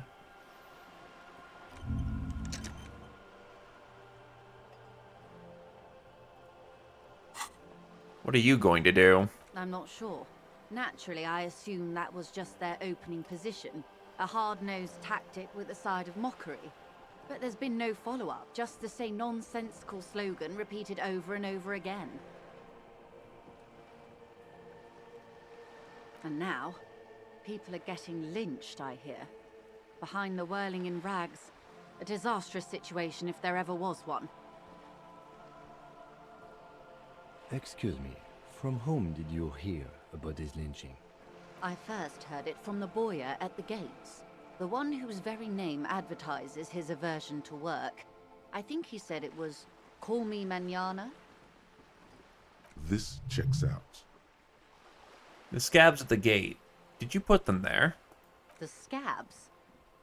You mean the huddled masses of Jamrock, come to plead for work where the union refuses to?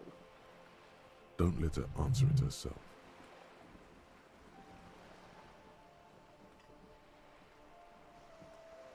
Let's call them strike breakers. You put them there, right?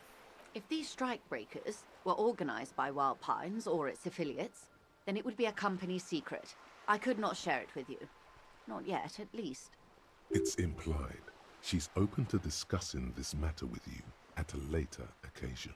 What do you think of Everard? Everard Clare is a man of the utmost integrity. If you can say one thing about him, it's that he always puts the interests of the workers first. Really? Of course not. Everard is fantastically corrupt. I imagine he has a thick, viscous goo where you and I have blood. That's Everard, all right. He is the most corrupt individual I have ever seen, and I deal with men like him for a living.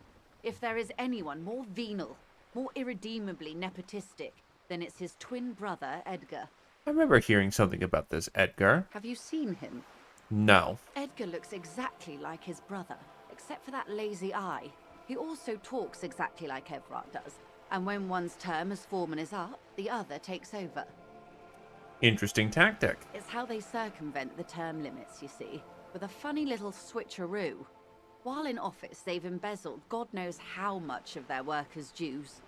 What about the union itself, outside the brothers, Claire? The Debardeurs Union was once a perfectly normal institution. 20 years ago, anyway. It must not have been easy to establish under the Emergency Act, but they did it. I can respect that. Organized labor at its best, as they say. Then something happened in the local chapter elections. The brothers Clare came and transformed it into a... how do you say?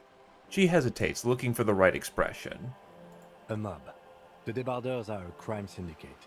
Sad as it may be, we are forced to cooperate with them. Refreshingly honest, officer. The company has tried appeasing in the past, but I'm afraid our concessions have only emboldened Everard and his brother. She turns to you. And your opinion, Detective, if I may ask? I'm a curious and talkative person, you see. Would you say the Debardeurs Union is...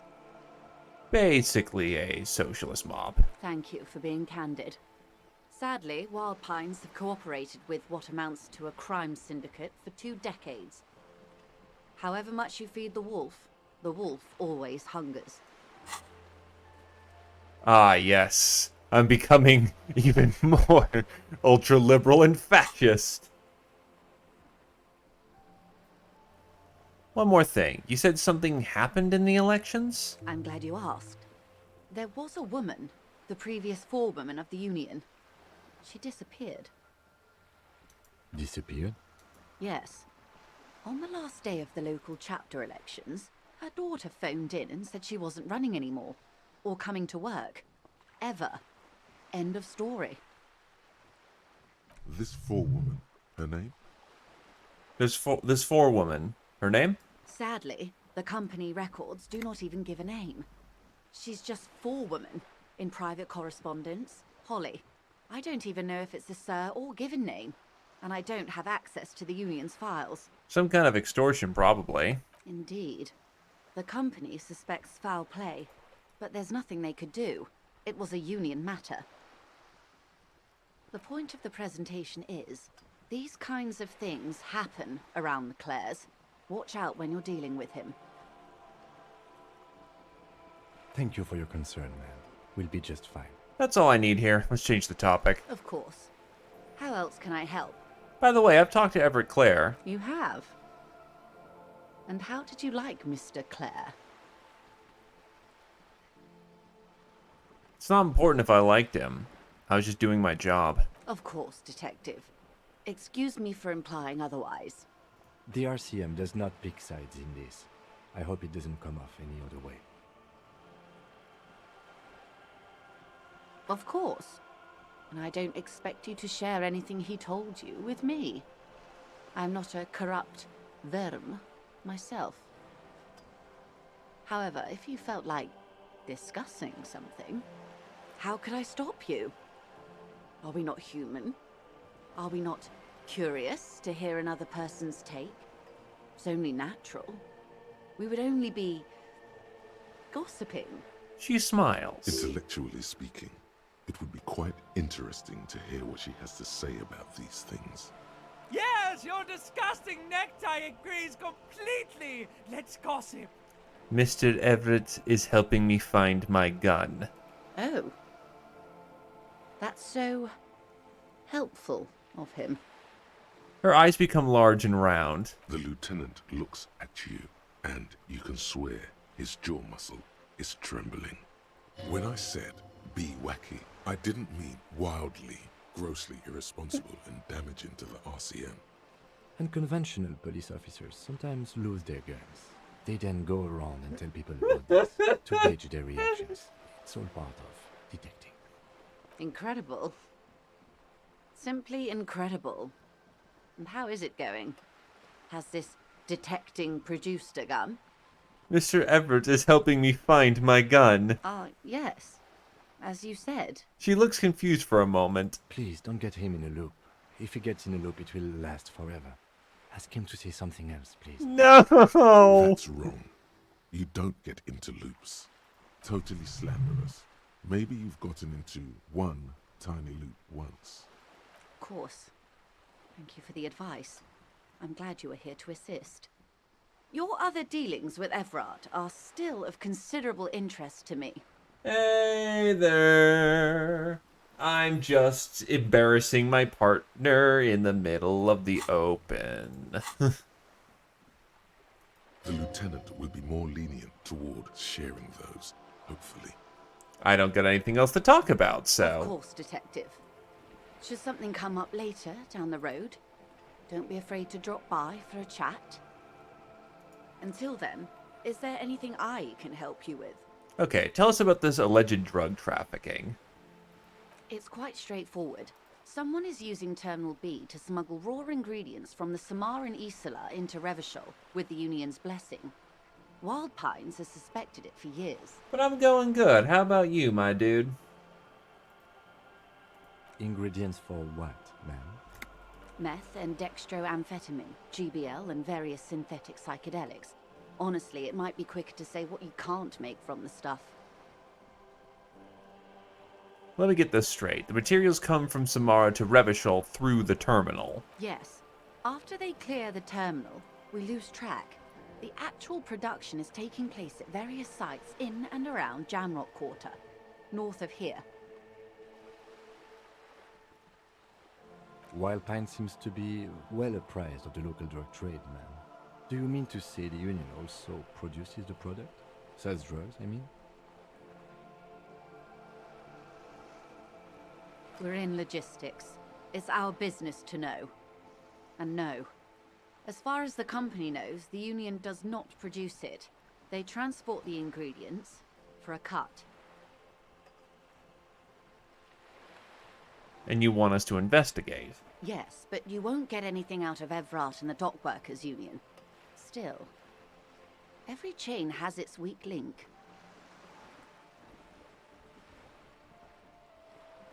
She raises her bony finger. The handoff. The motor lorries at the roundabout. The lorries. Precisely. Someone needs to move the ingredients from the harbour into the city. Once they reach Jamrock, they're distributed to a network of local manufacturers well beyond our grasp. But in transit, they're vulnerable.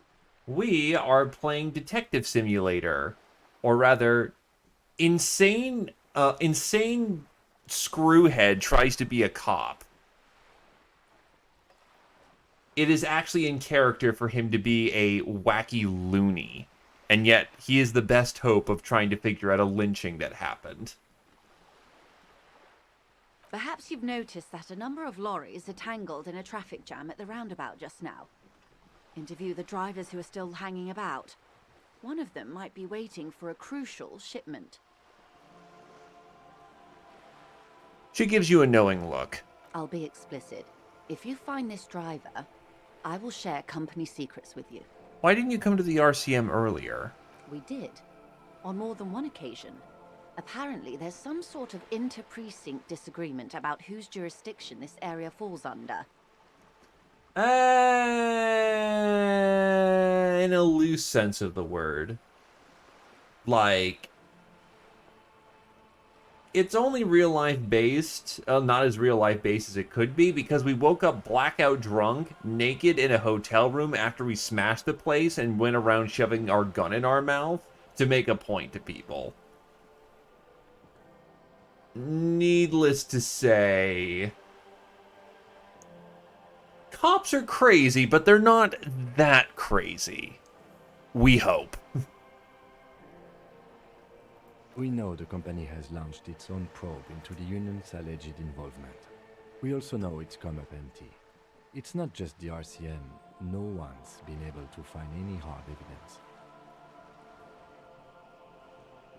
Well, here's your chance, officers. It's no coincidence that the lorries are stranded there like that, is it? We did. Oh, what? We know. Well, the two... We already have might some be suspicions that one of the connected. drivers was present at the lynching. Or not.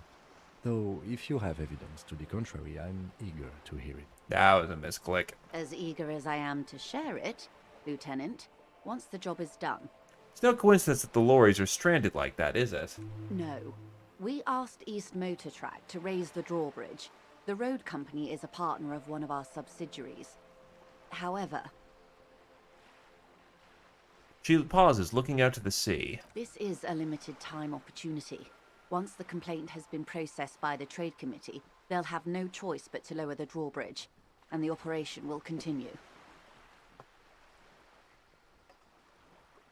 She looks north. Thousands of litres of raw ingredients will pour onto the streets of Revachol. Not the east across the river, but the west. The vulnerable, the weary. Well, at least this solves one mystery. What is that, Lieutenant?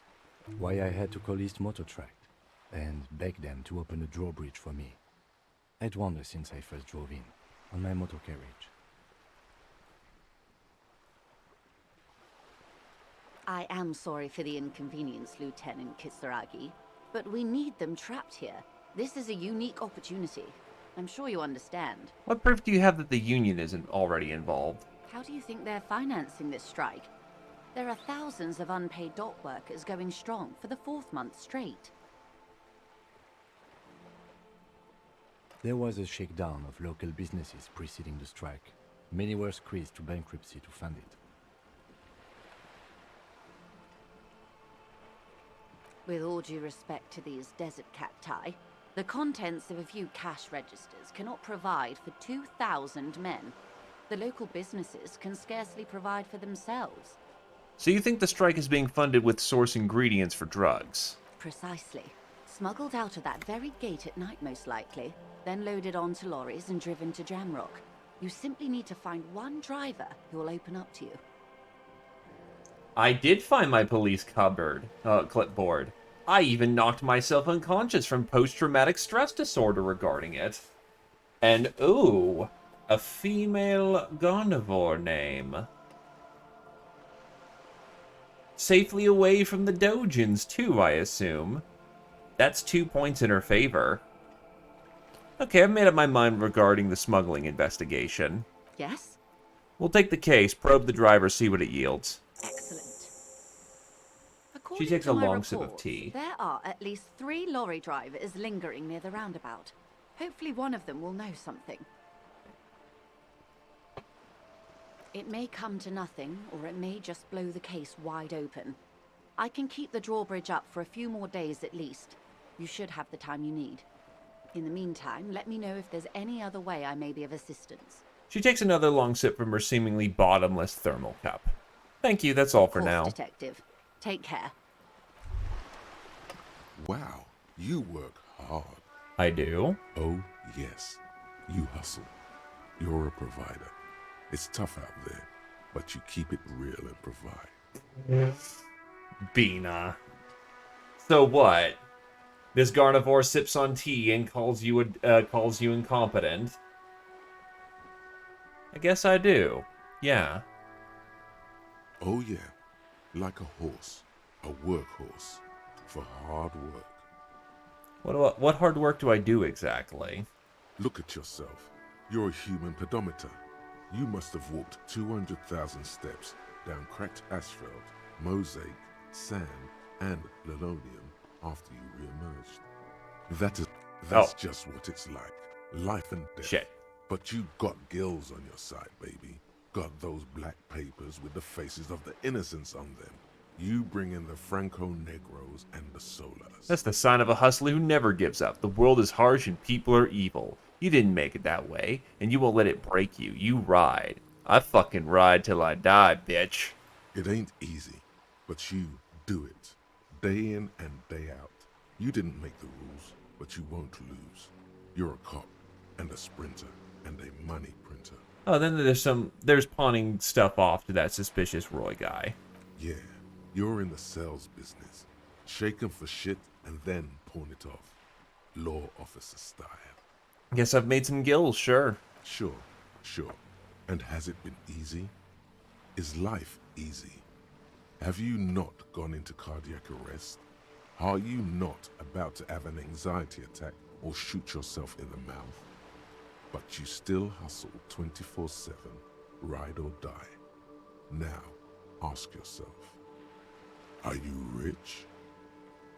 No, I'm actually not. That's right. You work harder than anyone. You almost rode yourself to the grave, and you're still practically a hobo. Why is that? Fucking taxes, man. That's right. 100%. Fucking G-Man's got his jam-covered sticky fingers in your pocket, stealing from you every time you buy, sell, walk, talk, fart, so much as sneeze. Aren't taxes almost non-existent in the Gotham estate that is Revachol? Really? Every time I sneeze? Every time you wipe your ass. They got their direct and their indirect modes of taxation. Sales tax, excise duty, extraction tax, alimony. One tax that doesn't even have a name. Plus there's the stuff people in other countries pay for. That makes them ask for more money from you. Here. Total tax duties add up to 98% of all your money. No fucking way. I guess I'm a free market fundamentalist now. Here you go, hustler. Fight the righteous fight. Free the people. Keep it real. Keep it street. Keep foaming at the mouth furiously on the tax issue. Wow, so someone's been a little boring. What? Yes, my standard liege. Someone's seen all sorts of wild ideas pop off and thought, I'll take the boring one. The regular, please. The brown. Kim, am I boring? You? I wouldn't worry about that. He looks at you. See? You're so regular and vinyl brown. He doesn't even want to talk to you about it.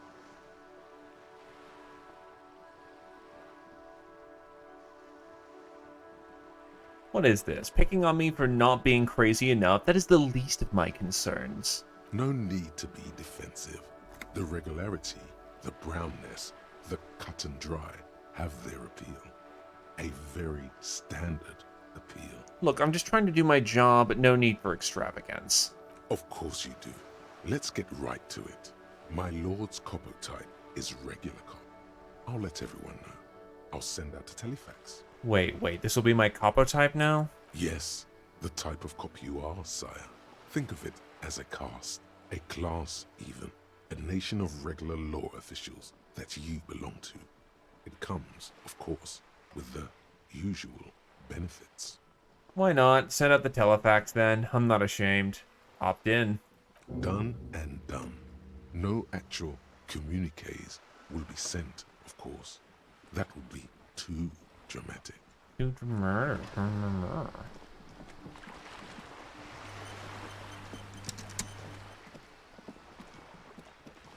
Door. A sturdy metal door guards the southwest entrance to the apartment building. It's locked. This could be a way into the apartment building the smoking man vanished into. I am running out of slots. Anyway, let's knock. The door rattles against your knuckles, but there's no response. Knock again. The door rattles again, but this time you hear an elderly woman's voice calling out from inside. Stop banging on the door! I'm not letting any more strangers inside.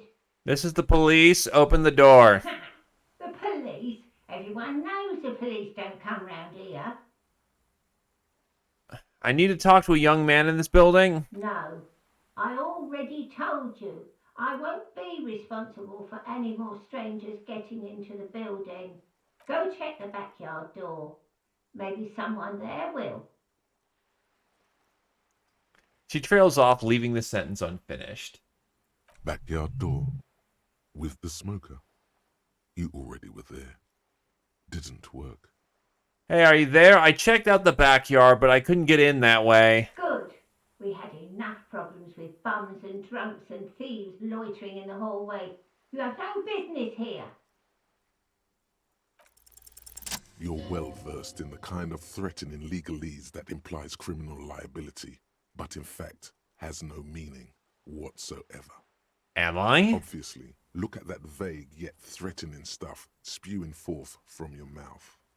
Ma'am, your noncompliance is hindering a police matter. I may be forced to refer you to potential prosecution. I know my rights, and don't you mom me, boy.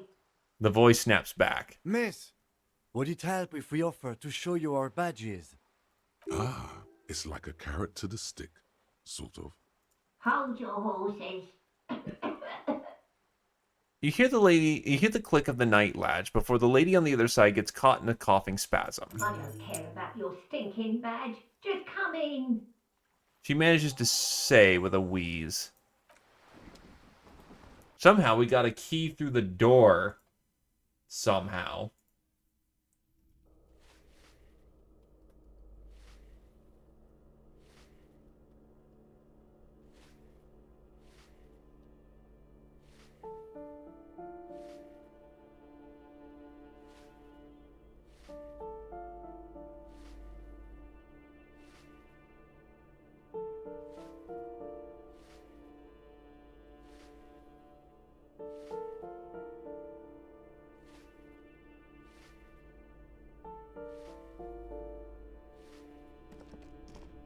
Alright, so. The graffitio says, a firing squad for the rich. A note reads, foreclosed by Martinez Reality Associates. Someone has torn down the nearby wall. The sea below looks cold and winter gray. A gold grocery list on the table, and checks. What happened here?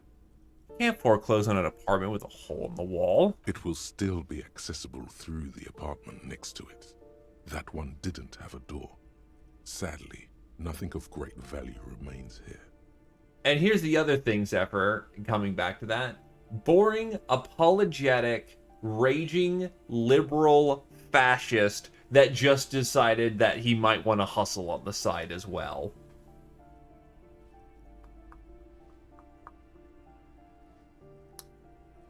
I am a political soup. And nobody knows what the hell's going on with me. Except the stuff in the fridge. Indeed.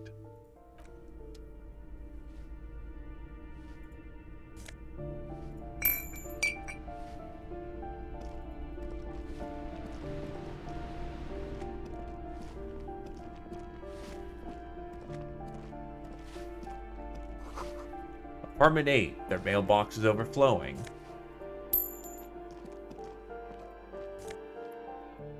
Well, I'm gonna just rob somebody's postcard. Door number 9 is locked. You hear someone walking around inside, rearranging the furniture. The number on the panel says 10. Knock. The walking stops abruptly, but no one comes to the door. You can feel tension on the other side. Knock again. A poor communard, from the looks of it. The room is barely bigger than a closet. This time the steps come closer. Who is this? Demands a female voice, wary and tense. This is the police. Open up. Do I have to open the door? You hear the clacking of heels again as the other side walks right up to the door. Her tone is now getting a defensive edge. Do you have a warrant? I'm not obligated to open the door if you don't have a warrant. Let's go. We don't have a reason to get inside that apartment. It's generally easier to do things if you have literally any reason. This door has been closed with a padlock. A chalk-drawn number on the board says, number 11. Examine the padlock. It's a solid lump of metal, but the shackle is deeply corroded. A solid pair of chain cutters would make short work of it. Better whip out those cutters. You won't get very far otherwise. Knock on him. Nothing. Alright. Someone has joined a 5-pointed star on the wall. Oh good, chaos is here. Let's get her open. This door has been closed with a padlock. A chalk-drawn number on the shackle snaps like a twig, and the lock falls to the floor with a little thud. It should be possible to enter now. After you, detective.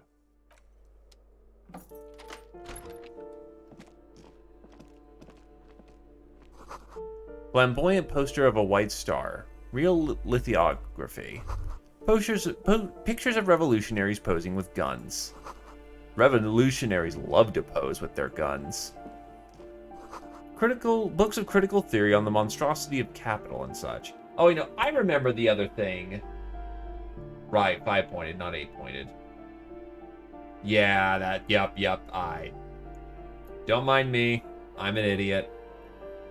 The other thing that you also have to add on to it is that I'm posing as a turbo racist so that I can infiltrate a communist union because their gate guard is a raging, you know, racist, like a race superiority asshole. And I don't think he's even of the race he's describing. A plaster cast bust depicts a middle-aged man with impressive sideburns. The name on the plinth reads Kraz Mazov. Honestly, he does kind of look like you after all. Why does a tenant have a bust of Kraz Mazov in their bedroom? The White Star, the photos on the wall. I think we have broken into the apartment of a young communard. How fitting. Kim, you have to admit, this Kraz Mazov bears a striking resemblance to me. Hold on a second. Is this why you broke in here? To find out whether you're Kraz Mazov? No, it's purely coincidental. Sure it is. Just humor me for a moment. Don't you see the resemblance? Well, you both do seem to share an affinity for sideburns. But it seems like old Kraz here didn't drink nearly as much as you. Maybe this bus shows him before he started drinking. Very well. Let's look for identifying features then. The lieutenant leans closer to the sculpture. Doesn't he have a birthmark right here? What about you? I can't tell. I can't see my face. All right. But here's the big thing. Kraz Mazov looks Samaran, and you don't. You're right. That's something we definitely don't have in common. Good. So you're not him. I may not look like him, but I know in my heart, Kraz Mazov, that's me. Okay, you win. Be Kraz Mazov then. I don't care. Why are you so hell-bent on proving that you're Kraz Mazov anyway? Because he actually wanted stability and incremental progress, and so do I. I think you have misunderstood who he was, but if you say so. Kraz Mazov was a sexual deviant, a zoophile probably. The lieutenant raises a brow. That's right, nod. Filthy. Thank you for sharing this wonderful opinion on human sexuality. He pretends to read the economics book open on the table. There aren't many communists around, not after the revolution. Some youth still keep the ideology going, it seems. And that's what we like to call fucking with our dude. The suicide of Krasmarov. Regular law official. God, I do not have enough thoughts.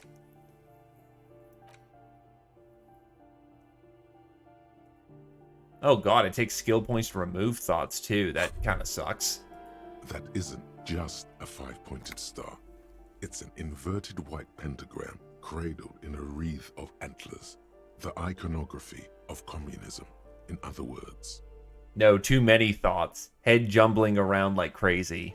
Anyway, we'll inspect this symbol further. The star and antlers was developed in the 6th decade of the last century and quickly adopted by Mazov and the communards during the revolution. Even today, half a century after, the star and antlers retains the ability to evoke hope, disappointment, and fear in equal measure. Why is the star upside down? To symbolize the toppling of the old order. Also, some social democrats were already using it. What's the deal with the antlers? The wreath of antlers represents a natural crown. It was about building a society that could exist in accord with the natural world, and at the same time, above it. It's about as equally lethal as well. The head being full of Legos means that my brain is stomping on plastic all the time. Why white? Because white is the color of peace. What does it invoke in me? Gone. Gone is the glory of hope. Only the scribblings of impoverished students remain in dirty hallways. You are the big communism builder now. It's you or no one.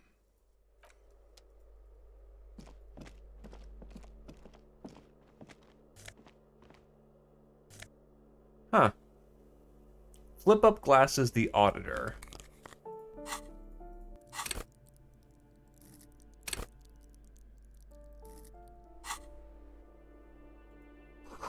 This box is filled with cleaning chemicals. Smells like laundry detergent. Eviction notices and missing pets are plastered on top of each other. An old shoe rack. Boots, sneakers, and old slippers. Apartment 12. Loud snoring comes from within.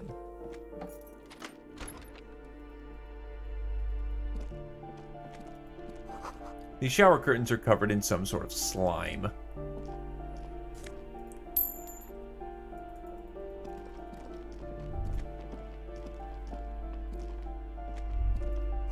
These shoes come in 3 different sizes.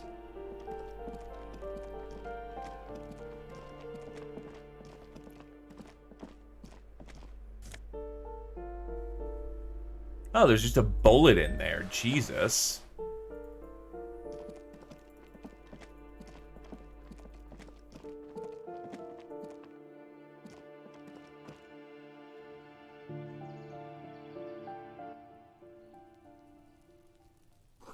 The breaker box is full of cigarette butts and electric wires.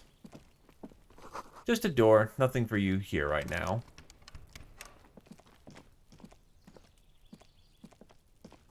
Someone's growing rosemary, thyme, and a cactus. Door 28, a door to be remembered. This is the door to apartment 29. Complete silence. Whoever lives there is not home. This is apartment 30. Voices from within, singing to some buoyant dance track.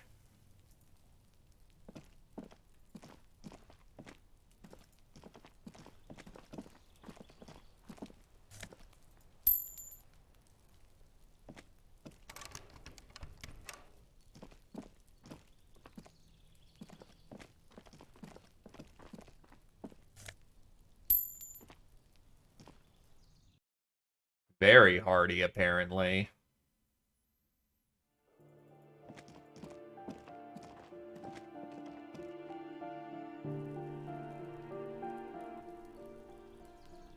And now we're down here. This must be it. The basement door is weather-worn. The copper nails holding the upholstery in place have turned green from sea air, and there's a knocker shaped like a lion's head. Press your ear against the door. The leather upholstery is worn and rough against your jaw. You don't hear any movement. In fact, it's oddly silent in the yard around you. No birds chirp. Well, let's use the key. You try to be as silent as you can. It takes a bit of rattling of the handle to loosen the bolt. Finally, the door unlocks with a small clack. Thoughts race through your head. Only curiosity could account for stepping over that threshold. Maybe there's treasure in there. A white alligator. A fountain of quicksilver.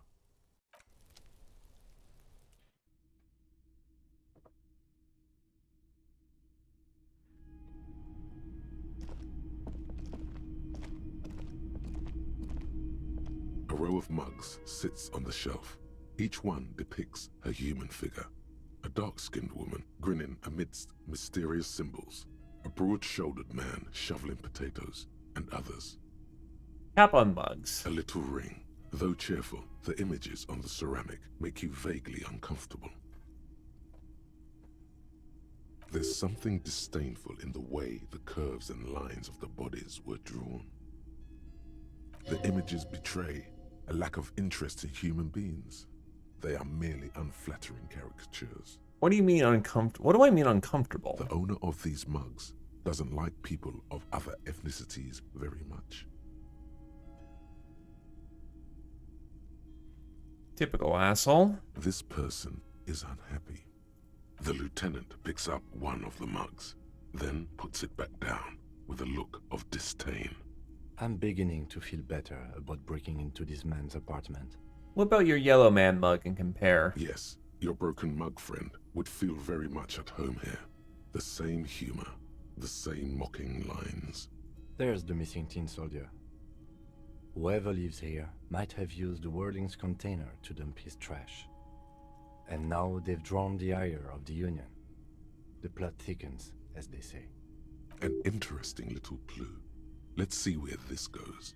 Clues have a way of magically connecting to other clues down the road. Perhaps you should break into apartments more often. Do you really think it's the same person who put the dead man's clothes in the trash? Who knows? I'm not expecting too much from this clothes in the trash lead either way.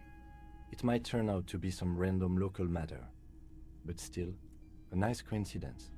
You could ask Everard who this person is once you're done here.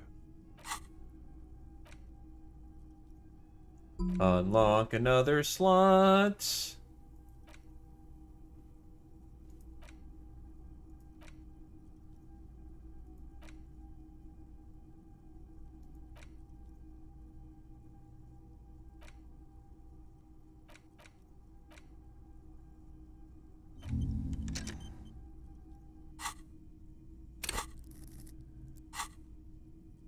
Move on from the mugs.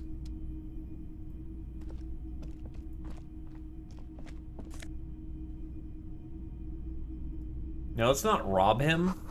Whoever lives here admires fair-haired fantasy heroes with big muscles. You can almost feel the warmth of the red sun on the flag. This is the flag of Revachol, the suzerainty. What's with the sun? This isn't just one sun, but there are little suns dancing around the big sun. This is the sevenfold sun miracle. What's the sevenfold sun miracle? It's an optical atmospheric anomaly the first settlers saw. Happens in cold weather. 6 small suns around the big one. This complex halo phenomena is how old Revachol got its flag. Lieutenant, old flag of the suzerain. Mm-hmm. The tenant is an old-fashioned guy. He looks around the apartment. By old-fashioned, he means very right-wing. Don't bow to the flag. The flag doesn't seem to mind. It's just a colorful fabric with a sun sewn onto it. Like all feudal flags, it looks like a children's drawing. Some of them can be. For instance, Long Way Home is not so useful, but Advanced Race Theory gives me +1 conceptualization and learning cap increase. Guillemot Le Million gave me +1 pain threshold and psych cap increase. Vigorous self-critique gives me heals on red fail checks.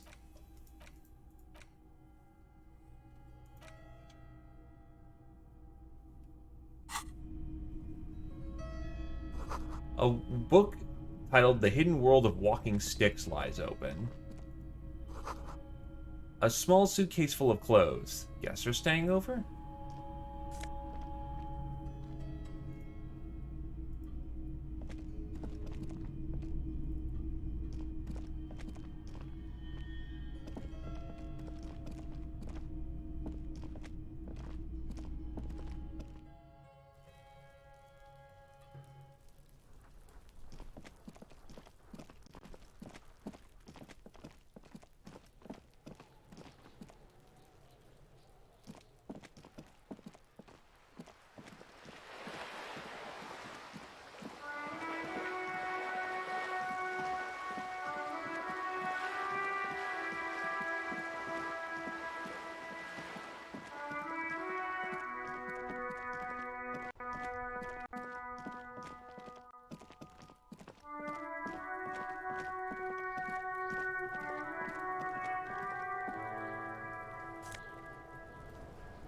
I should probably talk to Kuno.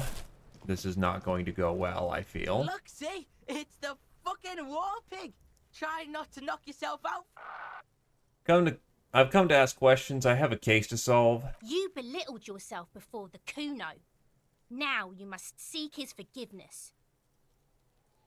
Look, I want to make this right with Kuno. Make amends. Fucking what pig? You're a cool dude. Let's bury the hatchet, alright? Cool what? What the fuck is wrong with you?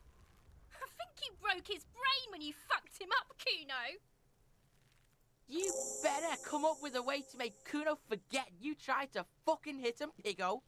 A material offering is implied. He wants stuff.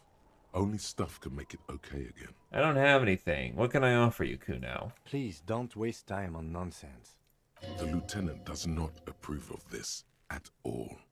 Don't listen to the blind fuck, Piggo. You're doing the right thing here, trying to get Kuno to like you again. He pauses to think. You can pay tribute to Kuno with drugs, or cigarettes, or some wheels.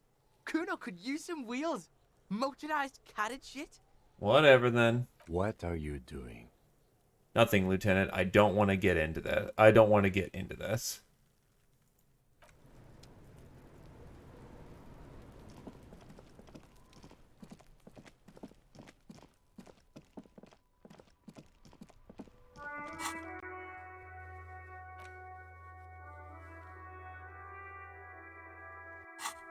Okay. May as well go report in, well, actually first, may as well talk to the lorry dude. Still here. Stuck in this damn jam, my man. What's up? Seems like a man who knows about drugs. Ah, man. Me and narcotics go way back. Had some good times surfing the psychic waves of my own consciousness, you know? He folds his hands behind his head and leans back. But those days are behind me. There are other addictions in my life now. Why the inquiry, my man? Let me be straight with you. I'm trying to figure out who's smuggling drugs out of Terminal B. We have a credible lead, sir. Someone on this roundabout is waiting for a bulk shipment from the harbor to load it on their lorry and drive it to Jamrock. Not me, man. No way. I don't need any trouble. Shit's bad enough anyway. This jam's got folks up in arms, and I'm afraid it's headed toward a conflagration. Who do you think could be conducting the drug trade, then? Look, man, I try to stay away from the criminal underbelly of Revachol. I'm a guest here. You really need to find another man to probe with those questions. We wouldn't say he's lying, sire. Let's see. Try a different path of it. Those days are behind. Do you find those other addictions There are with other drug addictions in my life trafficking? now. Oh, I need to get high. I'm looking for a dealer. Hey, man, that's serious criminal talk. Are you trying to pull some sort of an entrapment thing on me? Entrapment is a practice whereby an officer of the law induces a person to commit a criminal offense that the person would have otherwise been unlikely to commit, usually through some trickery, persuasion, or fraud. What? Of course not. Then what's your deal here? Let me be straight with you. We have a credible lead. Not me, man. No way. I don't need any trouble. Shit's bad enough anyway. This jam's got folks up in arms, and I'm afraid it's headed toward a conflagration. Wait, then why are you hanging? Why are you still hanging around? Gotta guard the stuff. Bosses don't look kindly on missing cargo, and it gives me time to work on my rhymes. A rhymesmith? This is quite credible. It goes with its cadence and way of speaking. Who do you think could be conducting the drug trade, then? Look, man, I try to... We wouldn't say he's lying, sire. Nah, I'll come back to that later because I'm still working through Detective Costello. I actually have a lot more conceptualization than it looks. Just, I don't have it in the moment.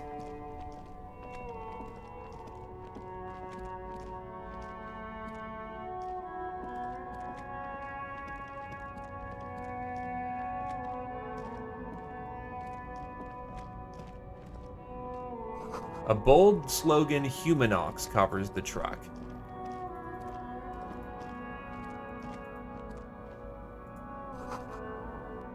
Ruins full of snow. Nobody lives here anymore.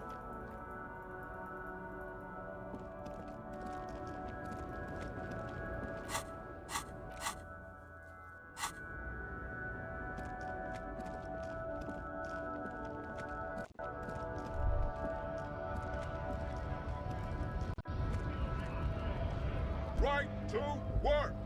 Right to work! Shame on you! What is a strike? When a bunch of ungrateful, lazy cockroaches can't get their act together, decide to block honest work for other people.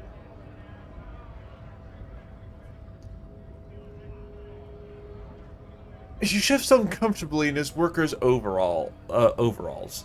What do the strikers want? Beats me. They mumble nonsense about boardrooms and workers' rights, while we have the right to work!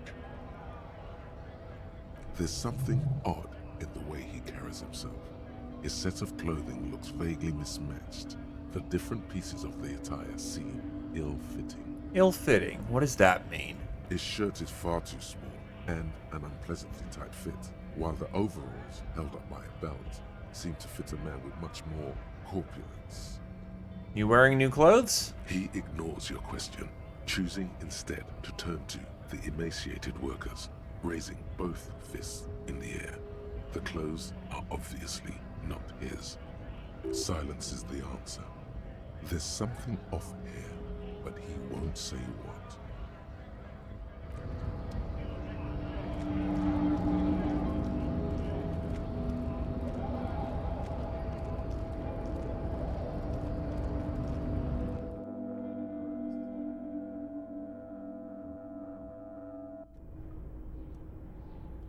Well, the good news is we can always come back later, once we have all of our conceptualization, so, you know.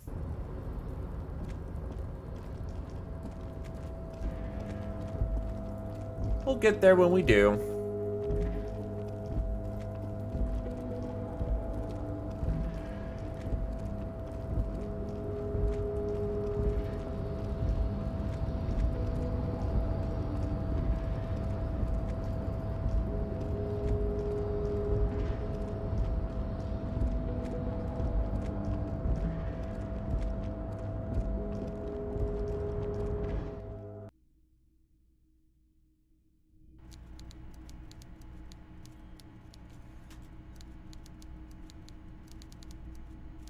Anyway, we did his dirty work, so let's see what he does. And we definitely know he could be fucking with us. Mr. Dubois, a pleasure as always. You don't have to sit down this time, since you've already sat on that chair. I've opened the door you asked me. Can we discuss the murder now? I'm very glad to hear that, Harry. One question. You didn't actually happen to stumble in and see what's inside the apartment, did you? He's trying to figure out if you're lying.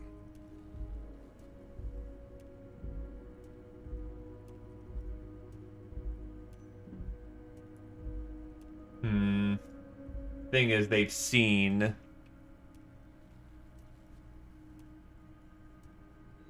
The problem is they know what I'm doing, and he's very well informed. So trying to bullshit him is not going to work.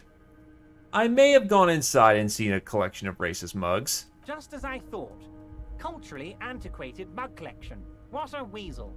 Pissing on Everart's Rainbow Coalition. He was testing you, and you succeeded. Now let's get down to brass tacks. It's time for men like me and you to figure out who's killed who and why. Real police work is gonna start happening now. I promise you, Harry, this is gonna be good. The mug collection I mentioned was in the apartment. I found a similar mug in the trash with the hangman's clothes. Racist mugs in the trash and in the apartment? You guys are just light years ahead of me. He grabs his head with both hands. I have so much confidence in the ability of your organization. I'm relieved you're doing this and leaving me to do what I do best. Helping people. With the power of politics. Yes, yes. Do you think this weasel is somehow connected to the murder? Oh, no. I don't cross paths like that. All I want is for you to succeed in your investigation. I would never complicate things for you. Oddly, it seems to be true. But this weasel might have cleaned up after the killers. Believe me, Harry, he's a nobody. Just your basement variety nobody. Can't imagine him being connected to a high-caliber case like this. But he does live nearby. Maybe it's a pedantic weasel. Fascists are neat freaks. If you don't mind me saying so, I feel like a real detective right now, Harry. Am I getting this right?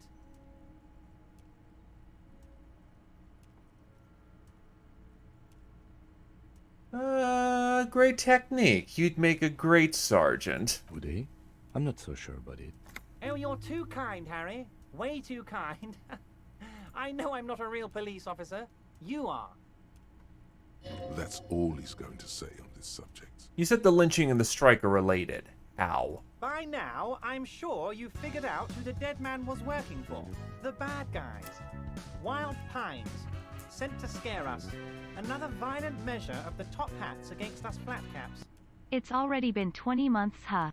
Thank you kindly, Zio, you blessed lad. 20 months indeed. That's like, what, a year and 3/4? Thank you kindly, my dude, and I do hope that you've have you been enjoying these 20 months?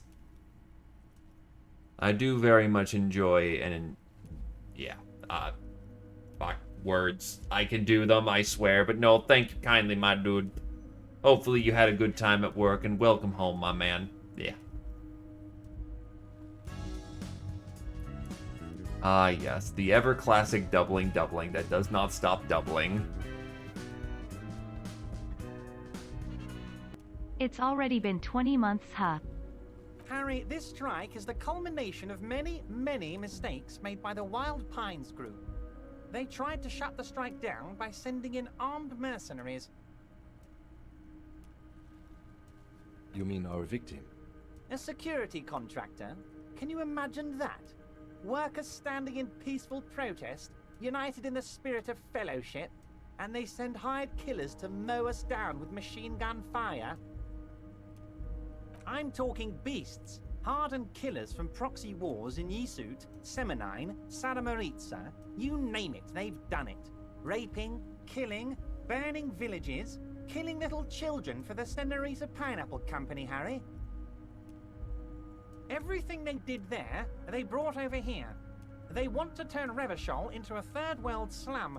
Honestly, the only thing they didn't do is kill the village elephant. Hold on, you have a village elephant? No, Harry, the elephant is metaphorical and so is the village, but the mercs and their brutality are very real. Go on. Now, I haven't personally witnessed the brutalities out there. I have the luxury of staying in my container, you see. If I need to go somewhere, they just move my container. Wait, they moved the container?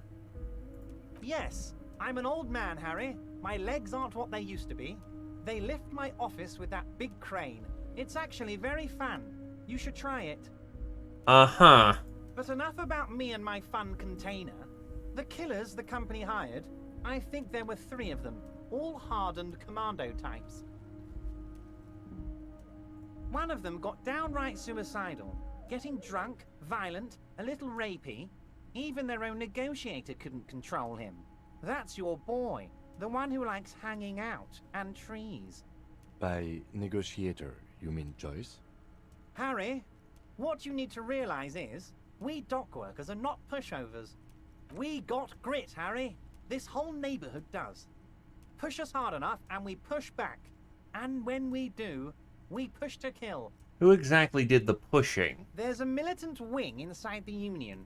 A group of people whose duties don't involve manual labor, but peacekeeping in the neighborhood, making sure everything runs smoothly. That sounds a bit like organized crime. They're like you guys. Idealistic people who want to make sure bad things don't happen. And if they already have, well, punishment must follow. Again, that sounds like organized crime. So these idealists killed our victim? One day Titus Hardy, leader of this peacekeeping faction, comes up to me and says, "Boss, socialist democratic fervor drove us to take it upon ourselves to kill this beast that was burdening the land." He probably worded it differently, but that was the idea. Sure sounded to me like they killed him. I gave them 2 weeks paid leave and told them to lay low to avoid retaliation. Aren't you worried we might arrest them for this?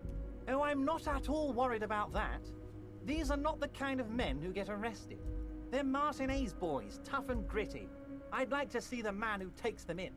Besides, I sent my lawyer girl to look after them. If he's just boasting, then it sure doesn't feel like that to you. He's not worried. How do you know the mercenaries were hired by the shipping company? How do I know? Let me tell you about these people.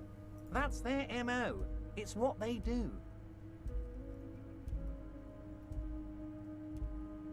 Last winter, some poor workers in Terminal E went on a little strike. The company sent in Sediment, a security contractor. The strike was over the workers' right to wear protective footwear, Harry. These guys turn up and start beating people. Tell you what, Harry, I wouldn't be surprised if we got the same mercenary company after a little rebranding.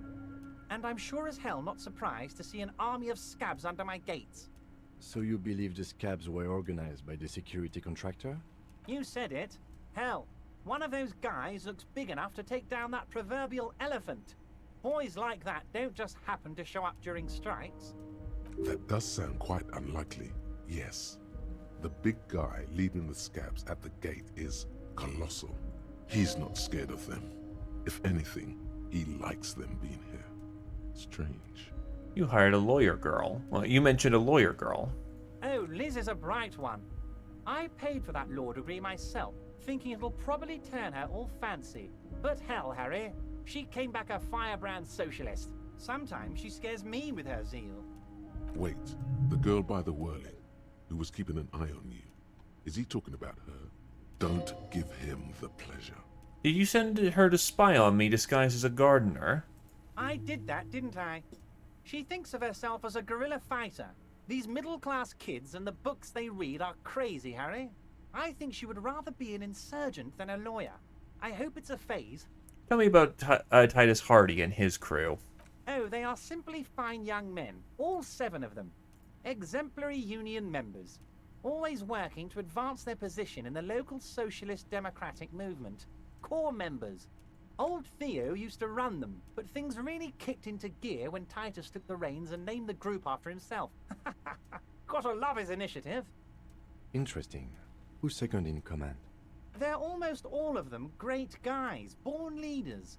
Whatever happened, I'm sure they only had the best interests of Martinez and Revachol in mind.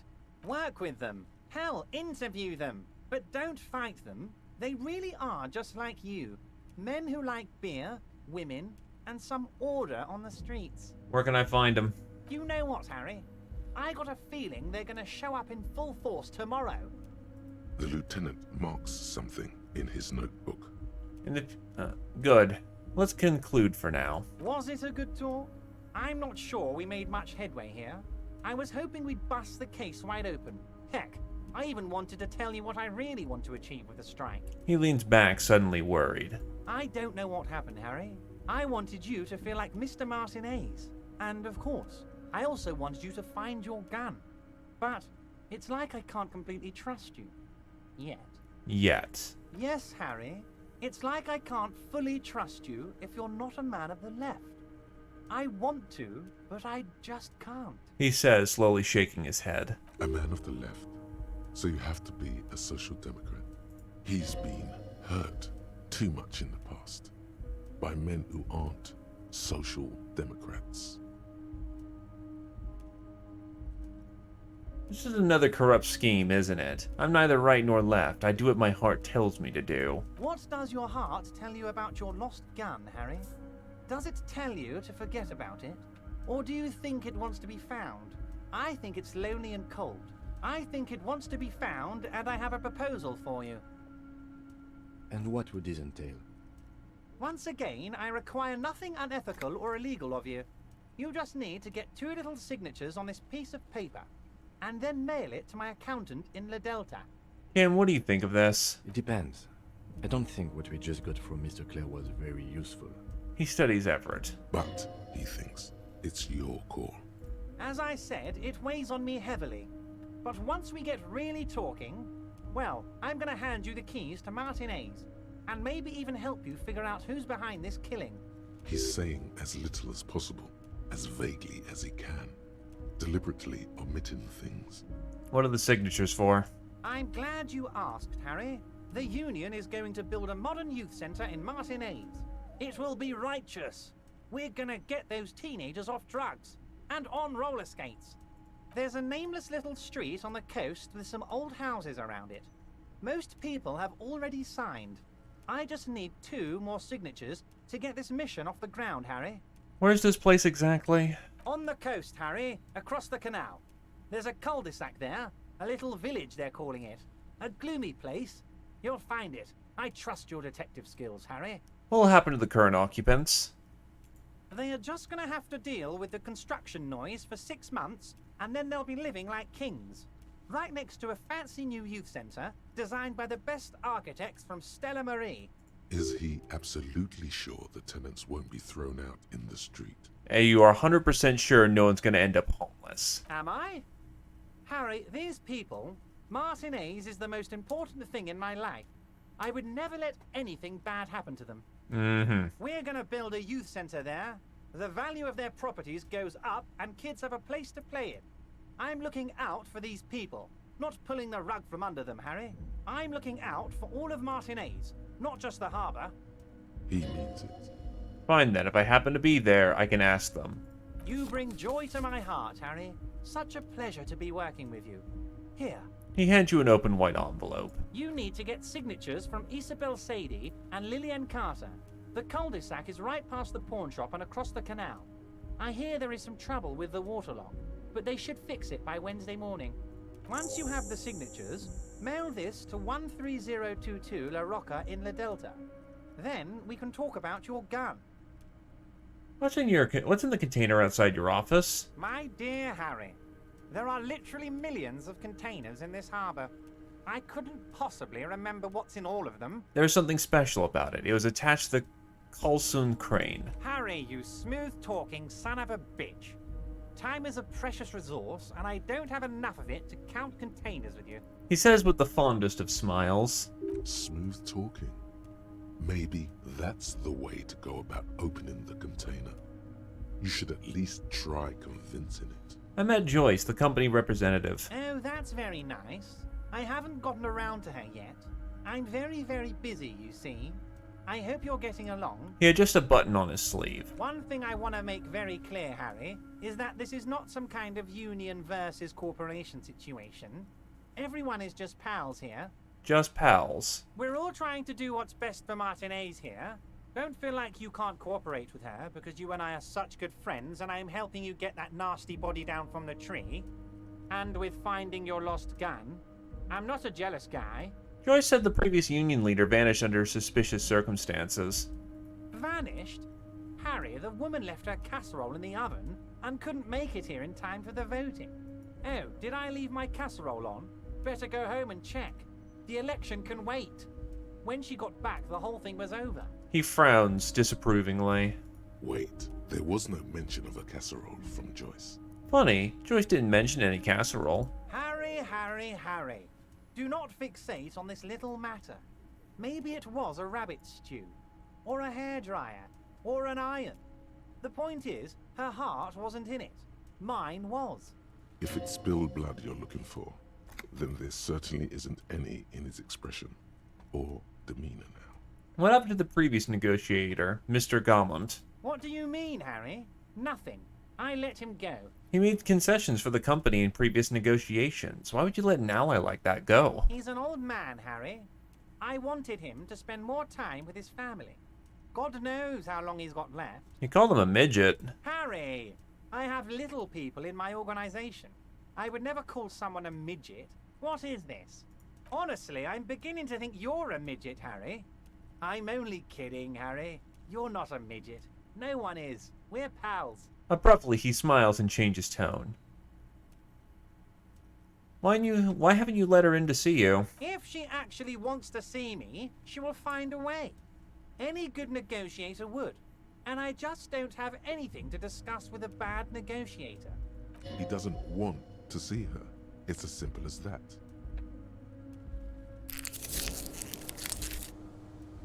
Everard, Joyce seems to think the union is lowballing her. Yes, yes. Low balling, of course.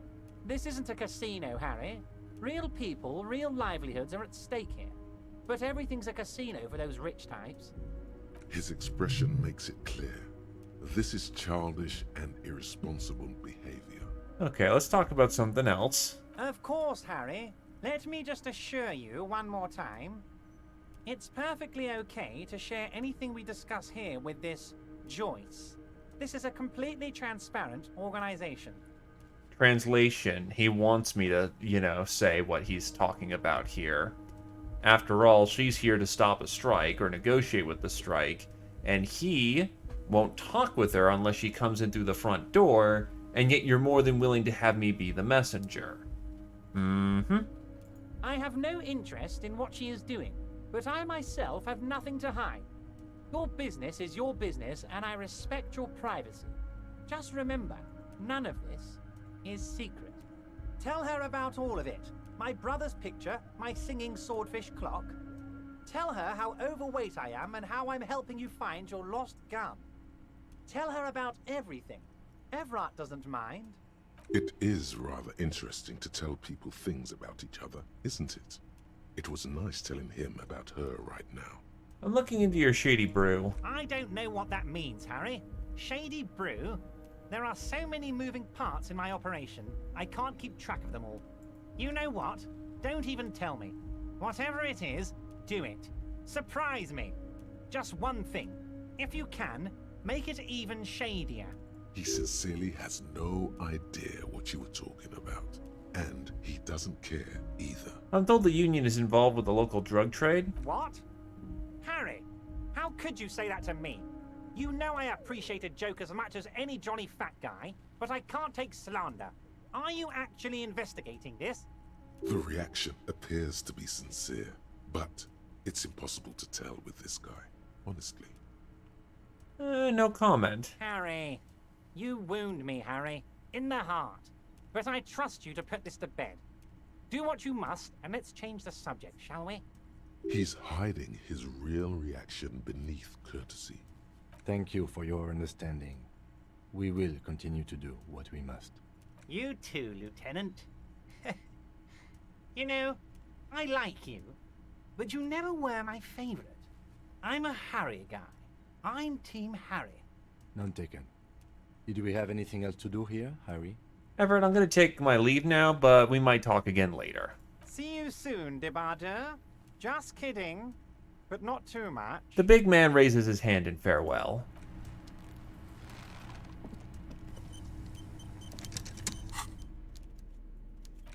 Oh, I can interact with it. The white envelope with a stamp attached to the upper right corner handed to you by Everett Clare. Inside are some legal documents with two names printed on them. Isabel Sadie and Linley Charter. Both signatures are required. You take the legal documents out of the envelope. A 12 to 40 month construction period and the zoning plan in the addendum. Look at the zoning plan. The youth center cuts into the ocean like the bow of some great modern ship. Apparently, it's going to cover most, if not all, of the street and the square between the existing houses. It's 3 stories tall. It's going to be awfully close to the already existing buildings, almost wall to wall, practically integrating them into the youth center. This is either an ominous or cool architectural choice. Hard to say. My money is on cool. Looks like a cubic pyrite. Ah, yes, conceptualization. Kim, what do you think of this? I'm no property lawyer, but it looks fine. I like the print size. They're not selling or leasing anything. It's not a perfect solution, but... He shrugs. How else are you going to build something? It's always inconvenient to build things, and citizens inevitably have disagreements over such construction projects. But there's no other way. Cool cubic pyrite. I'm too fascinated by the shape to actually find loopholes. There is no loophole. The simple truth is, the current residents are going to lose their street access, and for the next 12 to 40 months, their lives will be dominated by constant construction noise right next door.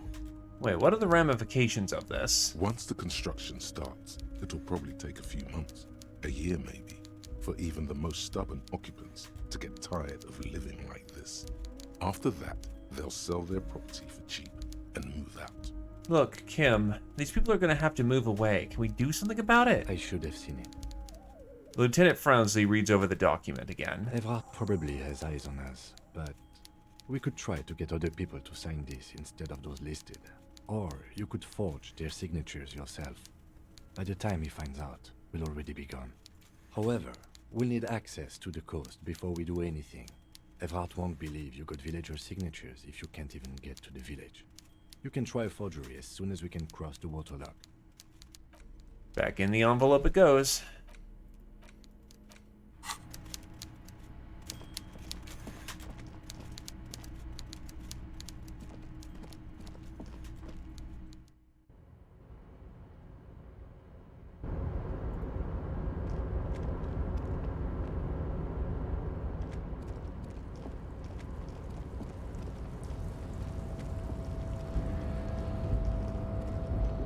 So, let's try talking to this thing again. You're back before the cargo container. Its draw has not lessened since you were last here. Been in the world If for anything, 2 it seems to days. have grown slightly.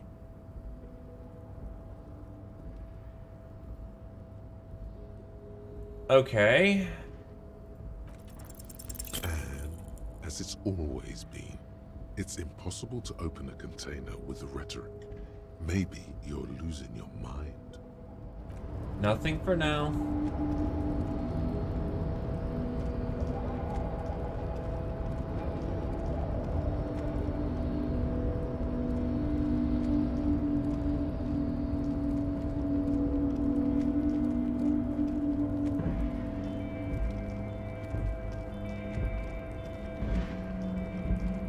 Let's go pick up some dice and get ready to pay my rent.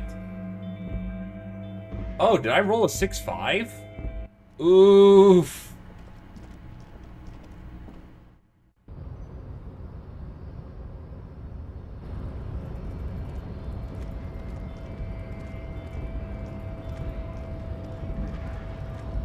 He really doesn't. Right to work! Right to work!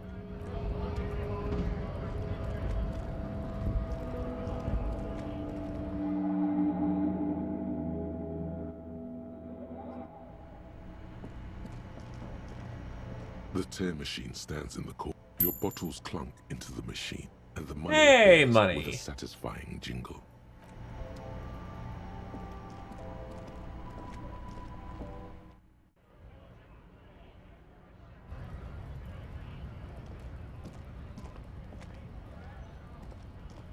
Now this I am slightly aware of.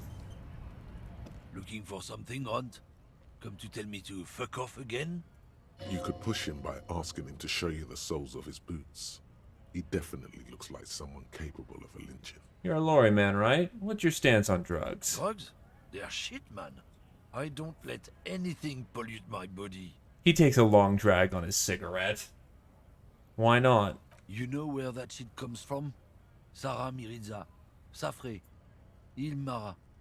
They take the money from our local junkies here and then use it to outcompete us in the manufacturing sector. They know they can't beat us in a fair fight, so they have to get us to weaken ourselves somehow. It's racial sabotage, racial economic sabotage. Hold on, but they make Al Ghul alcohol in Omara too. I was told they do. I don't go for that foreign piss. Proper booze is made in Mundi. Or sometimes, I like a dram of that Yugograd vodka. Koikos and worse much, but they do no booze. So I take it you're not smuggling drugs out of Martinez. Not in, not out. I'll never betray the purity of my tribe. So you're telling us that you don't know anything about drug smuggling through Terminal B? I don't know shit. And if I did, I wouldn't tell you. And what are you doing still hanging around here for? Most of the other commoneers have left. What do you think? I can't leave the lorry unguarded. Stuff's been getting looted lately. It's those little kips sneaking on at night. If they touch my stuff, the bosses will be on my ass like ass cancer. There was a bunch of spilled boxes in the back of a big lorry nearby. I did see one lorry with the trailer doors open on the way here. Do you know what happened? Yeah, I knew that guy. He was an honest driver who loved this country. We were having a good debate about genetics at the Wheeling in Rags when some kip boys smashed his lock and took damn near everything. Lost his fucking job over it. Since he left, I haven't had anyone to talk to. Bad for him, I guess. It's a fucking travesty is what it is. Not you, then who's running drugs through Terminal B? Isn't it obvious? Fucking Sealang. That beady-eyed South Samaran. His little side business is a scam. I wouldn't be surprised if he was peddling drugs as well. Wait, the street vendor south of here. That guy's a lorry driver. Of course he's a lorry driver. What? He tell you he's just some simple businessman or some shit? He's selling his employer stuff after he broke the seals on his Humanox lorry. His tribe are natural liars. It's in their blood. He's your man, all right. 100%. I wouldn't be so sure about it. Not until we've heard what Sealang himself has to say. I guess we need to pay Sealang a visit then. Guess so. He grins, seemingly contented with himself. Anyway, what is this idea? Detective Cousteau. Monsieur Cousteau, the reward for coming up with your classy new name has arrived. What are the attributes Detective Cousteau should gain in? Obviously, savoir-faire and esprit de corps. You know exactly what they do and what those words mean. They're refined, like you. You have a ton of that fancy stuff. And if the world can't accept Raphael Ambrosius is your name, you will always be Detective Cousteau to yourself. R.A. Cousteau. Sophisticated culture detective. Specializes in ancient things and art. +1 savoir-faire and +1 esprit de corps. This one sounds fancy. Let's have this. Yep, fancy. Let's have this one too. That's just funny. But hey, that's effectively 2 skill points for free. My esprit de corps is actually getting up there pretty fast.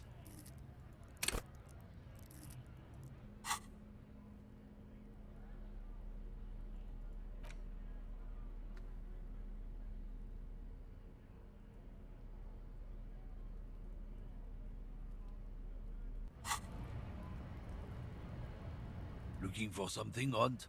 Come to tell me to fuck off again? Let me see the soles of your boots. Been admiring the stompers, Hunt?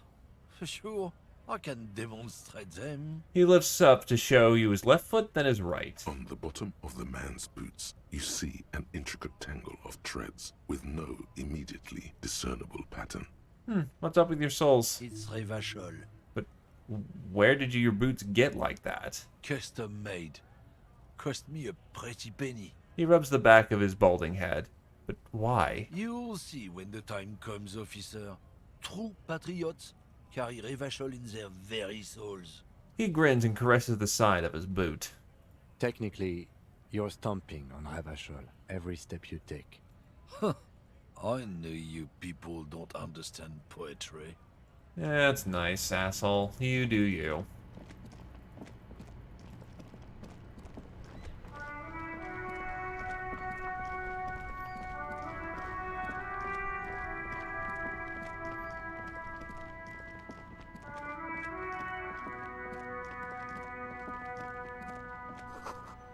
Butter sign down. A crumpled billboard reading, Samaran butter soaks in the canal.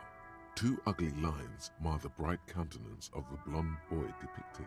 What is Sumerian butter? Whatever it is, the boy on the billboard seems very happy about it. Goat milk butter.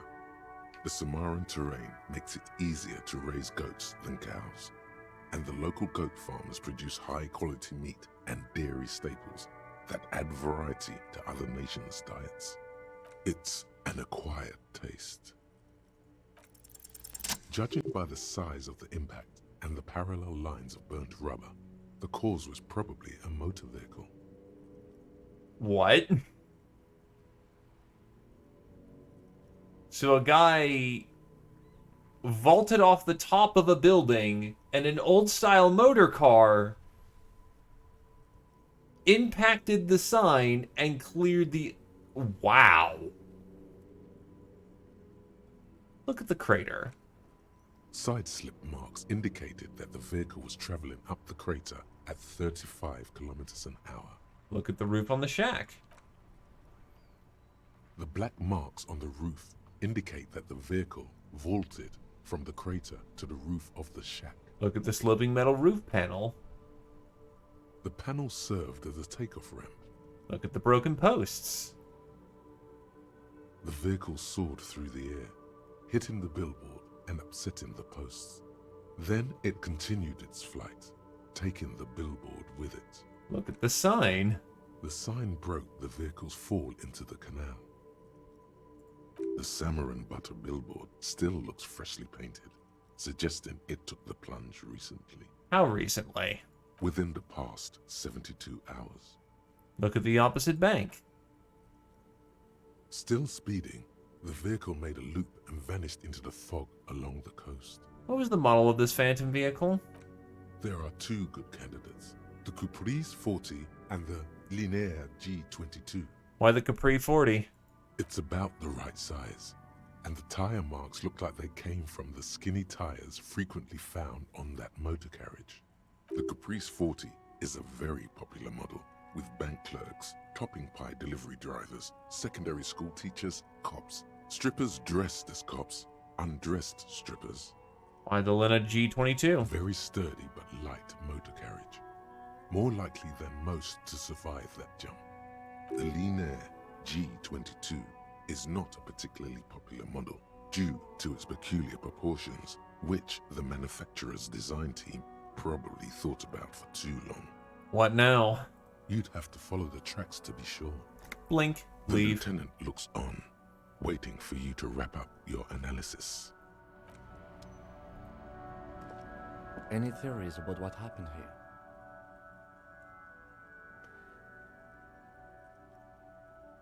Looks like someone was in a real hurry. What kind of car do you think it was? I think it was a Capri 40. That's quite likely, from what I can tell. I have some ideas of who it might have been. Oh.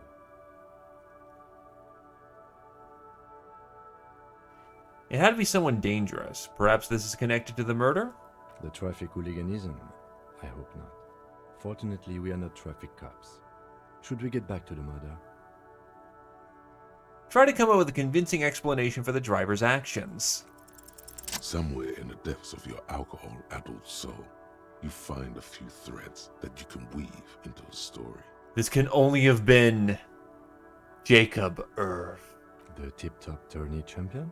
After the untimely death of dear friend and fellow racer Alfie Delatraz at Fjordhammer, Jacob Irv was desperately chasing death on the racetrack, but death eluded him. The lieutenant patiently listens to the words coming from your mouth. After quitting in frustration, he became a recluse, a ghost driver, searching for death on the streets of Revachol, speeding. Jumping canals at night? If I was Jacob Irv, I wouldn't drive in Martinez. The roads are awful.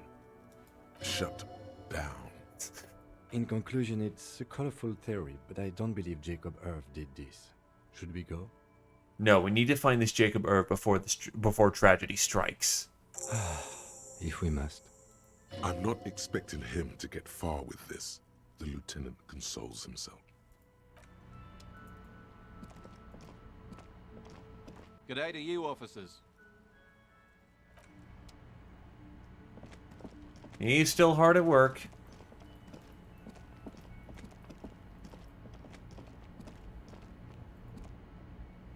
Everything's still cool here, officer. So, Seling, what's your stance on drugs? Drugs? I don't go in for that, officer. Drugs ruin lives. Hey, we're crazy good like that. It happens. Unless you're into drugs, of course. In which case, drugs are excellent. Mwah! Tasty, tasty drugs. I'm super into drugs. That's very cool. A lot of the coolest detectives do drugs. Sadly, I don't have any drugs on sale. Or at my home, or on my person. I actually don't like drugs. That's cool. Especially after you already said you're into them. All the coolest detectives in the movies do drugs. And are very conflicted about it. Still, no drugs here.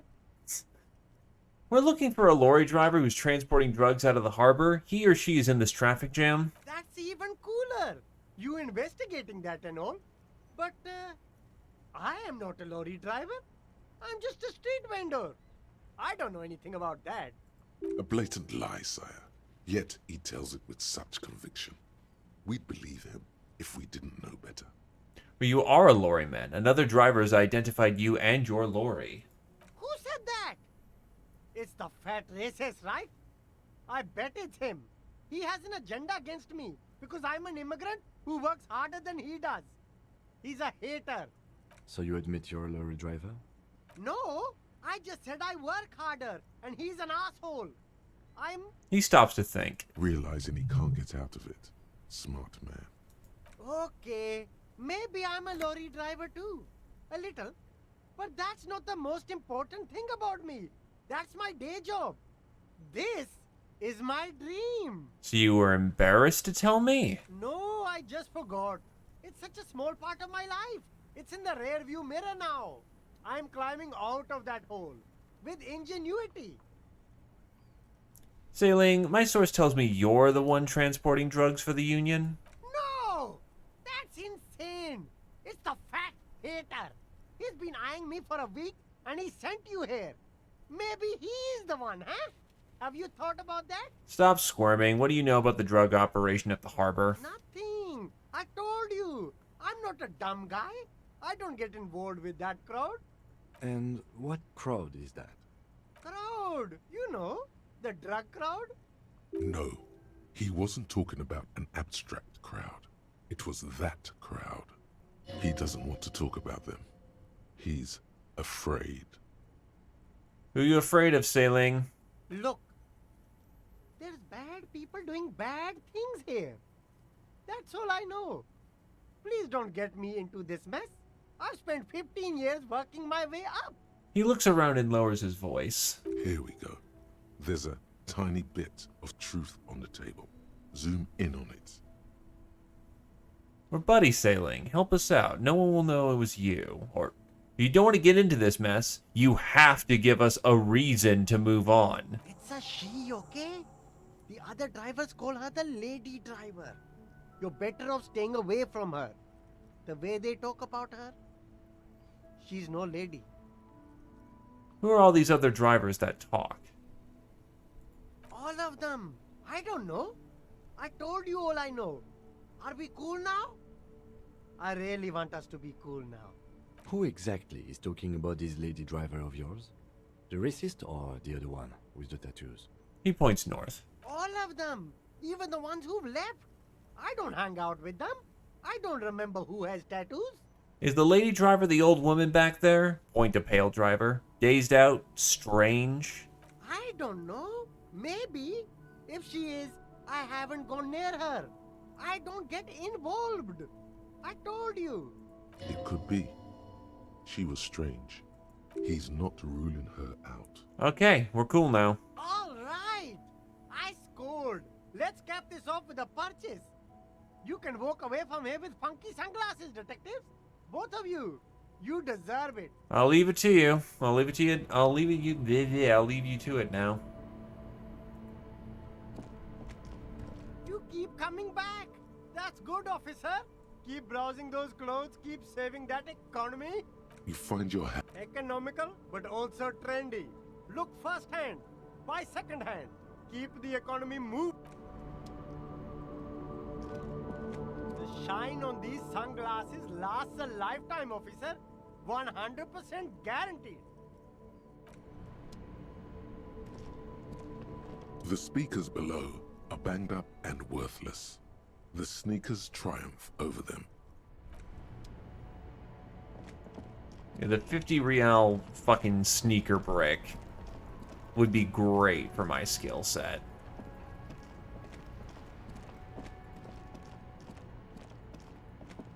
I think this might be the moment.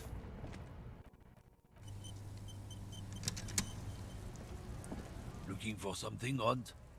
I know you've been giving me the runaround. Fess up. Where's the lady driver? I don't know what you're talking about.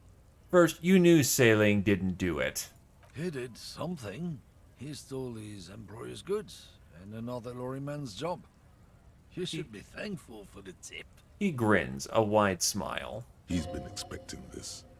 He's really puffed himself up. Then why are you smirking? Listen up, fuckwits. You don't scare me. You cops don't run Revachol West. You don't run Martinez. You don't run anything. So who does? No, actually, we do. No. He means La Puta Madre. A legendary, and not in a good way, crime boss from Jamrock. Controls what is probably the most powerful organized crime outfit in Revachol West. Looks like the lieutenant has a plan. Let him do this. Yeah, him. Cross your arms and nod. Then I presume you are familiar with his peonies. Yeah, they're his little bitches. He's got them all over the unions. He says, unsure of where this is leading. Not just the unions. He has peonies everywhere. Some say he even has them in the RCM. Dirty fucking peonies who'd do anything for him. Multi-ethnic drug addicts. The lieutenant adopts a rodentine quality. Be cool, sire. He's getting into this. You're not peonies. You wouldn't be investigating a drug thing if you were. No, of course not. We are not peonies. But if we were, and one of Madre's drivers were to be stealing from him, then it's a good peony's job to find out who that is. He's surprisingly good at this. Not bad at all. Look at him lurching. It's not a hard job. It won't take a long time. It won't make Padre Madre angry. But a stupid fucking racist is standing in the way, protecting this fucking thief. I'm not scared of you or the mob. I'm under the protection of the Lorrymen and Carters Guild. You've seen that corpse in the ceramic armor there. Did his shitty little guild protect him? Nah, you wouldn't just leave him out there if you... He tries to light a fresh cigarette, but his hands are shaking now. The sentence simply ends. The lieutenant turns and gives you a barely perceptible nod. I've softened him up as best I could. Now it's on you to finish the job. Oh, shit. It's a half-light check?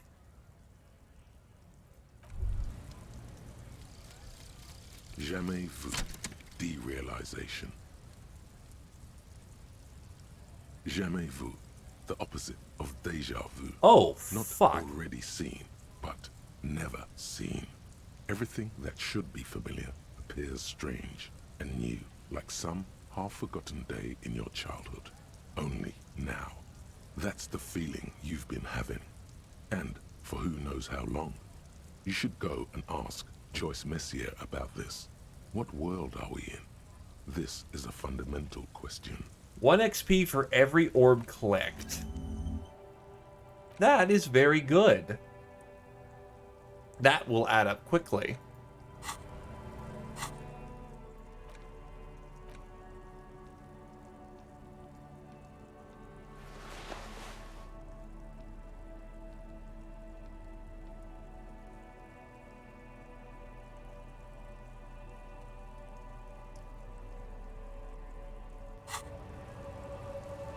Looking for something, Aunt? Come to tell me to fuck off again?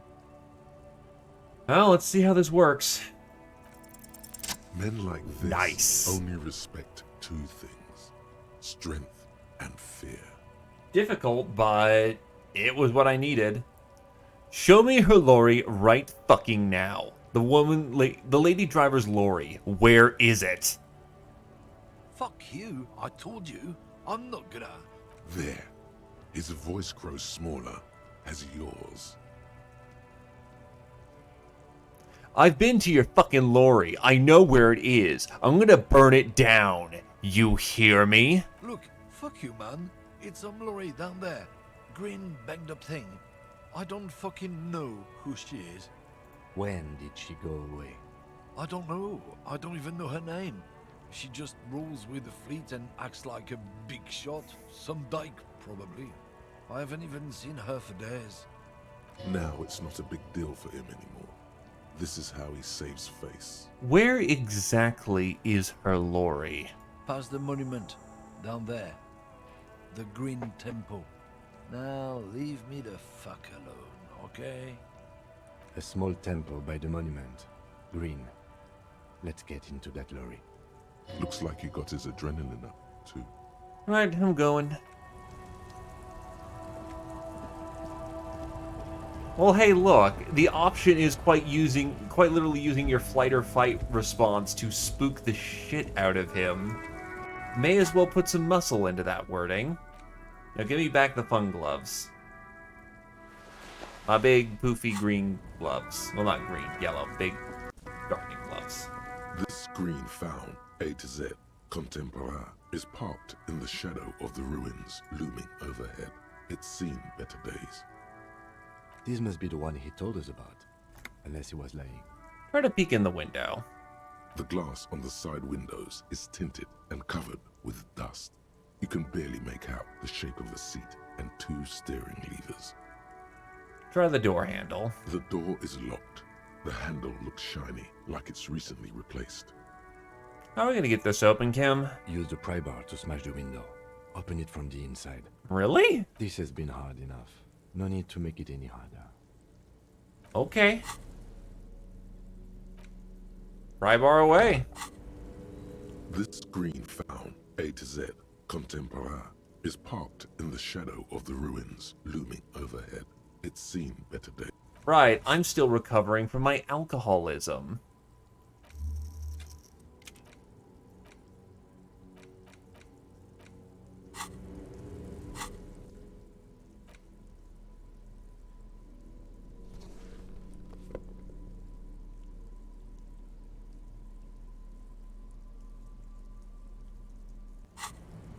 This screen found, A to Z, Let's give it a shot. Is parked, pry bar in hand. You take a hard swing at the window. A loud thunk rings out and the pry bar bounces back, leaving a tiny spider web on the glass. I rolled like crap. Looks like the window might be shatterproof. You may have to rethink your approach. Really? Hit it again. Another futile thunk sounds in the brisk coastal air. This has been hard enough. No need to make it any harder. The lieutenant takes the pry bar from you and gestures for you to step back. Then with short warning, he smashes it into the window. Droplets of glass fly everywhere, shattering over the lorry floor and pavement. You can just reach in now. Nice. It went better than I expected. Open it from the inside. He nods and gives you the tool back. Open the door. The smell of cigarettes and perfume welcomes you. The cabin inside is plastered with old movie posters. Actresses smile from the walls. There's a radio transmitter in the front and a toolbox tucked under the driver's seat. Some tools lie scattered near the pedals. Admire the posters. These are movie posters featuring starlets from long-forgotten films from the 20s, the teens, even the 90s of the last century. One of them particularly catches your eye. A centerfold of an ingenue attached right above the back seat. Study the centerfold. The actress is draped in a sheath dress, one of her shoulders bared. The faded remains of an autograph run across the poster. This is Tijon, a starlet from the dawn of cinematography, less known for her talent than her tragic, untimely death. What happened to her? She wasted away in a drug den called the Door to the River, not far from here, on Boogie Street. A mixture of cocaine and morphine. She was afraid of the world, and the camera, too.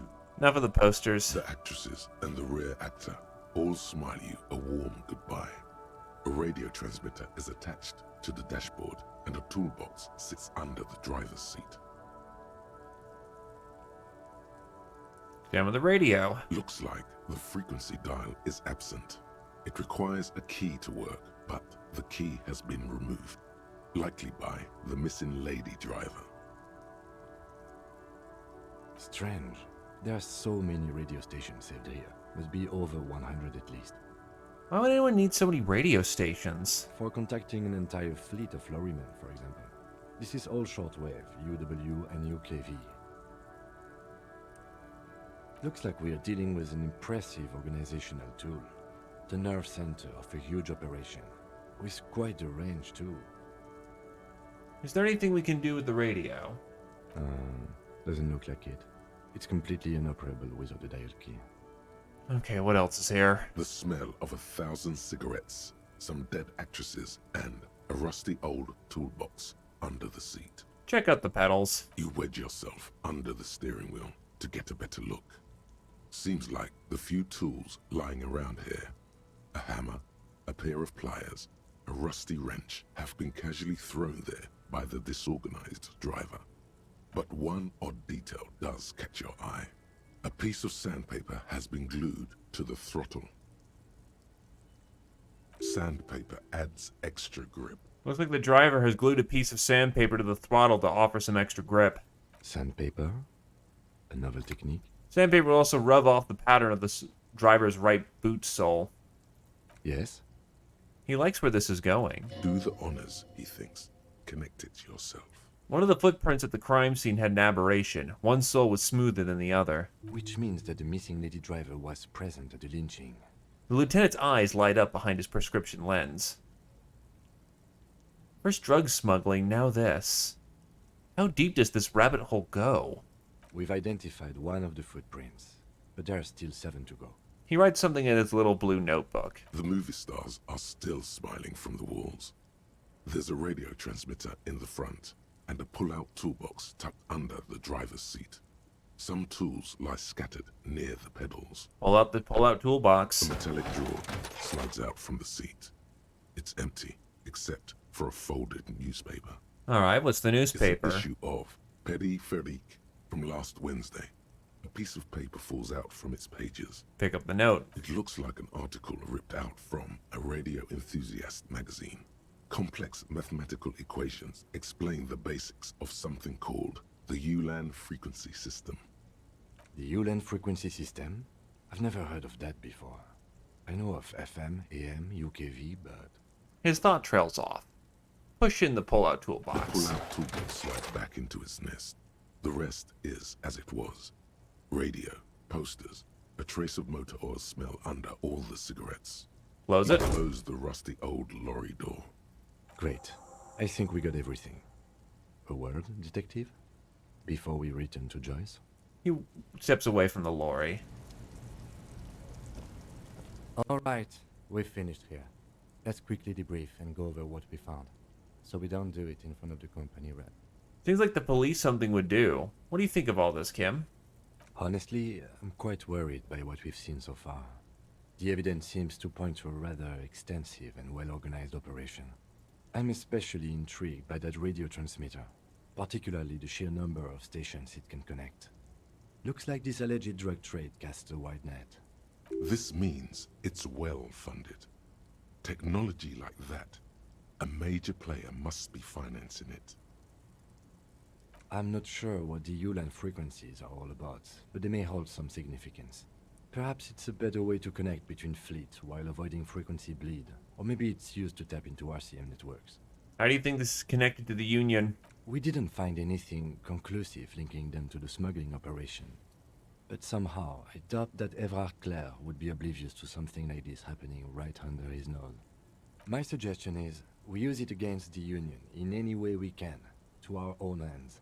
It's a slippery hill, but we just might be able to pin them down, indirectly, down the road.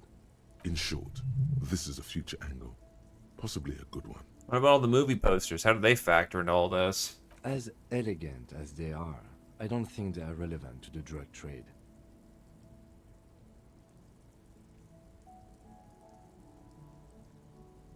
Maybe the trader's some sort of cinephile. Yes, well...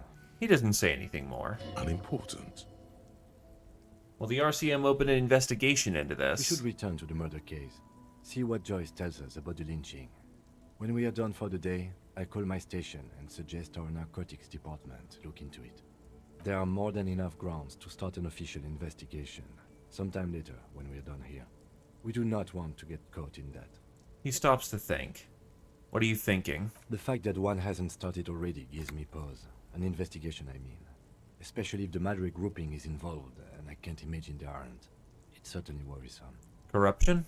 All the same, I don't like the idea of internal affairs descending on the matter. That won't help anyone either. Okay, debrief over? Debrief over. After you. Alright, let's go get bullied by our, capitalist contract, capitalist contact. And that's probably a good point to wrap up from there. Basically close 2 cases. There. Working class drunk. You know what this means, right? Case solved. Cracked it. all in a good day's work. Wait, what did I crack exactly? What do you mean, what did I crack? Look at how working class that drunk is. It's her husband, the missing husband. Yes, and you found him. Now go and tell the working class woman. Protect and serve, recruit. Didn't she repeatedly tell you her husband isn't missing though? But he is missing. You heard her, the worry in her voice. Give me the champagne. I'm going in. There's no need for champagne when there's honor, recruit.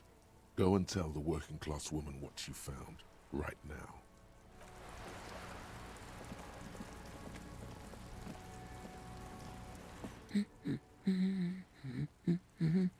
Protect and serve, madam. I found your husband. God damn it, I already told you. My husband isn't missing. She crosses her arms. But you said you didn't know where he was. And I specifically added that I didn't need to know where he was. Well, I found him nevertheless. I'm that good. Very well then. Where is he? She's getting impatient, hands now picking a random book cover. There. Point to the working class drunk down near the sea. Excuse me? I don't follow. There's something else hiding in her voice, though. A trace of worry. I found a working class drunk, and I thought he might be yours. Right, 'cause working class women come with alcoholic husbands. She glances over your shoulder towards the drunk. Remember, about that what? Never ever say what. Something bad, I guess? I'm sorry. I say so stupid things sometimes. I didn't mean to annoy. You were right. I do have an alcoholic husband. Although not that one. Ha, blam. Knew it. But you told me your husband's all right. I did, and he is. He's also an alcoholic.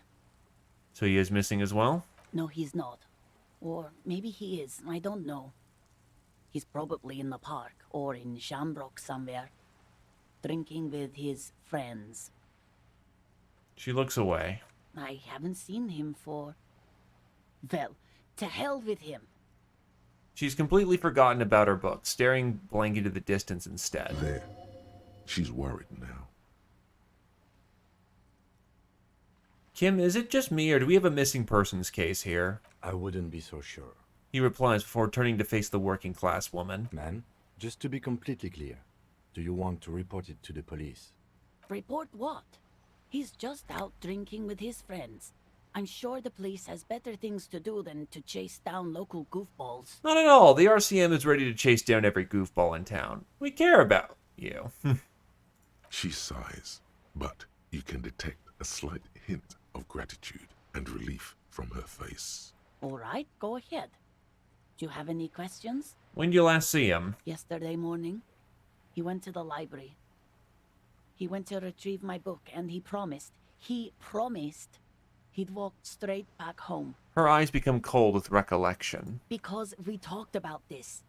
We talked about not wandering off again. She scoffs. I don't know what to do. I honestly don't know what to do with his addiction. Just makes me feel weak. Gone for around 36 hours then. Damn, this is a missing persons case. She turns away from you in an attempt to recover. Well, here's the thing. I haven't had a drop of liquor. If anything, I'm actually getting off the booze. So, puppy of a cop. What does your husband look like? Honestly, not that different from you. Like a late-stage alcoholic, then? That's one way to put it, yes. No offense.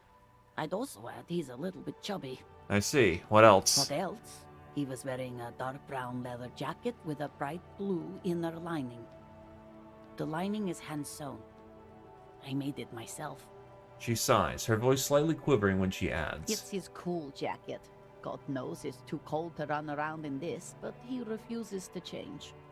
I even tried throwing it away once, but he just dug it out of the bin. Can you believe it? She looks back at you, shaking her head.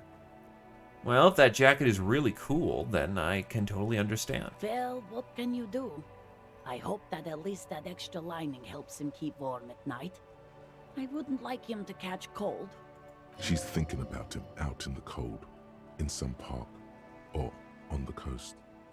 and it's making her more and more worried. I think I got it. Thanks. So you are going to look for him? She genuinely wants you to know. Don't make her ask. Yes, I'll bring him back home to you. Thank you. Please do. Even though I'm sure he will return home by himself. I'm still sure of that. She tries to maintain a brave front, even though her eyes reveal the opposite. I'm sure he will too. When he does, would you let Precinct 57, Kim Kitsuragi, know? I will. Of course, officer. As I said, it's probably nothing. The woman takes the slip of paper. It's a phone number. Thanks, I'll get going then.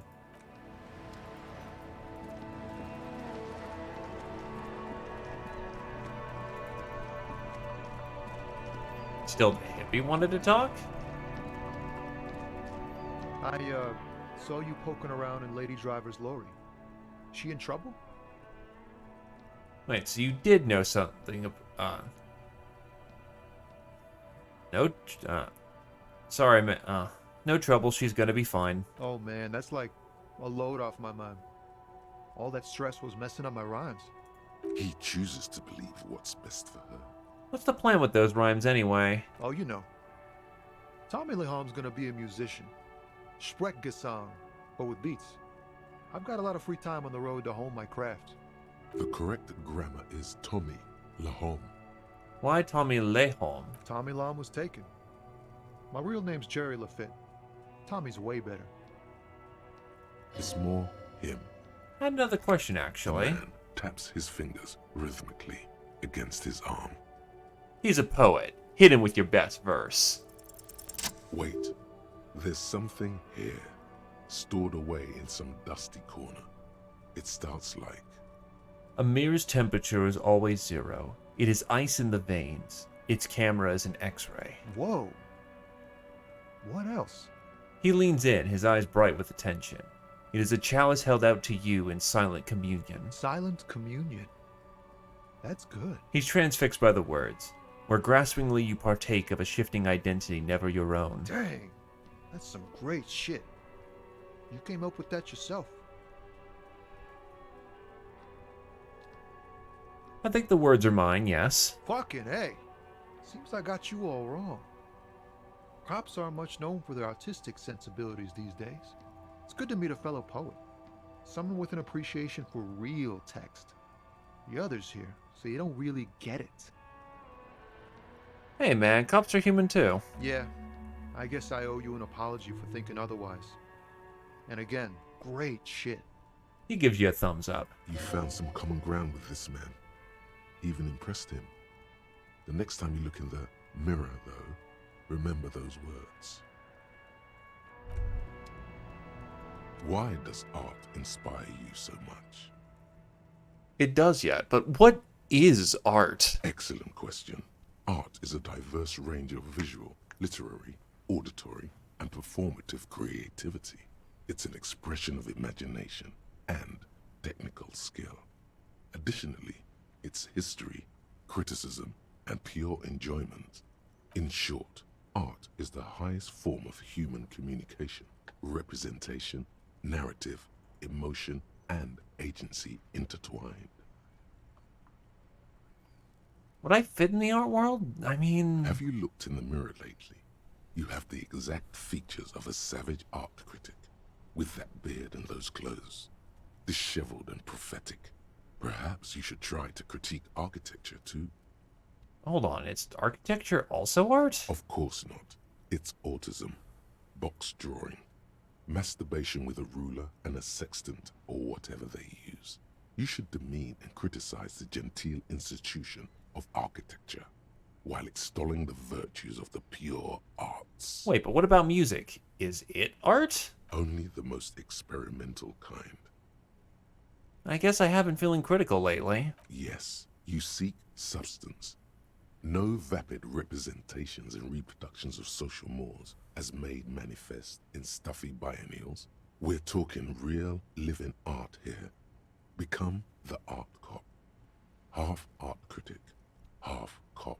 Wait, but don't I have to be 100% cop to get the case finished and all that? Quit being so indecisive. What are you going for here? Some kind of indecisive and camp aesthetic now? Strike a bold shape here. Go art or go home. Okay, if 50% art credit is needed to free me from the road oppression, so be it. Exactly. It's Actual not art. only your duty to only catch the criminals off the street, you must also apprehend criminals of the printing press and the gallery, the trite and derivative artists and writers of the world.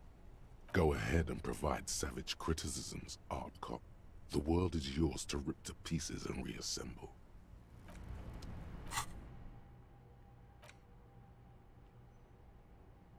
Sure, I'll take it. Perception. Can't even look at this shit.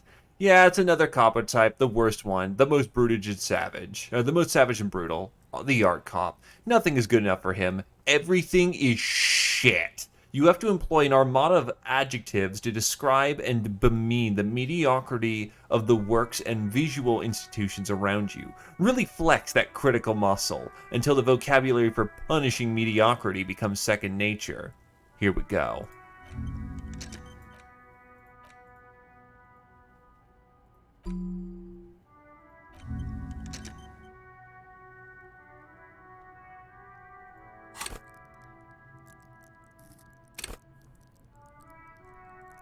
I'm not comfortable with how low my perception skill is in the moment.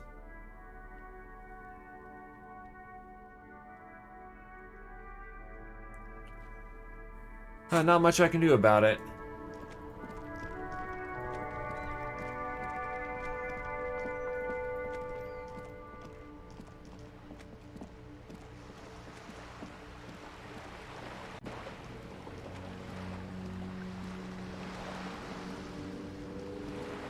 Yeah, the other thing I should do before all's said and done,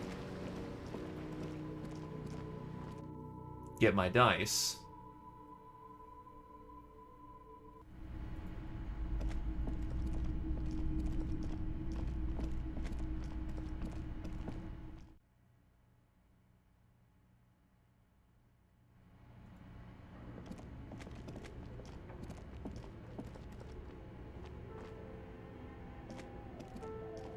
It's dark. The lieutenant states the obvious. And the flashlight works a lot better if you hold it in your hand. Flashlights go in hand? You stare at your hand uncomprehendingly. Yes, you might even call it a feature of the universe that you need to hold tools to use them. Makes no sense at all. I'm sorry, the fundamental laws of the universe don't seem to agree with you, detective. But the fact remains that it's too dark to see in here without a flashlight. So come on, we've got work to do. Some areas are... It's dark, and the flashlight works a lot better if...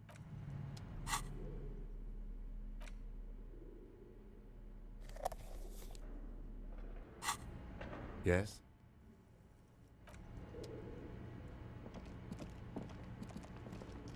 What, the fact that we're brainlets?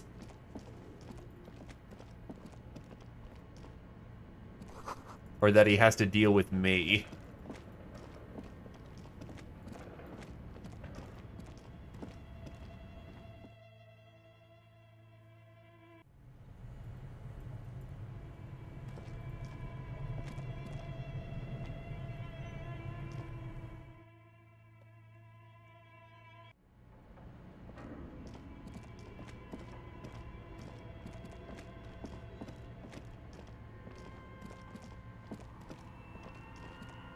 Oh, it's you again. Are you looking for a dye? I'm sorry. I'm a bit overloaded just now, so I can only produce one dye per customer. Oh, my dye's not ready yet. Weird. Probably got an hour or so left to go, so I'll pick it up in the morning.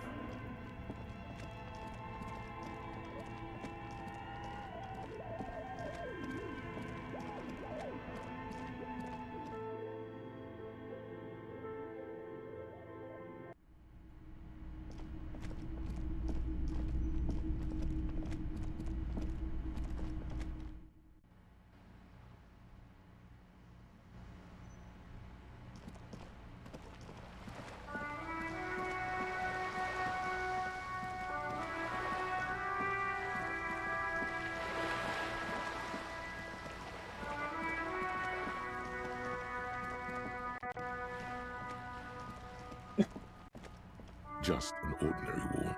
Nothing to see here. Still can't do that yet. I need to be a better conceptualist.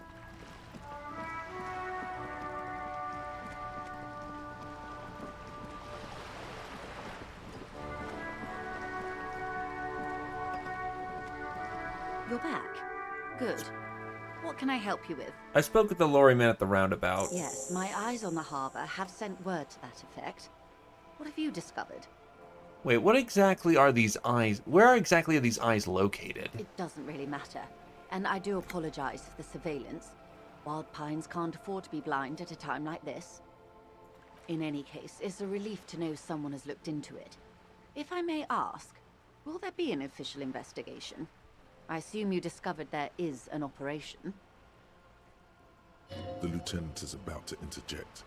Cut him off. This decision should be yours.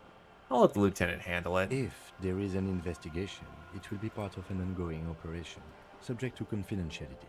I'm sure you understand. Of course, detectives. In any case, you've held up your end of our arrangement. I trust you with the rest. Now it's my turn. I wouldn't normally break protocol like this, but the situation demands it. If you don't solve this murder, I'm afraid we may have a bloodbath on our hands. What was that about a bloodbath? Yes. I'm afraid this strike may descend into a small-scale civil war, with possible consequences for all of Rivershoal West. Since you are sharing land, this is also the RCM's worst-case scenario. Then we're on the same page, as grim as it may be. Tell me again. How is the lynching and strike connected? I have an indirect role to play, I'm sad to say. My employer experienced a momentary lapse of faith in me. In that moment, they elected to deploy a private military contractor as an insurance measure. They called it my security detail. A momentary lapse of faith. They were dispatched after I relayed the union's initial offer. Every worker... A member of the board. I tried to convince my employer it was simply a piece of rhetoric, or a joke. They did not appreciate the humor. Do you need a security detail? Absolutely not. These mercenaries are muscle, pure and simple. They are meant to intimidate the Union into surrendering. Who are they, exactly? Crenell, an Oranese military company. As far as I know, 3 arrived in Martinez. They report to me sporadically, but they do not answer to me. To be frank, our relationship is deteriorating. They wear ceramic armor, have semi-automatic weapons, and years of combat experience. They also have trauma and stressor disorder, and no idea how to conduct themselves in an urban civilian environment. So, what happened? The story is, one of them, the Colonel, I don't know his real name, sexually assaulted a local woman while he was drunk and separated from his unit. This allowed some of the more militant Union members to subdue him. He was taken out behind the whirling in rags and lynched last Sunday night. What then? Nothing. Mr. Clare refuses to let me into the harbour. I have not been able to discuss this matter with anyone there. The remaining 2 Crenell contractors carry out their orders, for now. For now. It's a smokescreen. In secret, they are conducting an independent military tribunal into the lynching. Once this investigation is concluded, executions will follow. Great. What is the nature of this so-called investigation? Whether to execute one, some, or all of the Union militants. I have to say, this is not disco. It is very far from disco. My only hope is that you provide a single, concrete suspect before the mercenaries indiscriminately pick theirs. Simply put, She grabs a hold of the mainsail. if you don't pin this on someone good, and do it fast, they will identify and execute everyone present at the lynching. This in turn will force the Union to respond. They would have to project strength and power. The Debardeurs have over 2,000 men. It will be 1,000 to 1. Have you ever seen a Hornet invade a beehive, Lieutenant? It's not pretty. The Seraï's giant hornet, the world's 2nd largest insect, can kill 40 honeybees a minute, while a group of 30 can decimate an entire hive of 20,000 bees in less than 4 hours. Holy shit. These men work in tandem using semi and fully automatic firearms. Their armor is virtually impenetrable to muzzle-loaded weapons, even yours. Most Union workers don't have guns at all. As I said, a bloodbath. Is this a pretty bleak scenario you're describing? Many bleak scenarios have already come true. Nameless, badgeless detective of the citizens' militia. All we can do is keep the rest from going the same way. One single concrete suspect delivered into civil court, and I may be able to defuse this situation. How much time do we have? Until the executions start? Truthfully, I don't know.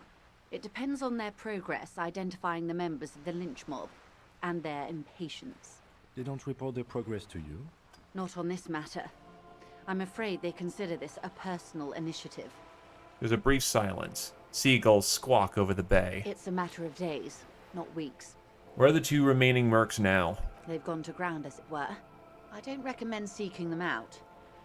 For one, they're almost certainly armed to the teeth. She puts her foot on the guard wire for balance. They don't have the same respect for the Revachol citizens' militia as I do.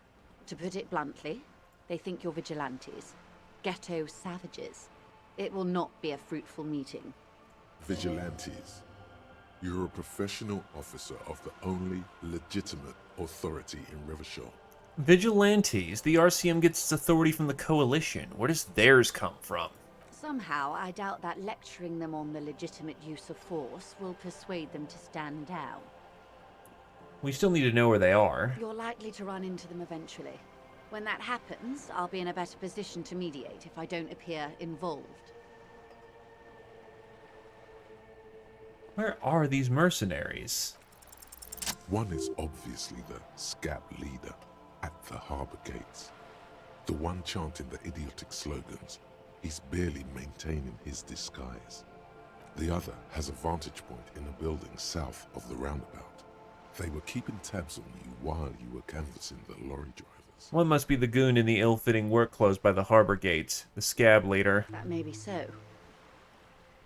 I still hope you heed my advice.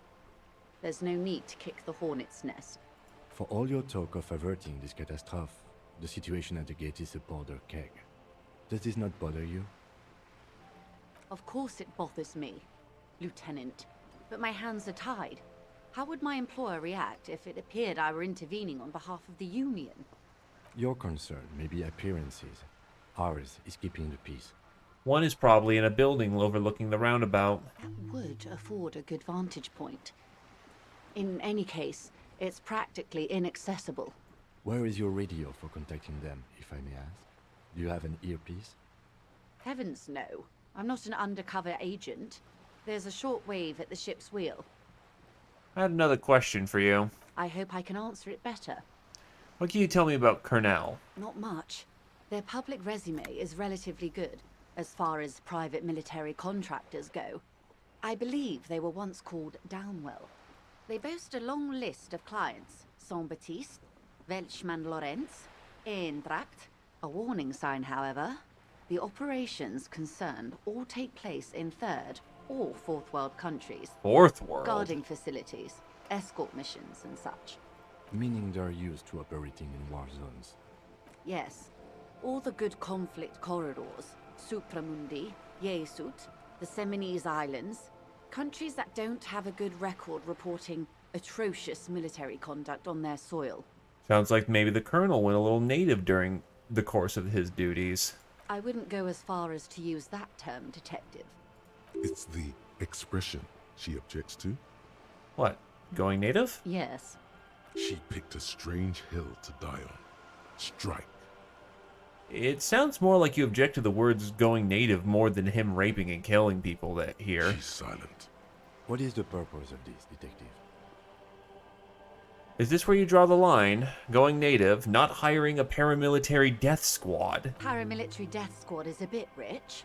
But yes, were it up to me, I would have at least vetted them more thoroughly. Okay, got anything else you got on them? Sadly, no. Before this happened, I had little interest in them. Now that I do, I don't have the resources. She thinks. If you still have access to the ICP's database, you could run a better background check than I ever could. It may take some time, though. She thinks. The International Collaboration Police, ICP, is charged with coordinating law enforcement activities in complex multinational investigations. Their database is the single largest source of information in the world. Do you know a lot about the inner workings of the RCM and the ACP, man? In my line of work, it pays to do your research. I was prepared to deal with the RCM. I did not think I'd be dealing with a group like Crenell. Could you contact the company? Tell them to call off. I have. And they will. However, these orders take time to reach what is basically a rogue unit out in the field here. Until they do, it's all on us. She's being truthful. She is pressing them as hard as she can. You said the deceased assaulted a woman. Or he didn't. This is information passed on to me from some teenagers loitering around the canal. I cannot testify by it. Who did the passing on then? The remaining contractors. Their tribunal. It's what they believe. What did these teenagers by the canal say? That the man was killed because he assaulted a local woman. I've asked around a bit. This seems to be the accepted story around Martinez.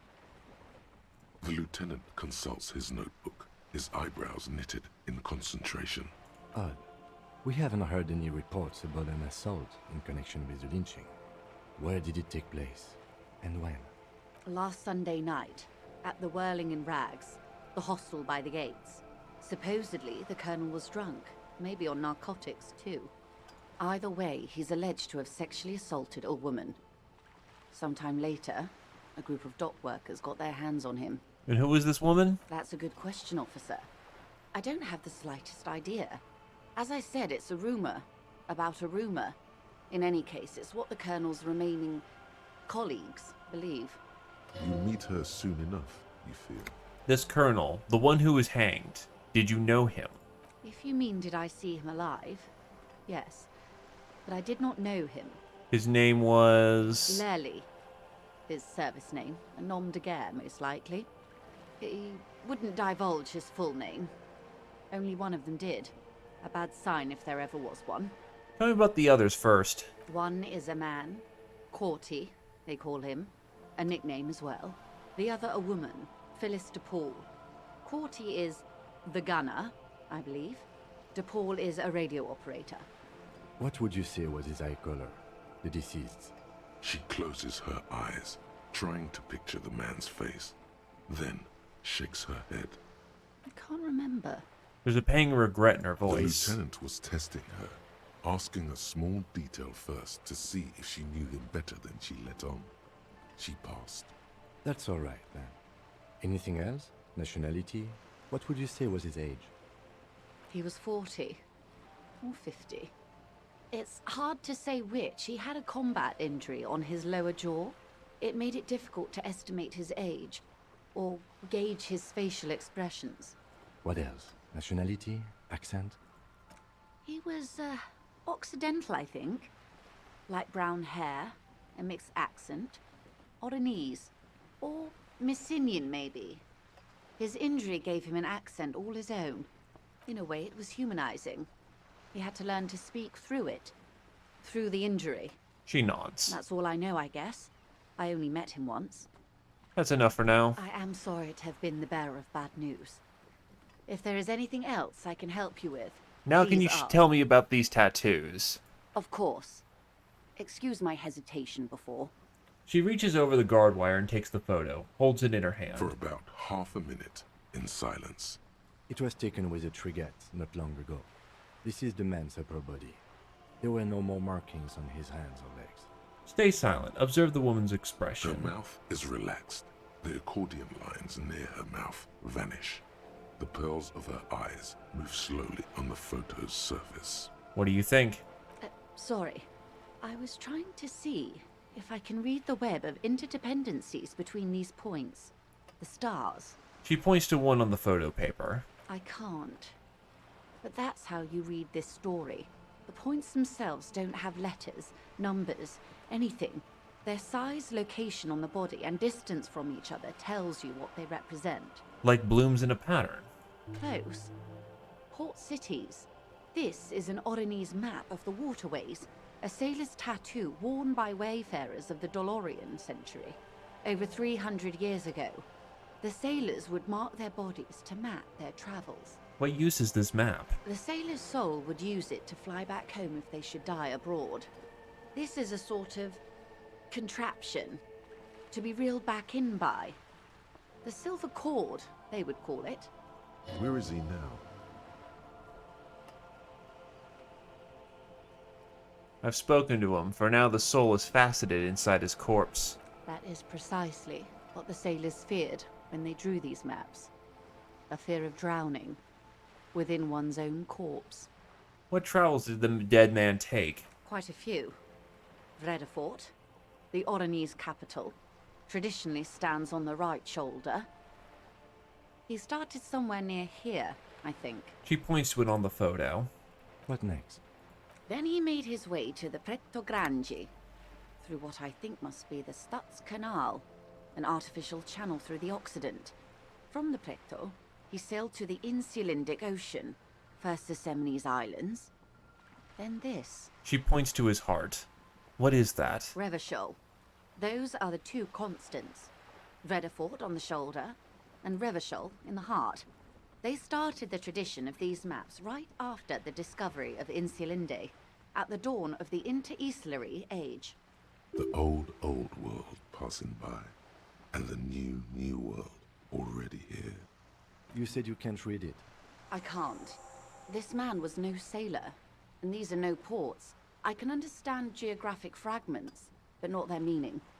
Somewhere in an office lit by a single green desk lamp, Captain Ptolemaeus Price, 58, bald and bespectacled, oh, wow, is writing in a ledger on his desk. Rows and rows of days and weeks, laconic remarks in a single column. Patrol, case, vacation, injured. In Martinez, looking into Krenel, he writes in one. Then the man puts down his pen and rubs his temples with both hands. Outside, there is a siren. Distant gunshots on the streets of the Jamrock Quarter. This man is no brother of mine, but this is his service history. That makes sense to me. We have no more use for a map of the waterways, just like we don't need sailors the way we used to. This is what the custom would morph into on the Occident. Mercenary tattoos. For all the boys looking for adventure, a blood spatter on the seas.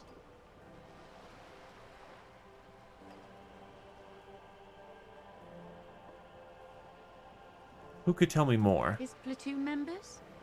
The other contractors. Though I do not suggest you go and show them that picture. This man was their friend and comrade. Surely there are other people to ask about the tattoo. This is not necessary to complete the task, officer. It's a dangerous side task. Search elsewhere. I need the information. Do what you have to do, detective. I don't think deciphering that tattoo should come before public security, but if you should wade into the mob to find out, I couldn't stop you. We will be careful, ma'am. That's all for the tattoos. Thank you for your help. Is there anything else I can help you with? Got some more questions about reality. More lessons in basic reality? My favorite part of the day. Go ahead, ask me anything. She is positively surprised. What is reach for something impossible? What is all of this? The scent, the sound, the air. What world is this? What world? The only one, I suppose. The world of matter. And its pale antipode. The camera of her mind glides over the surface of the water. What do you see? Great bodies of water. Forest-covered surfaces. Clusters of light where the cities lie. You've seen the montage. We all have. This world is enough. She concludes. There is a term of endearment they coined for it. In the Dolorian century, when humanity was high on this world, discovering more and more of it, these archipelagos included. Elysium. Elysium. This world needs a term of endearment. It does. There are those who would call it hell. What is hell? A term of hatred that originates, like many such things, with the Mesk petro-fascists. I don't feel like I've got the whole picture yet. Oh, you want a picture of the world? There is no complete set yet, dear. They're having some trouble reaching orbit. How come? Great things are difficult to achieve. For now, we're viewing the world from the inside, sideways. Inside sideways. Which shape is this world, then? We used to think it was a sphere, but that is beginning to look less and less likely by the day. You wouldn't know it from the tabloids, but the ORG nations have been launching weather balloons into the lower ionosphere since the 30s. ORG, Occident Grad. There's a steadily increasing trickle of images. Between the big three scientific contributors, they're piecing together a dark grey corona. A dark grey corona? Yes. Pale covers 72% of the surface. There are grey flares and prominences, even arcs above entire isolas. The images are blurry, but if there was a sphere in there, it certainly looks like it fractured a long time ago. A cold fear seeps into you.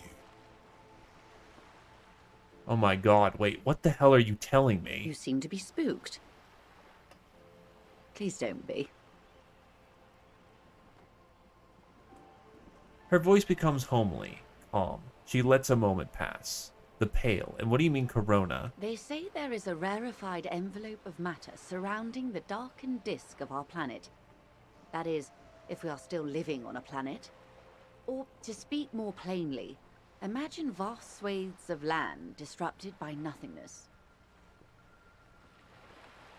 I am sorry, dear. It must sound quite terrifying through the acute encephalopathy.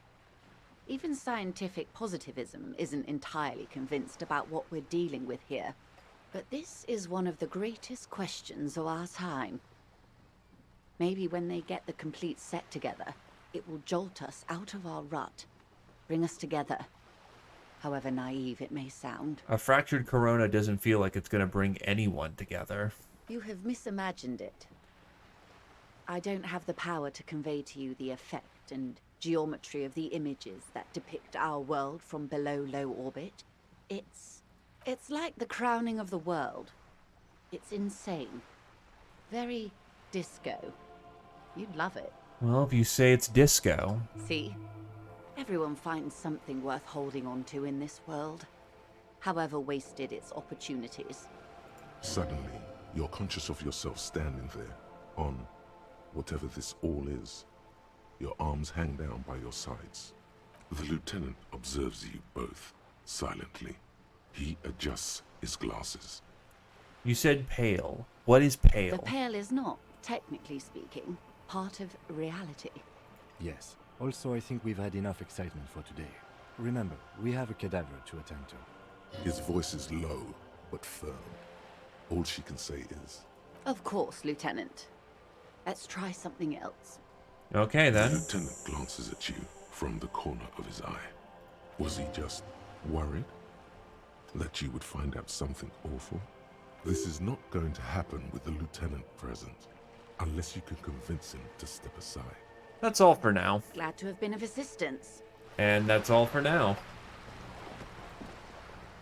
Oh, an autosave's happening, but whatever. I'll just hard save it too.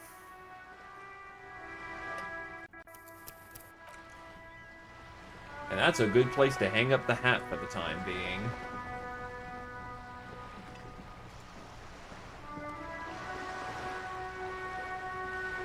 That was quite a bit for the day. And yeah, that was a whole lot of auditory flashbanging. But on the other hand, well, again, I think I got a little bit more sane. I'm, healing off of my alcohol addiction. I'm studying and trying to get an actual art degree. And I got this, which is awesome. I've critiqued myself. And I am now equally as much of a communist as I am a fascist. But I'm also, starting to get some moralist. So that's nice.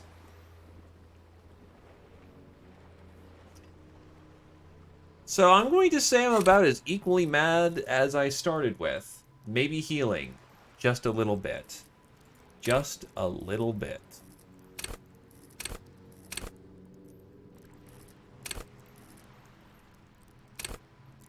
And I still can't increase my stats.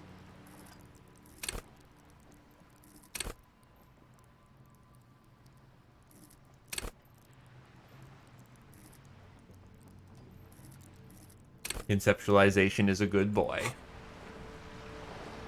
We are becoming less mad that's crippling to society. We're becoming functionally insane. And that has its own value.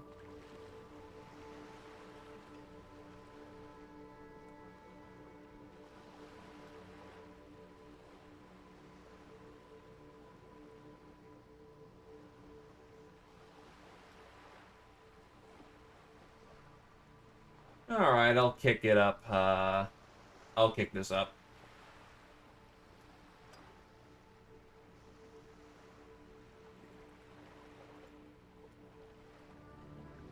Thank you kindly for coming on down. Hope everyone had a good time. Nice chill Monday. Good way to start off the week. Definitely a lot of things are coming together, so, you know, just gotta figure those out. Likewise, always a pleasure to see you there, Zephyr. And have a good night. Bye-bye.